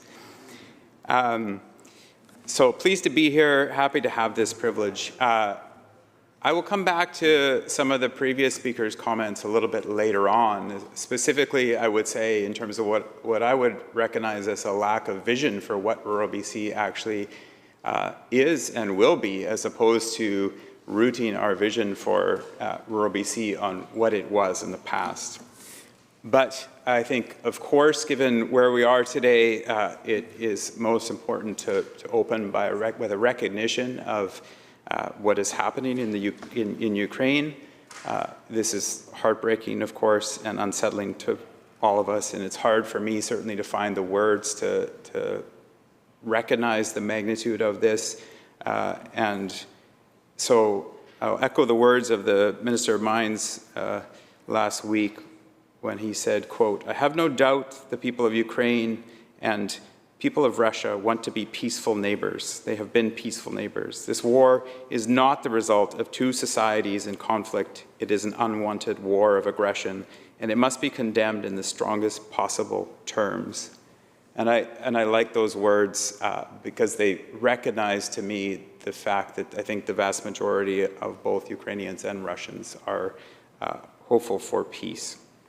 Personally, I certainly had some hope renewed by the crowd that joined in the front of this legislature on Sunday, and the unity in that crowd of strangers, to me at least, that came out in the rain to show their condemnation and shared passion for condemning this act was powerful. And at that event, the Minister for Transportation and Infrastructure made a powerful observation to me as well. He spoke of the ill intention of Putin, but noted that one consequence of this illegal act of aggression was that it had solidified and united a global collective voice for peace. Tens of thousands of people at rallies across the planet in opposition to Putin's action, including, importantly, at over 50 Russian cities. This indeed gives me some renewed hope in humanity. The heart of this budget, as well as in our economic plan, includes an explicit recognition of the notion that a healthy economy, a healthy society, includes much more than just dollars flowing through our hands, but actually relies upon a safe and supportive social system and a healthy environment. These are parts of the necessary scaffolding upon which we can build a consequently healthy economy. And in this House and in houses like this around the world, there's been a history of making decisions on short-term vision, 3 years, 4 years, whatever the next election cycle whenever the next election may take place. And that short-term thinking has brought us to a place where we've incrementally moved many of our communities, our subnational states, our nations, and indeed our world to a place that we have come to from short-term thinking that focuses on short-term indicators of success and misses the mark on what we actually care about as families, as community members, and as part of a larger society. Yesterday, in terms of, there was a report released by the IPCC, and I will quote a section of that report. Quote, "In terms of climate, this got us to a point where Antonio Guterres, the UN Secretary General, said, 'I have seen many scientific reports in my time, but nothing like this. Today's IPCC report is an atlas of human suffering and a damning indictment of failed climate leadership.'" End quote. So I'm so pleased that this budget and our economic plan recognize these connections as vital to all of us and helping create thriving, sustainable economic systems and communities, including in rural BC. Of course, I love the nature and the impact of poetry, so I will open with a quote from another brilliant mind that we lost last month, Thich Nhat Hanh. Quote, "If you are a poet, you will see clearly that there is a cloud floating in this sheet of paper. Without a cloud, there will be no rain. Without rain, the trees cannot grow, and without trees, we cannot make paper. The cloud is essential for the paper to exist. If the cloud is not there, the sheet of paper cannot be either. So we are to say that the cloud and the paper inter-are. If we look into this sheet of paper even more deeply, we can see the sunshine in it. If the sunshine is not there, the forest cannot grow. In fact, nothing can grow. Even we cannot grow without sunshine. And so we know that the sunshine is also in this sheet of paper. The paper and the sunshine are. And if we continue to look, we can see the logger who cut the tree and brought it to the mill to be transformed into paper. We see wheat. We know that the logger cannot exist without his daily bread, and therefore the wheat that became the bread is also in this sheet of paper. The logger's father and mother are in it too. When we look in this way, we see that without all these things, this sheet of paper cannot exist. End quote. Over time, I've always been fascinated by these types of indirect connections and generally dedicated a great deal of my energy to advocating on behalf of them. The unseen, the difficult to count, or the intangibles are often the most important elements of our lives. The historic work that I've done and most proud of generally has been in some way, shape, or form an effort to recognize, celebrate, and support these hidden connections. So in many cases, they are what makes life precious. So today, I rise to speak in favor of this budget because of these kinds of long-term and sometimes hidden and intangible connections the economic plan and the budget, and indeed the throne speech, represent. Not the quantitative and immediately obvious. Those are the low-hanging fruit of politics that are mostly long behind us, or so clearly put us in a bad place that we know to look beyond them. So rather, I want to speak to the intangible values, those unseen connections, and the long-term goals that support the vision we have for making this province a better place for all of us. I interpret this budget as a call to action for us on those measures that we recognize as fundamental to improving quality of life. When we look at what is happening in Ukraine, I'm pleased and surprised that this House, and unsurprised that this House is united in our condemnation of an illegal and unjust invasion. If GDP was our only metric of prosperity, this war of aggression would be deemed a net positive. We know this isn't so. Looking beyond GDP is essential to understanding what matters to us. An over-reliance on simple and short-term measures like GDP has taken us too far off focus from what matters to us as people. We can and are doing a better job to recognize the real metrics of success, include healthy and inclusive society, include environmental systems that are resilient and supportive of us. And if we think of our own economies, the economies of our life within our own families, we all viscerally know that those decisions are based on those more complex values that we hold. The wrapping of environmental and social values into our collective vision of our budget is intended to support what is often referred to as ESG, environmental, societal, and governance. It's a framework for including these non-financial indicators and factors into the process of identifying the risks and opportunities for an organization, or in this case, for a government. What does that really mean? When my wife and I were going to have our first baby, like most of us, we didn't sharpen our pencils and do the math and say, you know what, this baby is going to cost us tens of thousands of dollars. Let's not do this. In today's economy, a baby is really typically a very bad financial investment. But certainly for most of us, it's the social value, it's the joy, the wonder that means that we still celebrate that addition to our family. Similarly, if I came to you and offered a great deal on a clean diesel generator that you could operate inside your house and told you it's going to be way cheaper. In fact, the technology is so good, it'll likely not actually cause death for 10 or even 15 years, and it'll save you a lot of money. Would you say yes? Most likely not, because of those impacts.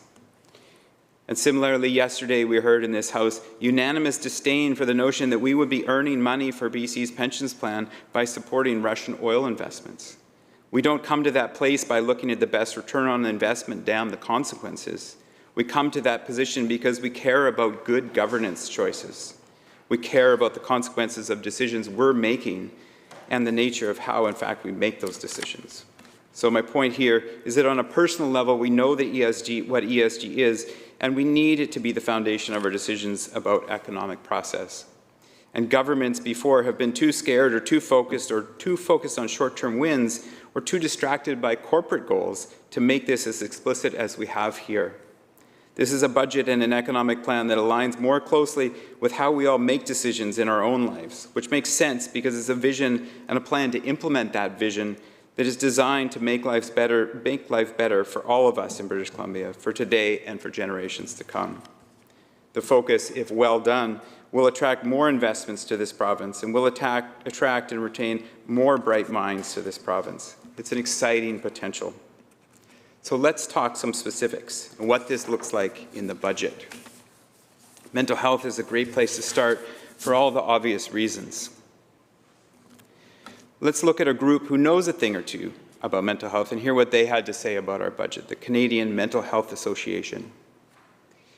They said in their statement, quote, "The $164 million allocated for complex care housing are important new resources for people experiencing profound vulnerability and risk relating to severe mental illness, substance use dependence, trauma, brain injury, and precarious housing.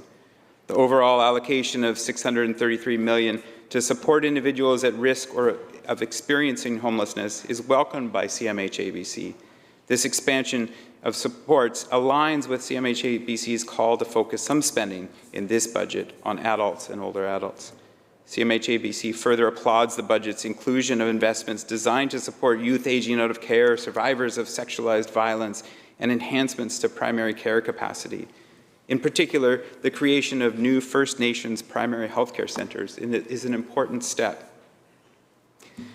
Johnny Morris, the Chief Executive Officer of CMHA-BC, says, quote, "It is encouraging to see a total of $1.1 billion of increased spend on mental health and addictions since Budget 2017, which looks like $375 million increase in spending per year." Further investments in our people and our communities include increased funding for those complex care, those 20 new complex care housing developments. Continuing a strategy to reduce wait lists or surgeries and diagnostic imaging with $303 million in new base funding over the next 3 years. Reducing emergency call wait and response times by adding more paramedics and dispatchers with $148 million over the fiscal plan for the BC Emergency Health Services Action Plan.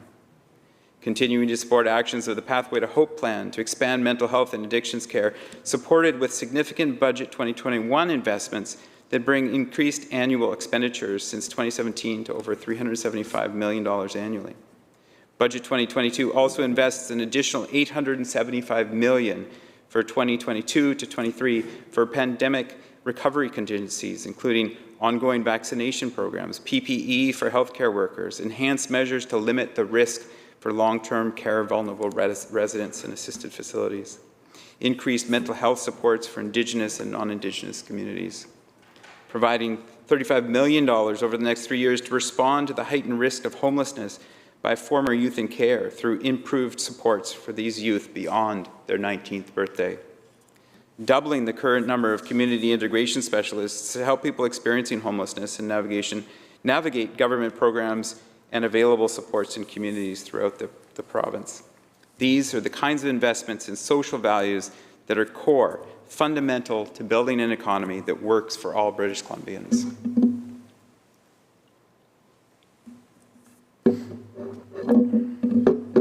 I want to turn my attention to Princeton and what community-led recovery looks like when it is done right. Princeton is a great example where the community is leading, as it should, strongly and effectively to navigate recovery for their community. And so I need to make sure to open that and recognize the strength of that local team. I applaud Mayor Spencer Coyne and his group of municipal staff that are working so hard on behalf of their community. I know very well how important these people are and how utterly exhausting it is to navigate that for our community. I've heard this from mayors, I've heard it from community leaders, I've heard it from First Nations chiefs, economic development leaders, nonprofit leaders, and more. And I certainly am familiar with it. There was a constituent yesterday who made a statement, Rhonda, she said on the radio, people think this is over, and it's certainly not over. And I think that's a good statement to remind people that recovery takes a very, very long time. So in Princeton, they are months in, and there still is many, many months yet to go. I'd like to highlight a quote from the member for Caribou-Chilcotin, And he said, quote, "The MLA for Boundary Similkameen blames outdated legislation for his failure. Maybe he didn't sign an NDA, so doesn't know that the province declared a state of emergency to cut through red tape like this," end quote. And I highlight that because perhaps the partisanship in politics that tend to permeate these walls has led the member to forget that we're here to be legislators for the people of BC, not partisan fearmongers. So I'm happy to clarify and inform the member a little about what the EPA, or Emergency Program Act, actually does and what it doesn't do for us. It is, of course, the exact legislation that I speak about as outdated. And this government has been active since 2017 working towards modernizing this piece of legislation. This process has involved a great deal of engagement with municipalities, with First Nations across the province, from well before my tenure in this assembly. And to better support communities navigating disasters and recovery is precisely why we need to modernize this act. Happily, we expect to have it in front of the House this fall. One of the challenges of this legislation is that although it provides good process around response, it does little to expedite recovery. So as the member pointed out, it is in fact precisely this legislation that comes into play in a state of emergency, and this is why we need to update it. So we can be more agile and supportive of those local communities like Princeton, like Lytton, like Merritt, that are trying to navigate on behalf of their residents disaster recovery. Of course, we can still do that, and we still do, as indicated by the massive financial and human resource support to those communities. Stepping back even more, this government was the first in Canada to endorse the Sendai framework. This framework, endorsed by the UN General Assembly in 2015, it advocates for, quote, "the substantial reduction of disaster risk and losses in lives, livelihoods, and health in the economic, physical, social, cultural, and environmental assets of persons, businesses, communities, and countries," end quote. The Sendai framework focuses on addressing these three dimensions of disaster risk, which are exposure to hazards, vulnerability and capacity, and the hazard's characteristics, to help reduce and prevent the creation of new risk, reduce existing risk, and increase resilience. This is the kind of legislation that we want to see and we are going to see in this province. That member also challenged my ability to help the community with temporary housing. Although he hasn't asked outright, he hasn't come to me to ask any questions about it, I suspect that might remove the ability for it to become a partisan chess piece for him. I'm, of course, very happy to talk further about it, about all the work that is happening on the ground and in Victoria here to help us get to where we are. I can explain some of the details of the countless conversations I have had with the mayor about what they need for those residents and how we're helping them get there. Creative solutions are the core to that conversation and how we're going to be able to deliver upon those. Disaster risk reduction is just one more powerful example of how this government is using the principles of environmental, social, and governance criteria in addition to the traditional financial measures to define success for the people of British Columbia.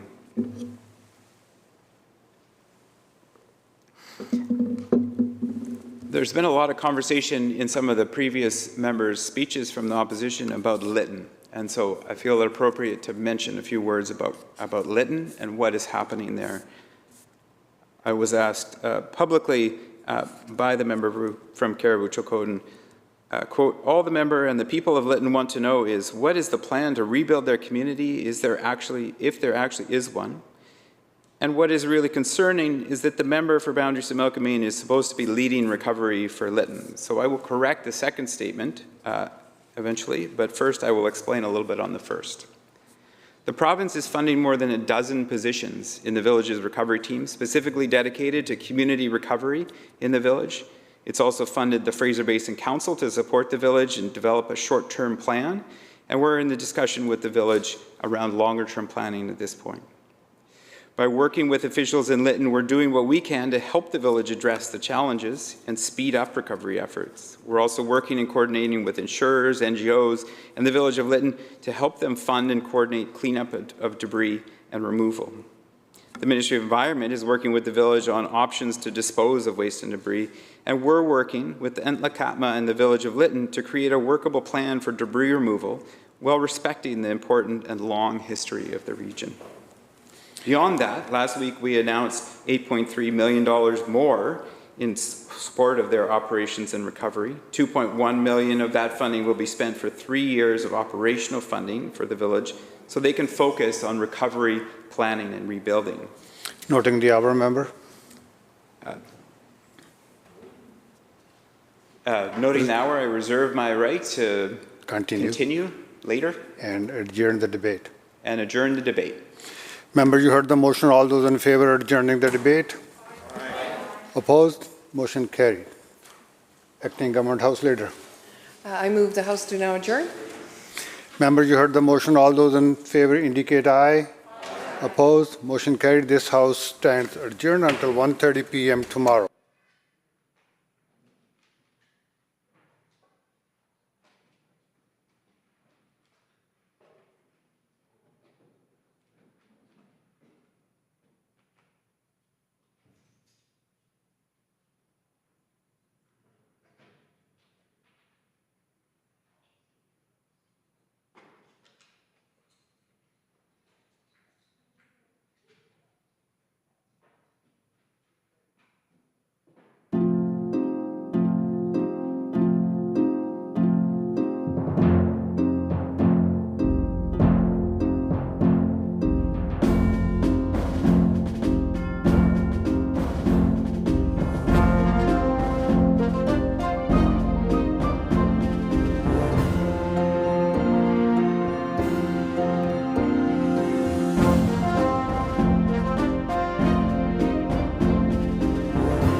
you.